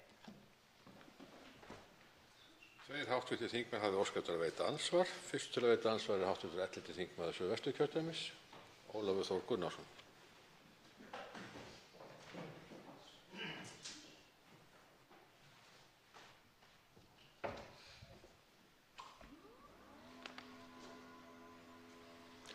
Herra forseti, ég þakka hv. þingmanni Bryndísi Helgu Haraldsdóttur fyrir ræðuna og það veit svo skemmtilega til að þingmaðurinn og ég erum fulltrúar fyrir sama kjördæmi og þekkjum þess vegna einmitt hversu ósanngjarnlega hjúkrunarrýmum hefur verið deilt í það kjördæmi og ég sé að fleiri þingmenn kjördæmisins kinka kolli þegar það er fært í tal. En ég tek undir það með þingmanninum að það þýðir ekki að vistunarfærni og heilsumatskerfi sé vont. Það þýðir hins vegar og getur hæglega þýtt að það sé ekki nægilega mikið af hjúkrunarrýmum í Suðvesturkjördæmi eða í þeim sveitarfélögum sem þingmaðurinn taldi upp. En það sem ég langar að ræða við þingmanninn er kannski aðeins svona á ská við það sem hún var að nefna. Það er þetta með hjúkrunarrýmin og uppbyggingu þeirra. Hvort að þingmaðurinn sé mér sammála það að kannski sé þessi svona stofnanahugsun sem að hjúkrunarheimilin svo sannarlega eru fulltrúar fyrir, kannski sé hún svona orðin dálítið gamaldags og kannski ættum við að hugsa einhver önnur þjónustumódel heldur en akkúrat það að búa fólki rými á hjúkrunarrýmum. Og raunar kom hv. þingmaður Inga Sæland inn á það í sinni ræðu hér áðan að það auðvitað hægt að veita miklu meiri þjónustu í heimahúsum og mig langar aðeins að heyra viðhorf þingmannsins til þess. Þá svarar andsvarið hv. 2. þingmaður Suðvesturkjördæmis, Bryndís Haraldsdóttir. Já, virðulegur forseti, ég þakka hv. þingmanni andsvarið og svarið mitt ég er mjög jákvæð fyrir því og ég held að það sé mikil ástæða til að skoða það frekar. Og sko þá einmitt kannski komum við inn á það sem verið var að ræða hér áðan undir þessari þingsályktunartillögu varðandi færnis- og hæfnismatið. Að einmitt fólk þarf að vera orðið mjög sjúkt, mjög veikt, mjög lasburða til þess að fá þetta mat og þar af leiðandi fá pláss á hjúkrunarheimili. Og ég hygg að þegar fólk er komið á þann stað að þá kunni að vera hagkvæmast að veita þjónustuna á einum stað eins og hjúkrunarheimilin eru. En það er auðvitað oft langur tími frá því að fólk þarf einhvers konar aðstoð og þangað til að það þarf svo mikla aðstoð að það þarf að búa á einhverju sem er jú smá stofnun þó að það sé stöðugt auðvitað verið að reyna að gera það að heimili. Og ég er algjörlega sannfærð það og mér langar nú bara að við hvetja hv. þingmann áfram í því að ég veit að hann hefur haft svona ýmsar hugmyndir uppi það að við útfærum frekar þjónustu okkar við eldra fólk sem þarf á aðstoð að halda. Og þarna kannski kemur líka svona vandamálinu sem ég var að nefna hér áðan í minni ræðu og það er þetta samspil ríkis og sveitarfélaga. vegna þess að sveitarfélögin bera ábyrgð á ákveðinni þjónustu til eldri borgara varðar félagslega þjónustuna, en svo heilbrigðismálin á herðum ríkisins. Það eru uppi fullt af góðum hugmyndum hvernig er hægt að veita einstaklingnum besta þjónustuna, en svo eru við í einhverju vesen að rífast það hver á að greiða hvað og þú veist hvaðan kostnaðurinn á að liggja. Það er algjörlega óásættanlegt og við þurfum með einhverjum hætti að komast yfir þann hjall og hætta að velta fyrir okkur hvoru megin þetta liggur. Er þetta greitt á útsvarinu eða hinum launaskattinum okkar? Og veitir andsvar síðari sinni, hv. 11. þingmaður Suðvesturkjördæmis, Ólafur Þór Gunnarsson. Herra forseti, ég þakka þingmanninum fyrir svarið. En þetta með verkaskiptinguna, það er eitthvað sem ég hef sannarlega velt mikið fyrir mér. Það er afar óheppilegt að ríki og sveitarfélög skuli í sífellu í rauninni kasta verkefnunum á milli sín með þessum hætti og sú staða skuli í raun vera uppi ef sveitarfélögin draga lappirnar í þjónustu við eldra fólk, að þá hafi það í rauninni engar afleiðingar aðrar en þær, að þá tekur ríki við og þar með losna sveitarfélögin við kostnað og það þarf að breyta þessu.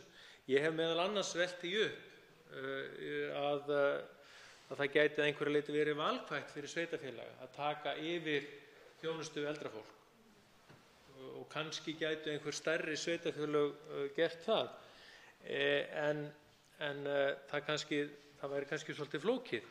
Varðandi þetta með dvalarrýmin sem hv. þingmaður kom inn á, að ég er ekki sannfærður að leiðin sé að fjölga dvalarrýmum.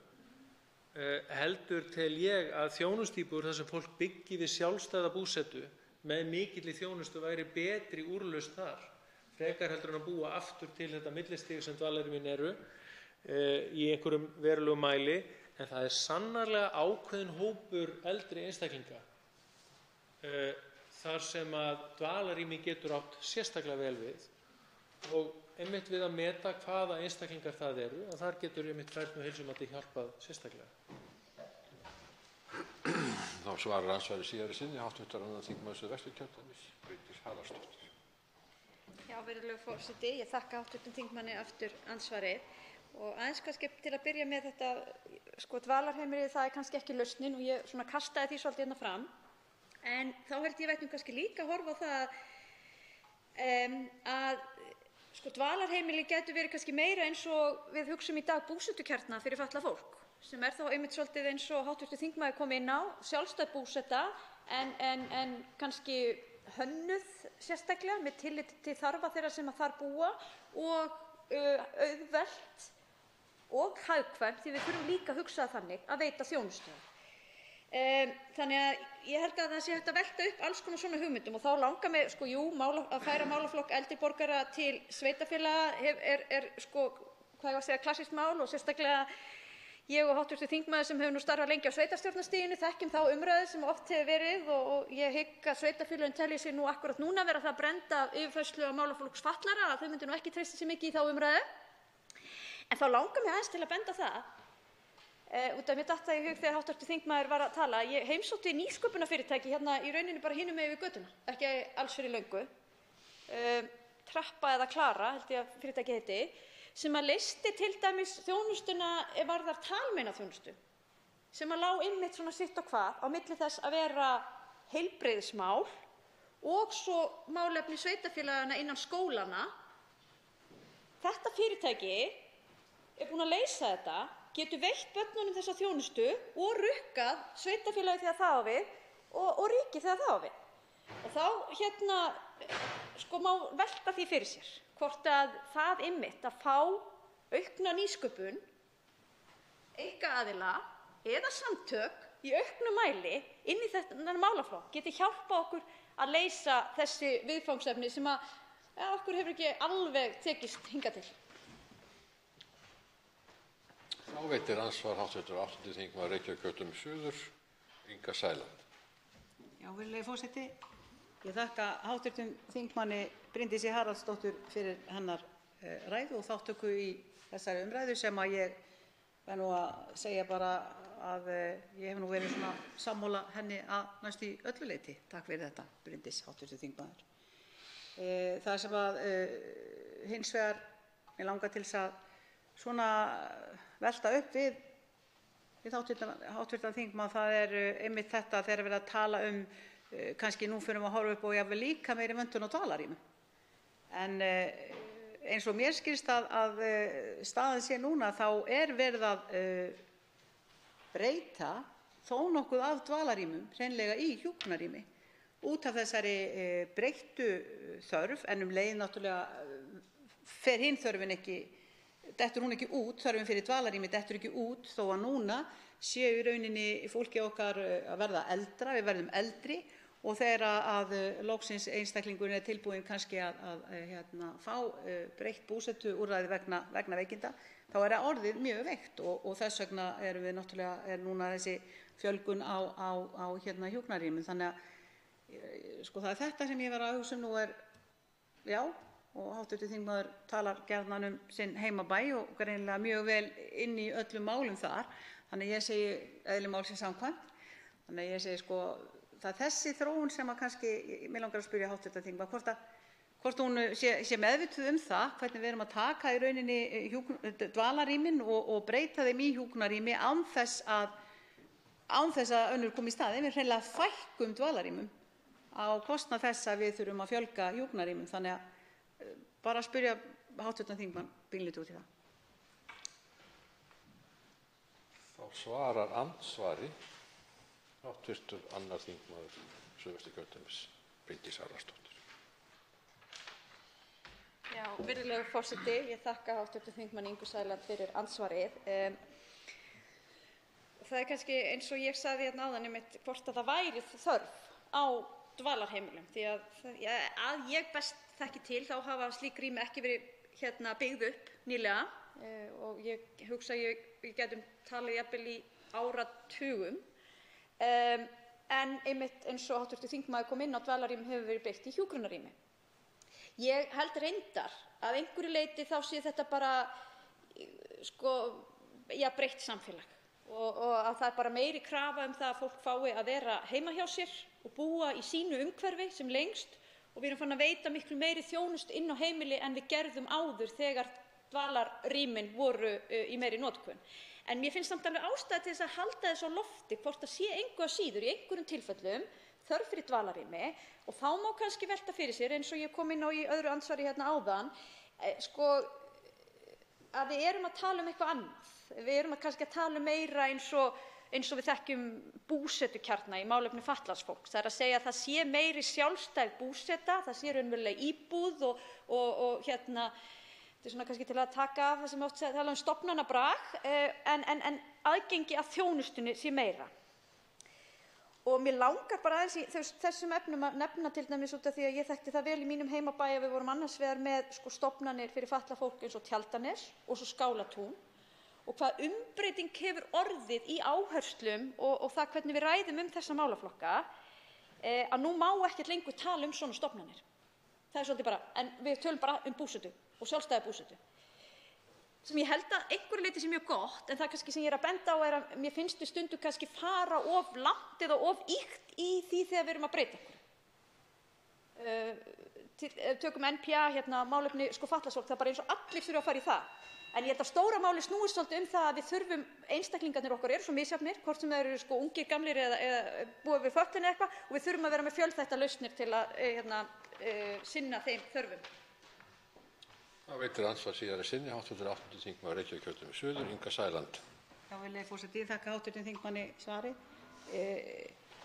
Í rauninni þá er til dæmis tildrögin að þessari þingsályktun ekki síst að leita til fráflæðisvanda sem við höfum verið að glíma við, Landspítala háskólasjúkrahús sérstaklega, þar sem í rauninni fullorðnir einstaklingar það er ekki hægt að gera neitt frekar fyrir þá á spítalanum sjálfum.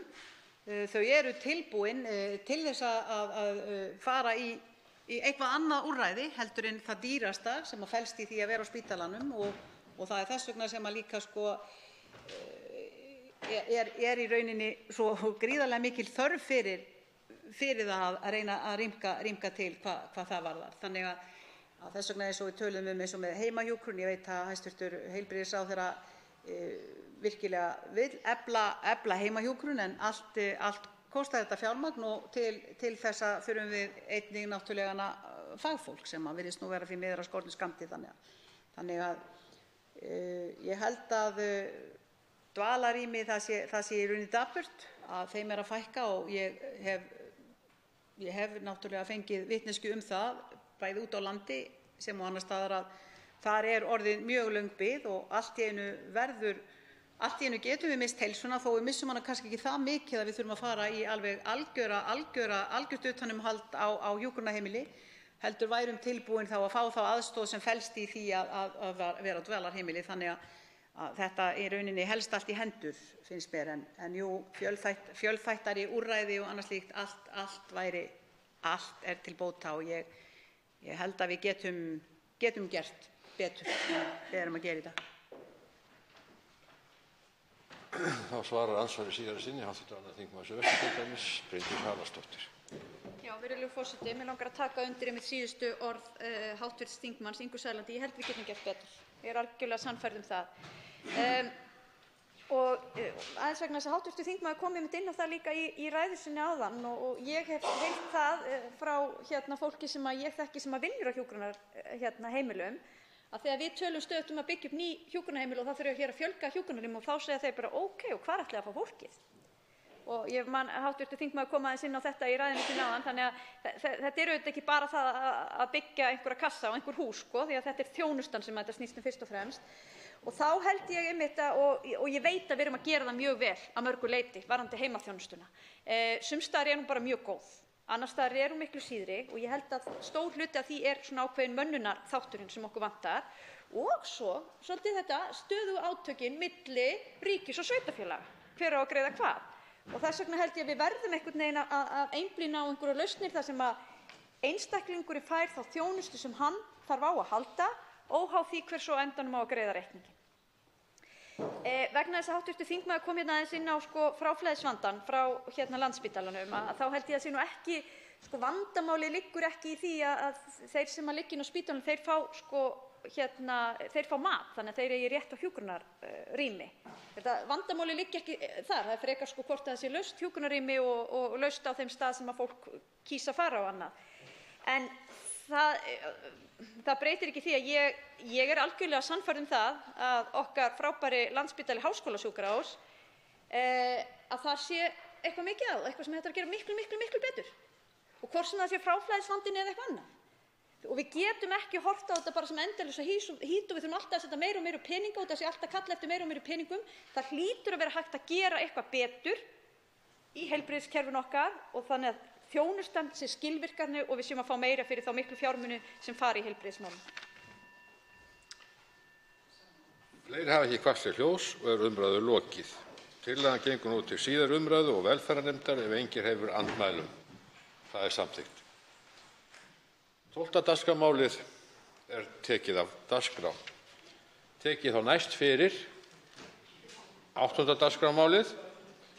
Stuðningur til kaupa á fyrstu íbúð, frumvarp 92. mál á þingskjali 92, fyrsta umræða. Til máls tekur hv. 7. þingmaður Reykjavíkurkjördæmis norður, Þorsteinn Víglundsson.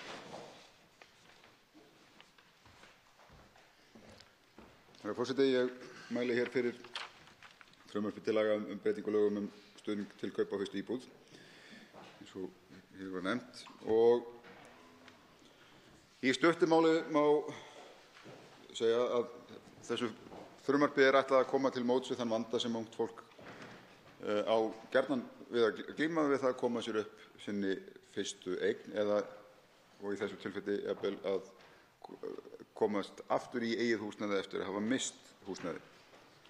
Og frumvarpið er sett fram til þess að rýmka þær heimildir sem til staðar eru í núgildandi lögum, bæði hvað varðar þá prósentu sem heimilt er að nýta í séreignarsparnaði. Viðmiðunarfjárhæðir eru jafnframt reiknaðar upp en ekki síður að útvíkka þann hóp sem getur nýtt sér úrræði sem þetta. Og ég held að þetta getur verið veigamikið mál einmitt til þess að koma til móts við mjög viðkvæman hóp. Núgildandi lög hafa meðal annars verið gagnrýnd fyrir það að nýtast kannski mun betur tekjuhærri einstaklingum sem eigi munu auðveldara með að safna sér umtalsverðum fjárhæðum, en með því að rýmka heimildina til þá að ná einnig til svokallaðrar sérgreindrar séreignar eða tilgreindrar séreignar, þar að segja þeirra 3,5% iðgjald sem heimilt á almennum vinnumarkaði í dag og reiknaði með að gert verði heimilt á opinberum vinnumarkaði líka, að nýta af lögbundnu 15,5% iðgjaldi í séreign. Frumvarpið kom áður fram á 149. löggjafarþingi, náði ekki fram að ganga þá en nú lagt að nýju óbreytt.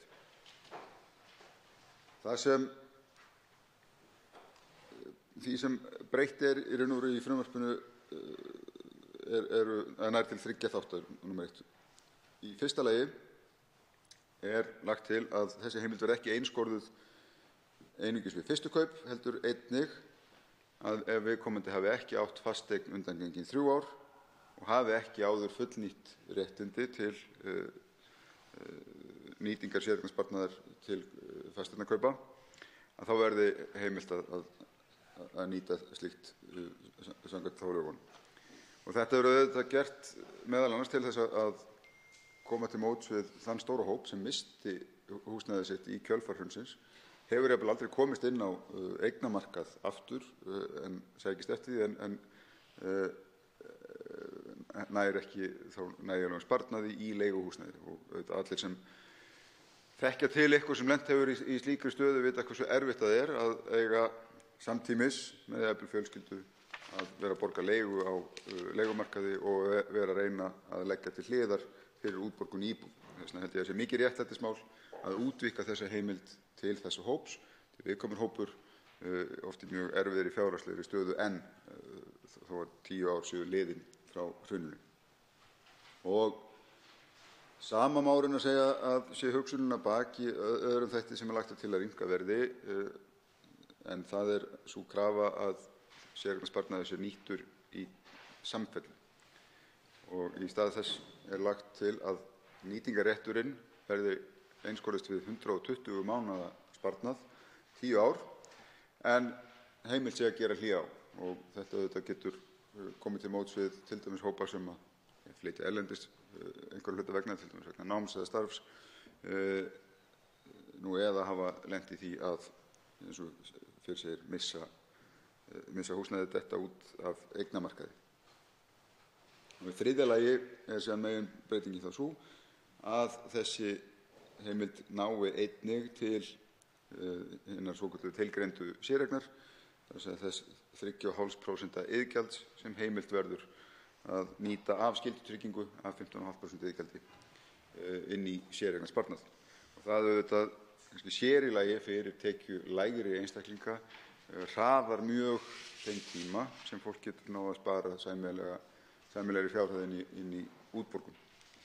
Ég held að þegar við horfum á annars vegar vanda ungs fólks við það að komast inn á fasteignamarkað, sérstaklega þá tekjulægri einstaklinga, við erum augljóslega að sjá breytingu í tekjum yngra fólks. Við sjáum það í kjarakönnunum yngra fólks að ungt fólk hefur ekki notið sambærilegra tekjuhækkunar og þau okkar sem eldri eru. Kann að vera að bæði samsetningu eða samsett af þá annars vegar lengra námi, algengar að ungt fólk fari beint í meistaranám, til dæmis að loknu háskólanámi heldur en áður var, en kannski ekkert síður sem líka meira áhyggjuefni að það sé einfaldlega minna framboð af vel launuðum störfum á vinnumarkaði fyrir ungt fólk.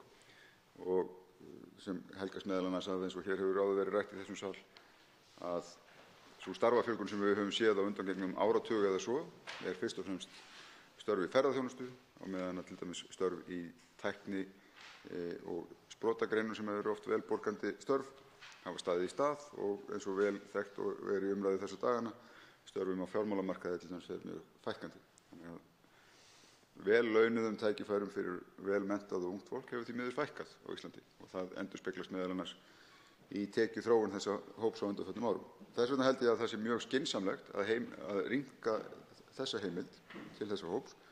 Og þegar við horfum til dæmis til skýrslna sem unnar hafa verið lífeyrissparnað okkar, þá alveg ljóst að sú kynslóð sem að koma inn á vinnumarkaði eða nýkomin inn á vinnumarkaði í dag í það sem við getum kallað nokkuð fullþroskuðu lífeyriskerfi, þar sem við erum með 15,5%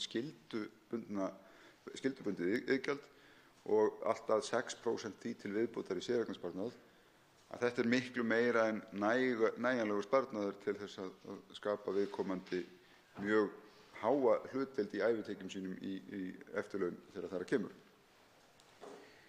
Og má þess vegna segja að vandi ungs fólks ekki ónægur sparnaður, heldur einfaldlega að það má ekki nýta nægjanlega hluta þessa sparnaðar í húsnæðiskaup.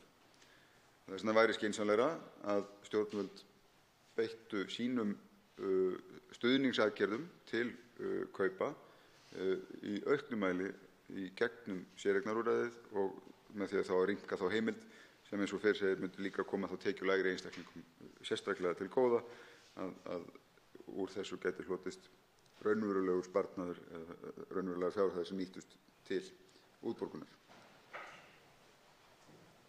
En þess má geta líka að eins og áður nefnt þetta mál kom fram á síðasta þingi, það ljóst að stjórnvöld hyggjast leggja fram einhver mál til viðbótar í þessu. Mér sýnist raunar hæstv. Fjármálaráðherra að vera með mjög keimlíkt mál á dagskrá í október. Kannski eins og oft vill verða að þingmannamál fá ekki framgang en góð mál síðan gerð að stjórnarmálum til þess að þau séu undir réttum hatti þegar þau komið fram. Ég að sjálfsögðu hef fulla trú á því að meirihluti þingsins sé þroskaðri heldur en svo, að það þurfi endilega að vera með réttri yfirskrift. Þetta mál reyndar og eins og áður nefnt kemur óbreytt fram aftur, gengur lengra heldur en hugmyndir fjármálaráðuneytisins í sömu efnum og ég hef trú á því að það geti gagnast þessum hópi betur. Þannig að ég vona svo sannarlega að það fái framgang hér en legg að síðustu til þess að gæta nú fullar kurteisi þá var með þá að gleyma að nefna meðflytjendur í þessu máli. En flutningsmenn eru auk þess sem hér stendur Björn Leví Gunnarsson, Hanna Katrín Friðriksson, Helgi Hrafn Gunnarsson, Guðmundur Ingi Kristinsson, Jón Steindór Valdimarsson og Þorgerður Katrín Gunnarsdóttir. En að því loknum legg ég til að málinu verði þessari umræðu lokinni vísað til hv. efnahags- og viðskiptanefndar. Fleiri hafa ekki kvatt sér hljóðs og umræðu lokið. Frumvarpið gengur nú til 2. umræðu og efnahags- og viðskiptanefndar ef enginn hreyfir andmælum. Það samþykkt. Þá tekið fyrir 10. dagskrármáli. Óháð úttekt á Landeyjahöfn. Þingsályktunartillaga 84. mál á þingskjali 84, fyrri umræða. Til máls tekur hv. 1. þingmaður Suðurkjördæmis, Páll Magnússon. Virðulegi forseti, ég flyt hérna tillögu til þingsályktunar óháða úttekt á Landeyjahöfn. Hún svohljóðandi: Alþingi ályktar að fela samgöngu- og sveitarstjórnarráðherra að láta hefja nú þegar óháða úttekt á Landeyjahöfn í samræmi við samgönguáætlun fyrir árin 2019 til 2033 og 5 ára samgönguáætlun fyrir árin 2019 til 2023 og að henni verði lokið eigi síðar en 31. mars 2020. 31. mars næstkomandi sem sé. Þetta endurflutt mál frá 149. löggjafarþingi. Með tillögunni lagt til að úttekt óháðra aðila á Landeyjahöfn verði flýtt, enda ástandið í höfninni hvorki boðlegt íbúum Vestmannaeyja né öðrum sem treysta þurfa á greiðar samgöngur á milli lands og eyja. Í nefndaráliti meirihluta umhverfis- og samgöngunefndar samgönguáætlun 172. mál og 173. mál á 149. löggjafarþingi segir í kaflanum um sjóvarnir og hafnir. Í fyrirliggjandi samgönguáætlun er gert ráð fyrir framkvæmdum að endurbótum á Landeyjahöfn. Framlögum er ætlað að standa undir kostnaði við rannsóknir, öryggismál, gerð óháðrar úttektar og framkvæmdum sem auðvelda eiga að halda nægu dýpi í höfninni. Þá er gert ráð fyrir að koma upp dælum og lögnum við hafnarmynnið til að dýpka fyrir veturinn eða yfir veturinn. Tillaga þessi gengur út á það að ályktað verði að umræddri úttekt óháðra aðila skuli flýtt frá því sem þarna er gert ráð fyrir. Óskað er eftir að í úttektinni verði eftirfarandi 3 spurningum svarað. Í fyrsta lagi er hægt að gera þær úrbætur á Landeyjahöfn að dýpkunarþörfin minnki verulega eða hverfi. Í öðru lagi, í hverju fælust slíkar úrbætur og hver er áætlaður kostnaður við þær. Og í þriðja lagi, að ef slíkar endurbætur þættu ekki gerlegar af tæknilegum eða fjárhagslegum ástæðum, til hvers konar dýpkunaraðferða þyrfti þá að grípa til að halda höfninni opinni allan ársins hring. Með þessari tillögu er lagt til að ráðherrann taki ákvörðun að hefja þessa úttekt nú þegar og að henni verði lokið eigi síðar en 31. maí 2020. Nú að tillögunni standa allir þingmenn allra flokka í Suðurkjördæmi að frátöldum reyndar hæstvirtum samgönguráðherra sem eðlilegt er enda tillögunni beint til hans. Til máls tekur hv. 8. þingmaður Suðurkjördæmis Karl Gauti Hjaltason.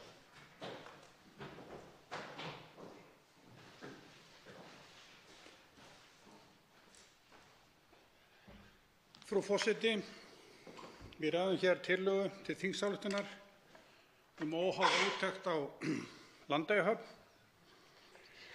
Ég er einn meðflutningsmanna á þessari tillögu ásamt öllum þingmönnum Suðurkjördæmis fyrir utan samgönguráðherra sem af skiljanlegum ástæðum er ekki á tillögunni og styðja hana að sjálfsögðu heils hugar.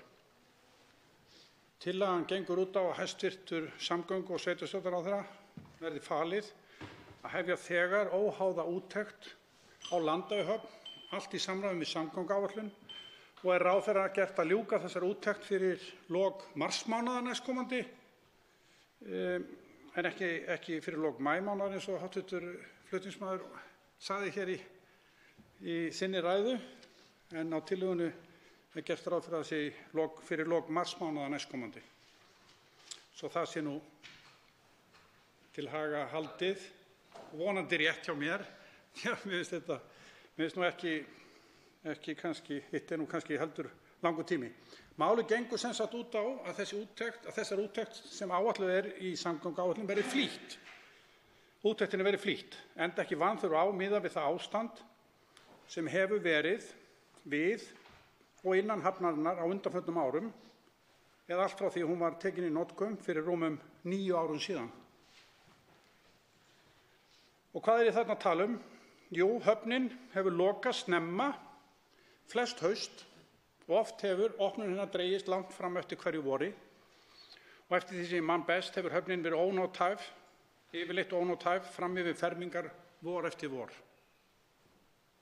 Vetraropnun hafnarinnar hefur verið næsta fátíður viðburður. Ef veðrinu hefur ekki verið að kenna hefur oftast verið sandburð að ræða sem fylgt hefur mynni hafnarinnar og næsta nágrenni, en einnig hefur sandburður verið til mikils ama innan hafnarinnar. Frú forseti, tilkoma Landeyjahafnar á sínu tíma árið 2010 breytti miklu fyrir byggðir í Vestmannaeyjum. Þegar fólk gat ferðast milli lands og eyja á 30 mínútum í stað nær 3 klukkustunda siglingar. Og ekki síður vegna þess að fjöldi ferða jókst að sama skapi og fólk var ekki spundið við brottfari ferjunnar og áður var. Það var því létt brúnin á Vestmannaeyingum sumarið 2010 þegar ferðir í Landeyjahöfn hófust og mikil bjartsýni ríkjandi meðal íbúa, fyrirtækja og þeirra sem voru títt á flækingi upp á land, eins og það var í gríni kallað í Vestmannaeyjum, en auðvitað líka fyrir þá sem eyjarnar vildu sækja heim, sem voru þó nokkrir, enda kom í ljós að ferðamannastraumur stórjókst og margfaldaðist á meðan höfnin var og er í fullri notkun. Þeir aðilar sem stunda þjónustu við ferðamenn, hótel, veitingastaðir og aðrir aðilar sáu rekstrargrundvöll fyrirtækja sinna styrkjast mjög með tilkomu Landeyjahafnar. Í þessu sambandi, frú forseti, má ekki gleyma því að þegar höfnin var hönnuð og byggð, þá var gert ráð fyrir því að unnt væri að sigla í hana alltaf 95% áætlaðra ferða á ársgrundvelli. Ef ég man töluna rétt, 97%. Raunin varð allt önnur. Frú forseti, ekki þarf ég hér að fjalla mikið þau vonbrigði sem tíðar og á stundum vetrarlangar lokanir hafnarinnar hafa valdið íbúunum sem margir hverjir byggja lífsafkomu sína á að samgöngur til og frá eyjunum séu í lagi. Það gefur slíka auga leið. Frú forseti, að mínu mati tel ég að gerð Landeyjahafnar sé hreint ekki lokið og höfnina eigi að klára og þessi úttekt sem hér yrði ráðist í þarf að ganga út á það að finna út og rannsaka með ábyrgum hætti hvaða lagfæringar þarf að gera til þess að höfnin geti nýst eins og hún var byggð til í upphafi. Þannig er mikilvægt að þessi úttekt verði ítarleg og, eins og það er orðað í tillögunni, óháð í þeim skilningi að þar verði á vandaðan og hlutlausan hátt gengið til þess verks að teikna upp þær aðgerðir sem nauðsynlegt er að fara í til að lagfæringa á Landeyjahöfn.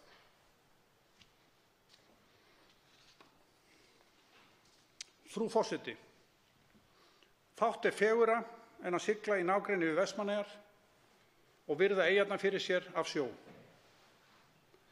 Það er stórbrotið að sigla með Herjólfi inn fyrir Ystaklett og sú sýn lætur fáa þá ósnortna sem það gera í fyrsta sinn.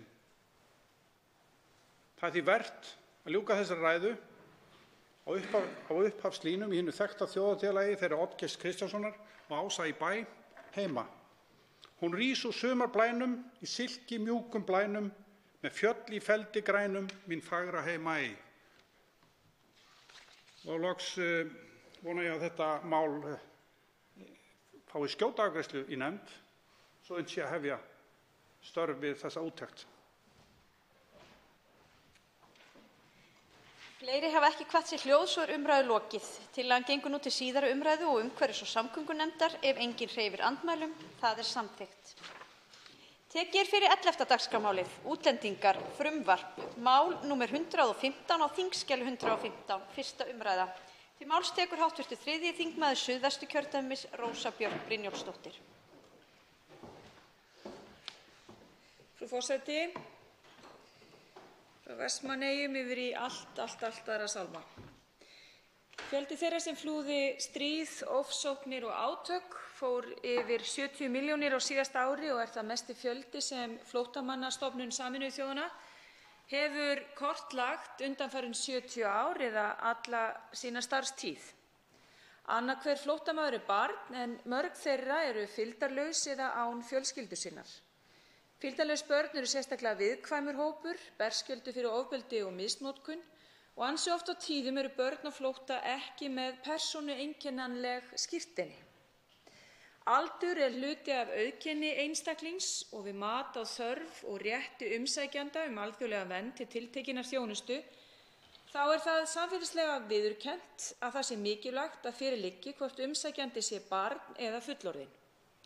Börn eiga rétt á stuðningi og aðstoð í samræmi við stöðu sína sem börn. Og til þess að greina aldur þá er hér á landi notast við líkamsrannsókn til aldursgreiningar á aldri út frá tannþroska.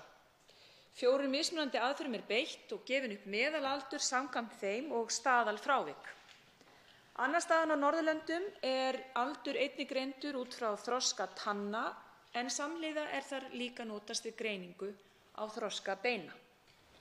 Danir einir greina aldur auk þess út frá kynþroska og með skoðun á kynfærum.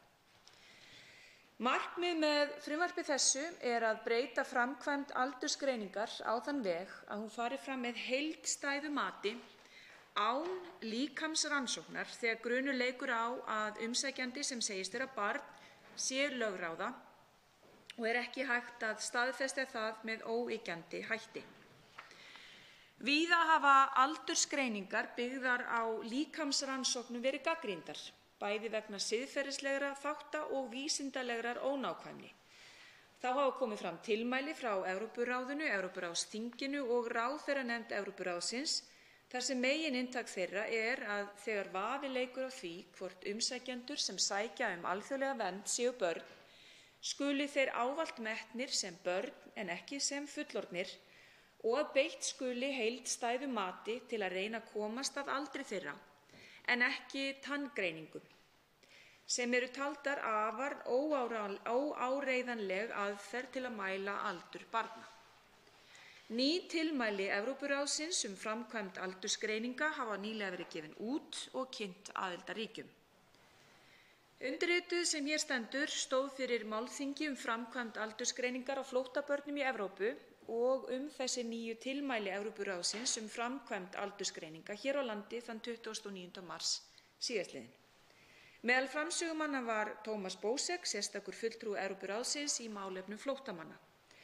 Á málþinginu var meðal annars rætt frumvarp þetta sem var lagt fram á 149. löggjafarþingi og lýsti Tómas Bósek yfir stuðningi sínum við þær breytingar sem kynntar eru hér í frumvarpinu.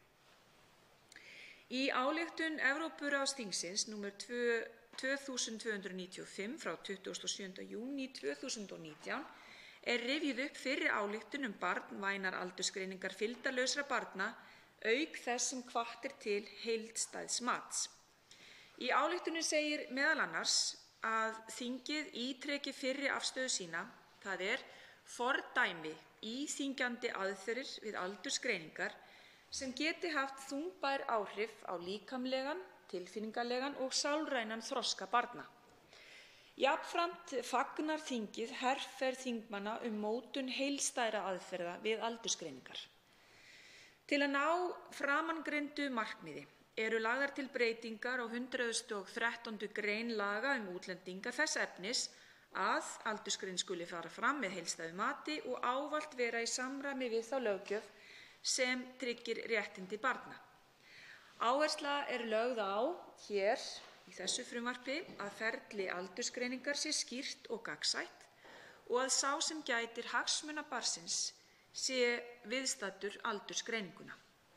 Þá er mikilvægt að matið sé hlutlægt og óhlutdrægt og framkvæmt í samvinnu við þar til bæra sérfræðinga. Heildstætt mat skal þannig enn taka mið af aðstæðum, frásögn viðkomandi, fyrirliggjandi gögnum og upplýsingum en auk þess skal eftir fremsta megni notast við skjalaleit, faglegt mat eða aðkomu sérfræðinga, svo sem sálfræðinga eða félagsfræðinga, til að greina aldur umsækjenda. Ekki verður heimilt ef að þetta frumvarp hér sem ræðir verður að lögum að beita líkamsrannsóknum til að ákvarða aldur, svo sem með skoðun á þroska handa, néskelja eða tanna, nema enn leiki vafi á aldri útlendings þrátt fyrir að öðrum og öllum úrræðum við hið heildstæða mat hafi verið beitt. Líkamsrannsókn skal vera síðasta úrræði sem stjórnvöld beita og skal eingöngu framkvæmt af viðeigandi sérfræðingum í votta viðurvist og ef fyrir liggur upplýst samþykki barns og eða þess sem gætir hagsmuna þess. Líkamsrannsókn skal þá vera framkvæmd af sérfræðingum í tannlækningum eða eftir atvikum læknum sem eru tilnefndir af stjórnvöldum og skal líkamsrannsókn að auki ávallt fara fram í viðurvist sérfræðings á sviði sálfræði barna og unglinga eða í félagsráðgjöf. Ávallt skal taka mið af hagsmunum barnsins þegar metið er hvort leggja skuli fyrir viðkomandi að gangast undir líkamsrannsókn. Óheimilt er með öllu að beita skoðun og þroska kynfæra sem aðferð til að ákvarða aldur. Og hér með er það í fyrsta skipti kveðið skýrt á það að sú aðferð muni aldrei verða leyfð hér á landi. Þegar tekin er ákvörðun að útlendingur gangist undir aldursgreiningu með heildstæðu mati skiptir miklu að viðkomandi sé leiðbeint á skýran og skiljanlegan hátt ásamt því að hann sé upplýstur ástæður þess að hann gangist undir slíkt mat. Frú forseti, það er til þverpólitísk nefnd endurskoðun laga og lagaframkvæmda útlendingamál. En því miður hefur hún ekki náð takti í sínum störfum og á meðan nefndin hefur ekki starfað sem skyldi og ekki fengið það skjól sem hún þarf til þess, hafa komið fram breytingar á lögum útlendinga og ranni dómsmálaráðuneytisins. Og á meðan svo er, á meðan þessi heildstæða endurskoðun laga og lagaframkvæmda útlendingamál, að þá er kannski sérstaklega brýnt að mínu mati séu gerðar nauðsynlegar breytingar á lögum útlendinga af hálfu þingmanna og hér í þinginu með mannúð og mannvirðingu að leiðarljósi og því vona ég að þegar þetta mál komi til kasta og meðferðar allsherjar- og menntamálanefndar háttvirtrar að þá verði umfjöllunin góð og vönduð og fái þann meðbyr og stuðning í nefndinni sem að þetta mál á skilið. Til máls tekur hv. 4. þingmaður Suðvesturkjördæmis, Guðmundur Andri Thorsson.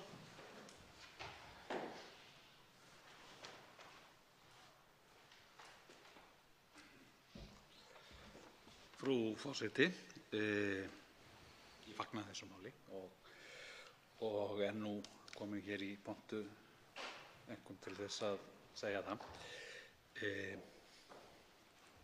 Samfylkingin, sá flokkur sem að ég sit fyrir hér á þingi, hefur ítrekað gagnrýnt tanngreiningar og Logi Einarsson, háttvirtur þingmaður flokksins, hann sendi á síðasta ári spurningar á 4 ráðherra þrjá ráðherra, heilbrigðisráðherra, dómsmála og menntamálaráðherra aldursgreiningar með tanngreiningum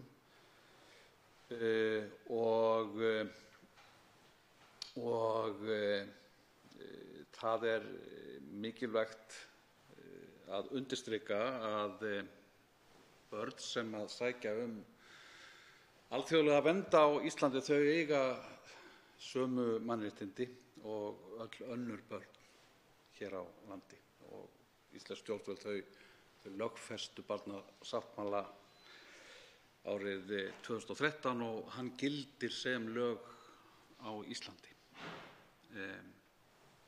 Það er sameiginlegt verkefni okkar allra að berjast fyrir mannréttindum allra barna, bæði barna sem eru alin upp hér á landi og líka barna sem að í neyð sinni leita til Íslands og líka barna sem að búa við hörmungar erlendis.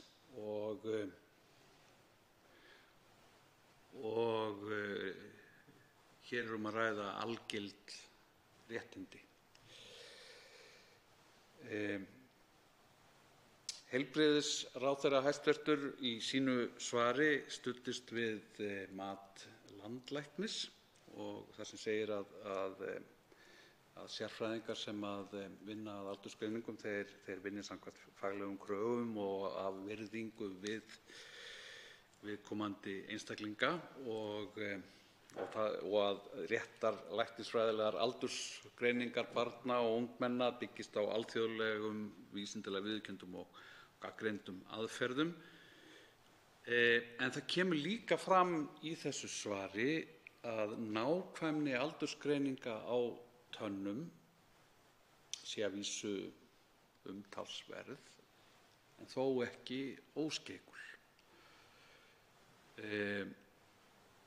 Og þessar aldursgreiningar sem að byggja á líkamsrannsóknum og röntgenmyndatökum af tönnum eru mjög umdeildar og tannlæknar eru ósammála áreiðanleika og vísindalegt gildi slíkra rannsókna og þannig hafa til dæmis tannlæknasamtök Bretlands sagt þær vera óviðeigandi og ósiðlegar.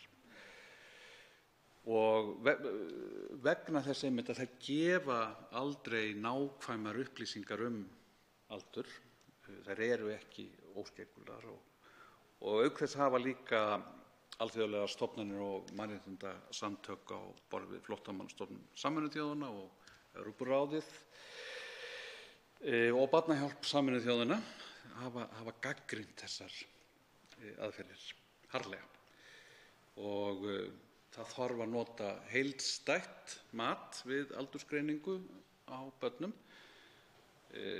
svo sem eins og með viðtölum í barnahúsi sem séu þá tekin af sérfræðingum í málefnum barna, sálfræðingum og félagsráðgjöfum og það þarf að muna það ævinlega og hafa það ævinlega í heiðri að börnin eiga alltaf að njóta vafans. Og ef að vafi leikur á því hvort að umsækjandi alþjóðlega vernd sé 17 eða 18 ára þá skal viðkomandi njóta vafans. Það kemur fram í svari dómsmálaráðherra við fyrirspurn Loga Einarssonar að það fari fram heildrænt mat hjá Útlendingastofnun en maður hefur á tilfinningu eins og kannski stundum að þarna sé heildrænt mat meira svona eins og hugulegt orðalag sem er svona notað til skrauts vegna þess að það eru engir félagsráðgjafar sem koma þar að eða sálfræðingar sem koma að þessu mati hjá stofnuninni og í raun er ekki farið eftir því ferli sem að ráðherrann lýsir í svari sínu. Menntamálaráðherra nefndi í sínu svari eiginlega vísaði til sjálfstæðis háskóla frá afskiptum ríkis og fjárveitingavalds sem að ég tel að það eigi ekki við í þessu tilviki. Ég ætla nú ekki að hafa þessi orð öllu fleiri en ég ítreka það að ég og samþingmenn mínir í Samfylkingunni við styðjum þetta mál heils hugar. Fleiri hafa ekki kvatt sér hljóðs og er umræðu lokið. Frumvarpið gengur nú til 2. umræðu og allsherjar- og menntamálanefndar ef enginn hreyfir andmælum. Það er samþykkt.